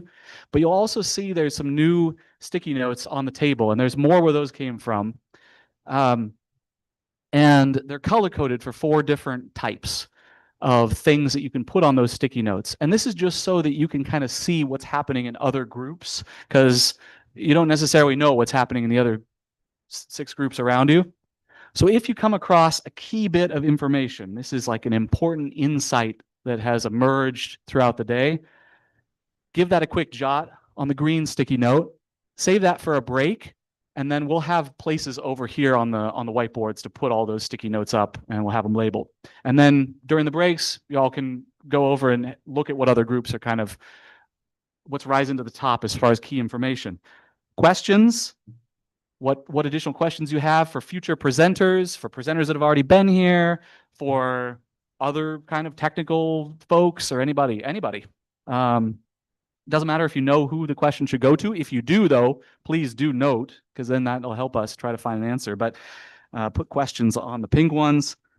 Values. This is things that we're going to talk more about this later, so probably leave this one for the time being. But this is kind of ethical principles or like high level kind of values that might guide any kind of decision on this topic. So real high level kind of stuff. And then information requests. This is requests for more, exactly who you would like to hear from next weekend, exactly what kind of documents you would like to see, what other kinds of advice you feel you need. If it's just like a topic that you need information about, or if it's like a specific person or an organization or a type of organization, that's all good. And I'll say our capacity is pretty limited because these two sessions are only a week apart. That's not how we'd normally do it, but we're time constrained here. So we're going to be pretty limited on what we can get for you, but we'll do our best, and we'll do a little bit of voting tomorrow on what the top priority items that you all think as far as requests go, and what we should source for you or try to. All right. Any questions about that? So this in your small groups now, as you're debriefing this morning and afternoon, or throughout the day, and for all the rest of the days, utilize these Post-it notes. Any questions? Yeah. Mm-hmm.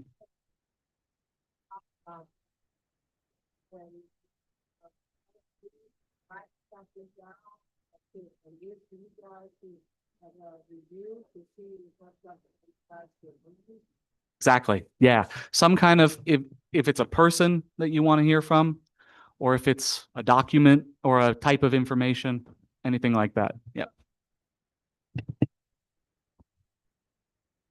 Yeah, that's a good point. So yeah, feel free to put any notes about, hey, I'd like to, this person, and this is what I'd like to, this is my question for them, or this is what I'd like to hear about. That's extra helpful. Actually, thank you very much. That was a great clarification. Cool. Okay, we're about to move into small groups for the first time. So the groups are organized here by number 1, 2, 3, 4, 5, 6. And group 7 is out across the hall. I'm going to ask for volunteers for that group first because it's going to be the quietest of all the groups. And so I want to just give an opportunity for anybody that's feeling a little overwhelmed by being in this space in particular. If you feel like you're a little sensory overloaded and would like to be in a quieter group, no need to raise your hand. Actually, maybe do raise your hand because everybody might get up and move there. I mean, I would. Paul is going to be your person across the hall. Can I get a raise of hands of who would like to join that group? We're going to need 6 people. I've got 1 here, 2 there, 3 here, 4, 5. Could use 1 more person, but 5 is okay. All right. There we go. And fantastic. All right. 6 of y'all head across the hall to meet Paul, and we might fill in a couple of spots here because a couple of groups have lost a lot of people. So give me just a second to do that. Moderators, feel free to join your groups. But just give me a second to reshuffle here for just a moment. 2, 3, 4, 5. 5, 6. Okay. Let's see. Can I get a volunteer?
All right, feel free to get started.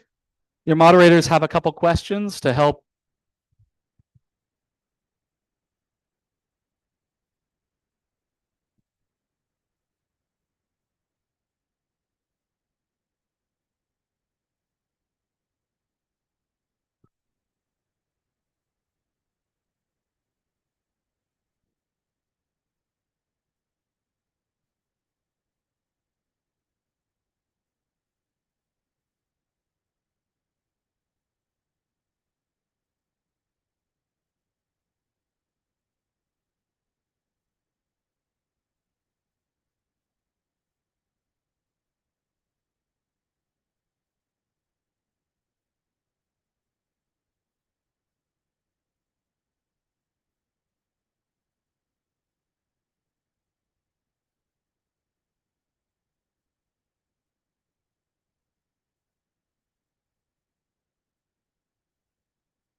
I have 5 more minutes in these groups, everybody. Sorry, it's out of nowhere. 5 more minutes.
All right. We're gonna head back together here. The group from outdoors has started to put up stuff on the wall, but please hold on to your stickies for just now. Do that at the end of the day if you would, and take a look over there at the end of the day. Just as soon as everybody gets up, all hell will break loose. So hold on to those for just the moment. Accommodate these group 7 folks at your tables as they were before, if you would, an extra chair. And thanks, everyone. Yep, I was just doing announcements. I put up.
Okay, everyone.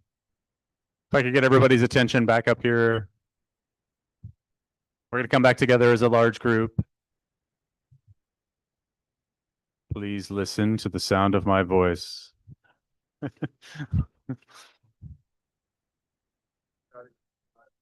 I do the clap thing again, you think? If you can hear my voice, please clap once. If you can hear my voice, please clap twice. Hey, it worked. Thank you, guys. All right, we're going to come back together as a large group. I'd like to give each group a chance to report out a little bit and sort of debrief with the full group.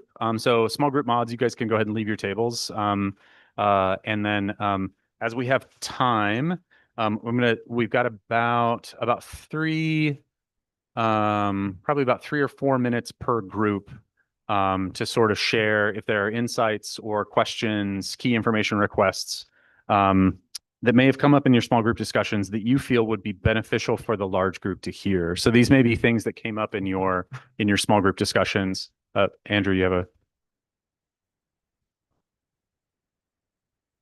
You don't have to put them up there right now. Just put them up by the end of the day. So that if you haven't had a chance yet, you can, yeah. So the question was, should we hold on to our Post-it notes or do they need to be up on the board? Those can go up around the end of the day. If you haven't put them up yet, just hold on to them while we're going through this, and then you can put them up on the board in just a little bit. So we'll go around by group number just to hear from 1 or 2 people, if possible, from each group. If there are some important insights from your group that you want to share with the large group. Could we start with group number one? I'll put you guys on the spot. I can vamp for a minute if you need a minute to think about who wants to speak for group one. So this would be sort of like important insights, maybe a key question or a value or information request that came up that got maybe a lot of support from the group, or there was a lot of interest in this from the group that you think could be especially important for the large group to hear. Anybody from group one have anything to share? Oh, could you, where's our table mic? Oh, Lynn's on it. Thank you, Lynn. One of the main questions we had was if we do expand the number of city council members, where would their salary come from? Are the taxpayers going to be paying more to support their salaries? Great. Thanks for that. Anything else from group one? Any of you guys want to share anything?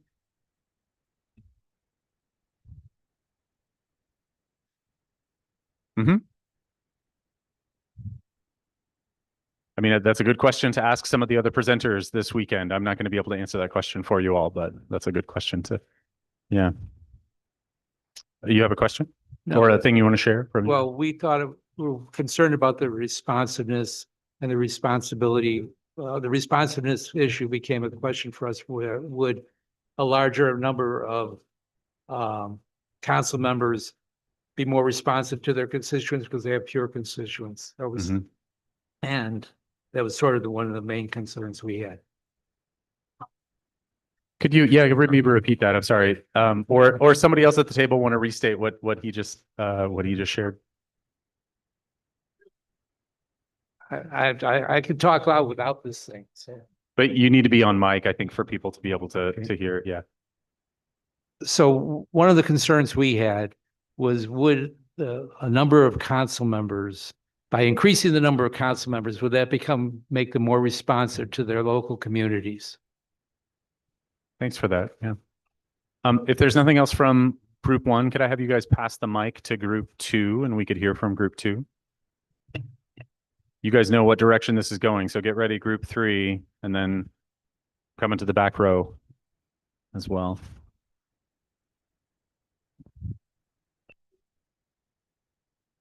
What insights or questions might have come up in your small group discussions that you feel would be beneficial for the large group to hear?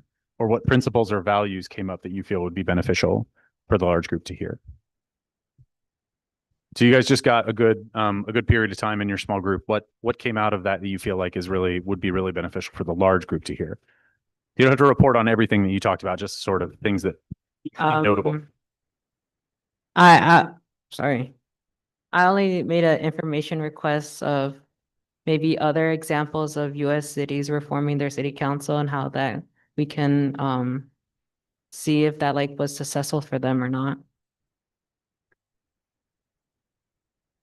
Others? I know that's true. Others from group two, anything you want to feel is particularly notable?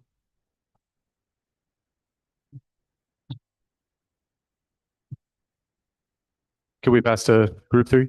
Oh, you have a mic. Okay. Can you guys hear me? Good. Yes. All right.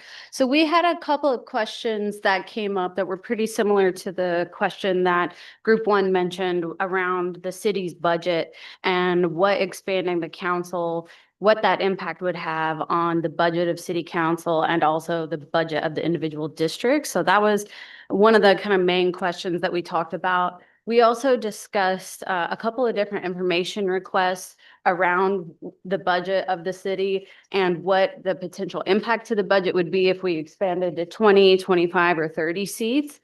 And we also had some values that we added. Transparency, I know, was one of them. We had some other ones as well, but they're escaping me off the top of my head. And then we also, what else did we have, guys? The ethics. We mentioned some kind of principles around the independence of city council and the ethics committee that city council reports to. So, and that was another one of the kind of questions we had as well. It was around independence of city council and city council members. So specifically around to what council member Wu had mentioned, if council members vote a certain way, how do we ensure that they don't face blowback from fellow council members who might have disagreed with that decision? So those are kind of some high level of questions and pieces of information we discussed as a small group. Thank you, Cara. Anybody else from group 3 have anything to share?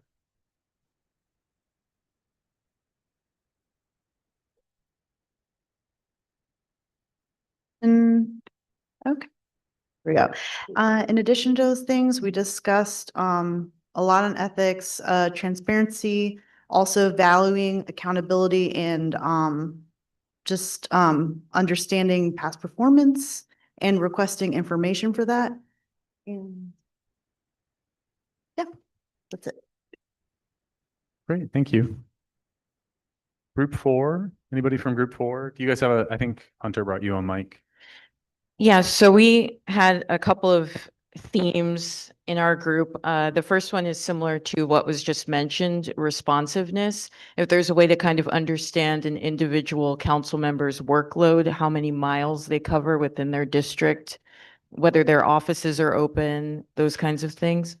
The second one was kind of getting someone on the commission who opposes expanding the council, having them come and explain their position with information and data. And then also having someone from the Ethics Commission come to talk about that process of how they respond to concerns about corruption, and how they investigate potential suspicions of corruption. Okay, thanks for that. Anything else from group 4? Jay? I have a really specific question. Some of the information came up comparing us to other cities in California, such as San Jose, San Francisco, 80,000 per rep, 50,000 per rep, and so forth. We have LA has a specific thing that San Francisco, San Jose does not. We have 9,000 miles of streets in Los Angeles. So if you have 15 reps, you're expecting your rep to be personally familiar with 600 miles of streets and potholes and sidewalks. And I just don't think that's happening. And that's why our city's in the shape that it's in. At what point is it reasonable for a representative to actually be familiar with the issues they have in their transportation? If we take it to 25, there are now, so right now they're accountable for about, what did I say, 900 miles? If we took it to 25, that representative would have to be like tasked with 360 miles of streets and sidewalks. Is that, and it could like one office stay on top of complaints or issues with 360 miles? What number would we need to arrive at where that rep could answer to the infrastructure problems? Thanks for that, group 4. Do we have a mic at group 5, table 5?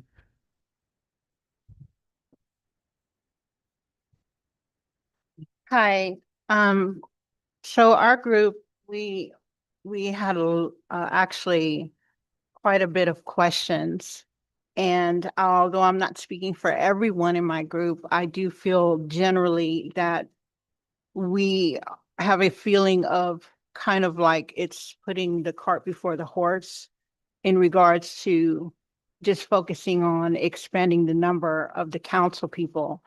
So some of the questions that did come up is, for example, what exactly are the duties of the council members for them earning 200,000 plus a year? What's required of them? What exactly is the structure of council, the council supervisors, mayor, who decides what? Are there any discussions being held to not only perhaps expand the number of the council, but also reconfigure the structure of how things are done?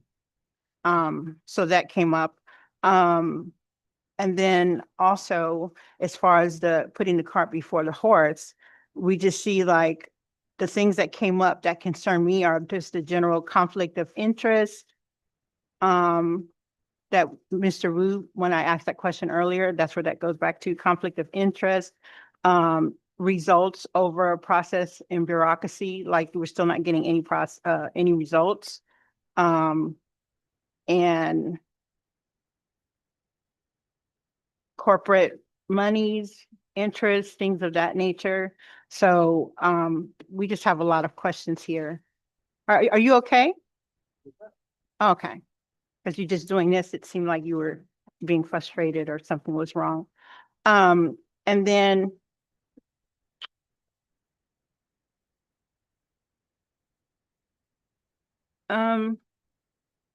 there was something else. Oh, for the request, I would like to know, like I said, the information, like the exact structure of the council and the supervisors and all of that. And then also to request to the return of Mr. Thomas and Mr. Wu. Thanks for that. Thank Group you. 5. Could we hear from somebody from group 6? Was there, oh, sorry, was there Yeah. anything else from group 5? Yeah, Yeah, Jonah. so I guess we were more concerned about like things which were somewhat out of scope of what the exact thing of the assembly was, but we think that the number is less important if we don't have like proper safeguards for corruption or for land use reforms and whatnot. So we think with the ethics commission or something being still appointed by actual politicians. So I guess we had several ideas on that front that we think would go. Like the number of council members is less important than who's on the council and the structure and culture of the council and making sure that it's rooting out corruption. All right, thanks, table 5. Anything else from your group before we move on? Could we move to group 6? Hi, everyone. Okay, yeah, it's working. So that's loud, man. So basically, we discussed pretty similar to what group 3 and group 5 discussed, many pertaining to corruption and the auditing process within, the council member body and how that's currently being dealt with, how it will be dealt with in the future, and corruption just in general, because considering that 4 of the council members in the last decade have been federally prosecuted, that is rather alarming, and we've deciphered that that is a crisis. That's an absolute crisis right now. So we focus a lot on corruption, and we also discussed ethical representation, how it may change after the districts are drawn. Will ethical representation be improved and adjusted immediately once those districts are drawn, or would it need to be drawn again? So those are 2 things that we mainly focused on. And yeah, I think you spoke a lot. Thanks for that. Just real quickly before we, no, we'll hear from you, Allison. I just wanted to say, just remember to be listening respectfully to everybody when they're trying to share with the full group. I'm hearing a little bit of crosstalk, a little bit of chatter. So just remember to be, we all agreed to be listening respectively. Allison, you had something else. You were at the table. Oh, I see. Oh, were you in group 7 or were you in group 6? I see. Okay. Yeah. Could I have you grab the mic to do this? Somebody wanna, yeah, thank you. We had some values, like public safety, access to representatives, things like that, which we thought would be, something that could be achieved through greater representation. Thanks for that. Were there, sorry, anything else from group 6, or maybe we could hear from group 7, the members of which are scattered all over at the different tables. So there were a couple at that who are now back at that table who are in group 7. If anybody, did you want to share something from group 7?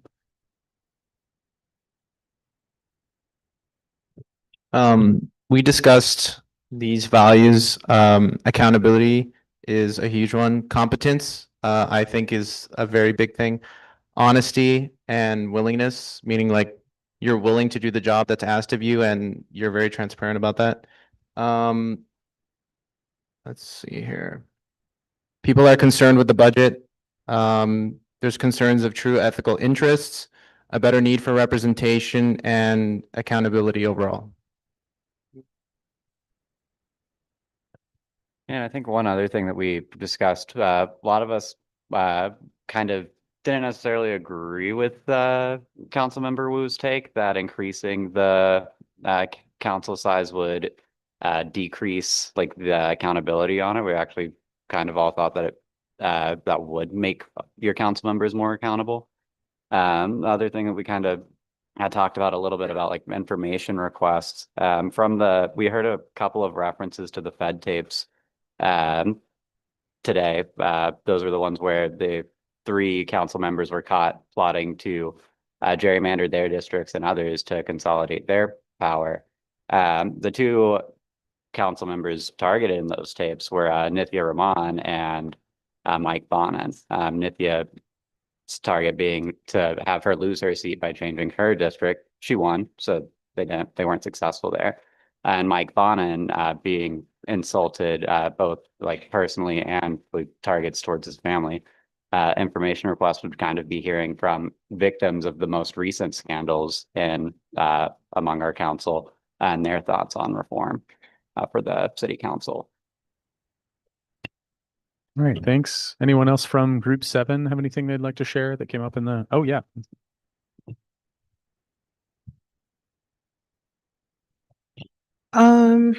In regards to kind of what I heard, I was kind of looking at it as a supply and demand situation. Let me see. Like we kept hearing not wanting to expand because they thought that the more people you have working, like the less that will get done. But my group kind of thought of it more in reverse. The more people you have, the more people who are held accountable for what they're trying to do.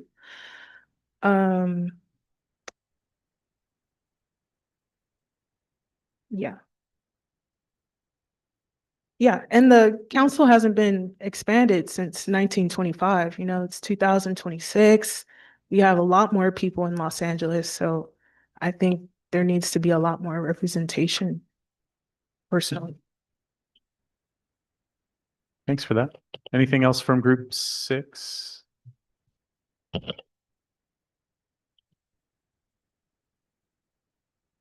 We have a couple of more minutes here. I think if other folks wanted to share some other insights, maybe that didn't get to report for their group, but had something that kind of came up in the discussions that you wanted to share with the group, we could do a little bit of that now if you want, or we could move to kind of the next segment of the agenda. Folks have anything kind of pressing that they want to share with the group?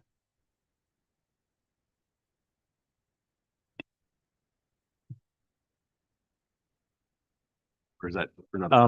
So I would ask, is it sort of in one of these kind of 4 categories of like information or questions? No, or information request? That can be tomorrow. Yeah, I would suggest if it's not about sort of information gathering, let's maybe save some of that for a little bit further on into the process. So good question. Thanks, Ram. Yeah.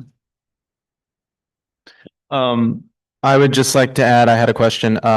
Who exactly are the detractors of this reform of the charter, and what do they benefit from denying this, from moving forward or delaying it as long as they can? Okay, thanks for those questions. What were those questions added to the board? Because if not, that sounded like a good, yep, you added that. Great. I just wanted to make a comment too. We've tried to mention this a couple of times, but if you haven't gotten a chance to put your sticky notes up on the boards in the kind of relevant categories with the color coded situation over there, feel free to do that at the end of the day. You're also welcome to go take a look at what other people have put up so you can kind of see some of the other things that are coming up for other people. We're not going to kick you out of the room. We're going to wrap up at about 4:30, but we're not going to kick you out if you want to take a few minutes to sort of look at what other people are writing to help you a little bit as you get into the day tomorrow. I think with that, we might go ahead and pivot to our closing section. If I can get Mike to come up to the front. Mike has abandoned me. No, it's okay. It'll be fine. Oh yeah, you have a. Yes, well, good question. The question was, are the boards, like the sticky notes on the boards, going to be available to look at tomorrow? Yes, absolutely. We're going to leave these up, and we're going to try and maybe expand the real estate a little bit too. See if we can get a couple more whiteboards over here, because we've already used up a lot of the space. And then we'll be capturing all of this information, typing it up so we can save it and send it to relevant folks. Things like information requests or questions, so we can get you answers to those questions. I think there will also probably be some information prioritization that's happening a little bit tomorrow, possibly. So, but yeah, great question. Thanks for asking. Yeah. Oh yeah, Hunter, you had a question. Do you want to get on the mic, or you want to just, yeah. Is everyone allowed to keep their packets that were given to them in the morning? Can they take them home tonight? Yeah, you can Read take them? those packets home tonight if you want. We'll also put a slide up here during the closing period for there was a QR code and a link to some background documents that we've put together that Joe Matthews has put on a site, a website that is that you all can access that are other background documents related to this topic. So you're welcome to do a little bit if you want to read a little bit more about this between now and tomorrow morning. So we'll put that link up for folks. You can leave them here, and we'll keep them with your name table tent if you want. And then if we shuffle the tables around, we'll make sure your packet stays here. So if you want to leave your packet here, you're welcome to. If you want to take it home, please just try and remember to bring it back tomorrow, because there are a couple of background documents in there that would be useful. Nobody's leaving yet, by the way. Just FYI, Mike's got you for a few more minutes. So I'm going to hand it off to Mike, and then I'm going to come back with end of the day surveys as well. Thanks, everyone.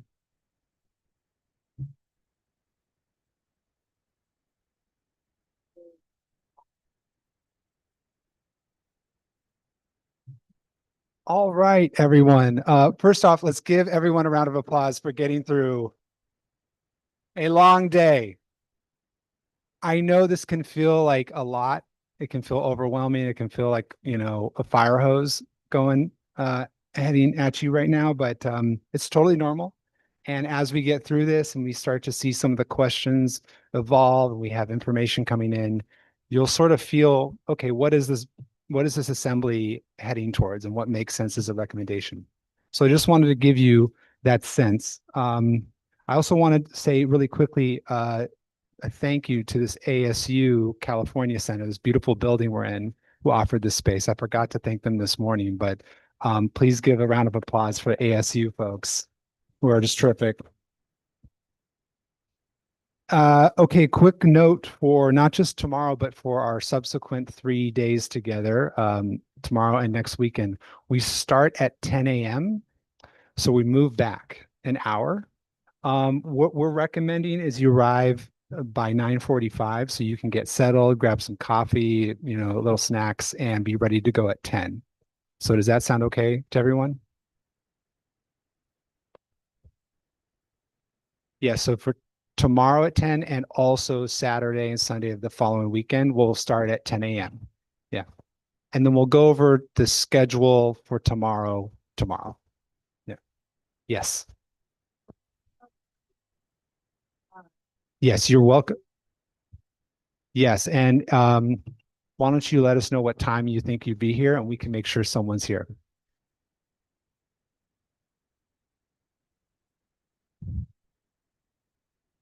Okay. We'll make sure someone's here. Yeah.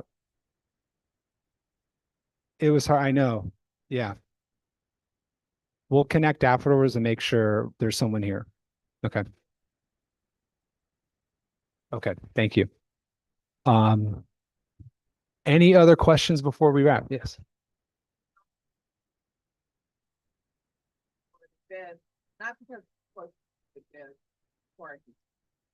So I'll speak. Yeah. Yeah. So I know Joe, did we send out the parking details to? Okay. Okay. So yeah. Well, I use the yeah. It was $10. Yeah. Do you know what address that is? 1120 Joe's Parking, directly across the street. I'm also there, which is great. So I recommend that. Yeah. Andrew. Good question.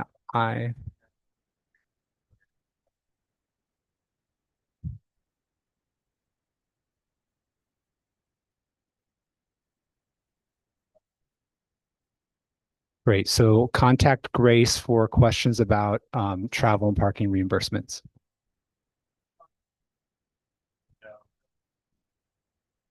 Yeah. Oh, yeah. I've been chatting with Grace about this, and we've gone back and forth a little bit. Sorry for the confusion. Usually we do reimbursements, but because $15 is not very much, we said, you know what? Let's just add it to your check. So it's automatically there. You don't have to do anything. Extra $15 a day is coming to you. So no probs. Built into everybody's, you don't need to ask for it.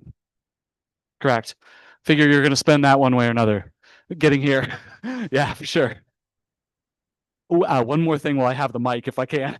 I know. I just want to point out that please, as you're leaving, put your stickies on the wall, and in fact, to clear out a little more space, the green and the yellow stickies are moving out into the hall. So this will be all pink and all orange in here. The green and yellow will be out in the hall. All right, thanks. Okay, I'm going to hand it off to Justin to talk about surveys, unless there's any more questions. Okay, great. Okay, so I'm going to hand out a short survey for everybody. I know you all many of you did a survey at the beginning of the day.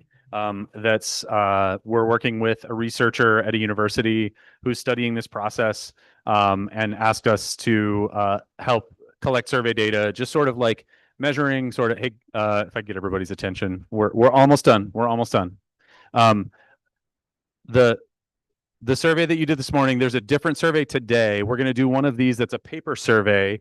And Mark and Andrew are walking around handing these out. I've got a few I'm going to hand out to those of you who are kind of closer to me. This is just a one-page front and back survey. It's just asking about sort of like your satisfaction with the process or maybe any concerns. No, it's a different survey. Yeah, thank you for asking. Yeah, so there was one this morning that was sort of like, that's beginning of the process before you knew much about it or like you had just started. We're going to do one of these at the end of every day just to sort of check in and see if there are things that maybe we need to do a little update on. I can get that for you, Brent. Yeah, I'll print out. You want, yeah, sure. Yeah. Okay. Actually, if you wanted to hand any of these out to folks who hadn't gotten them. So it should just take a couple of minutes, but this is a great way for us to get feedback about our process. So if you have thoughts, concerns that you'd like to share, or your any reactions to that, we'd love to hear from them. Love to hear from you about this. And then once you're done, just leave the survey at the table and we'll come collect it. And you're good to go if you're ready to leave. Thanks, everybody.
All right, looks like folks are finishing up.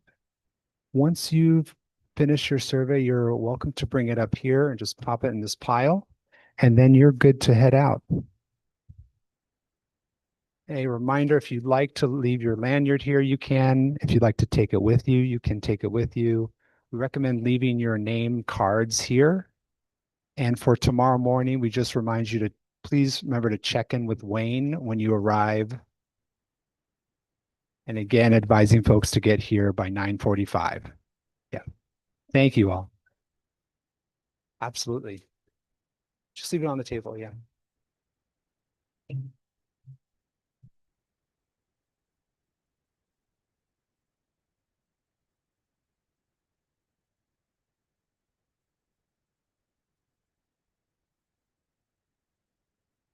Thank you so much. Yeah.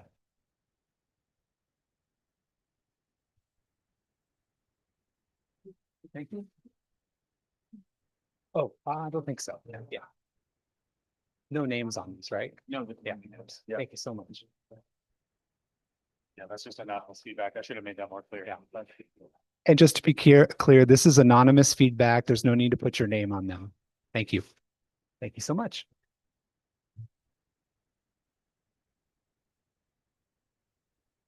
Thank you so much.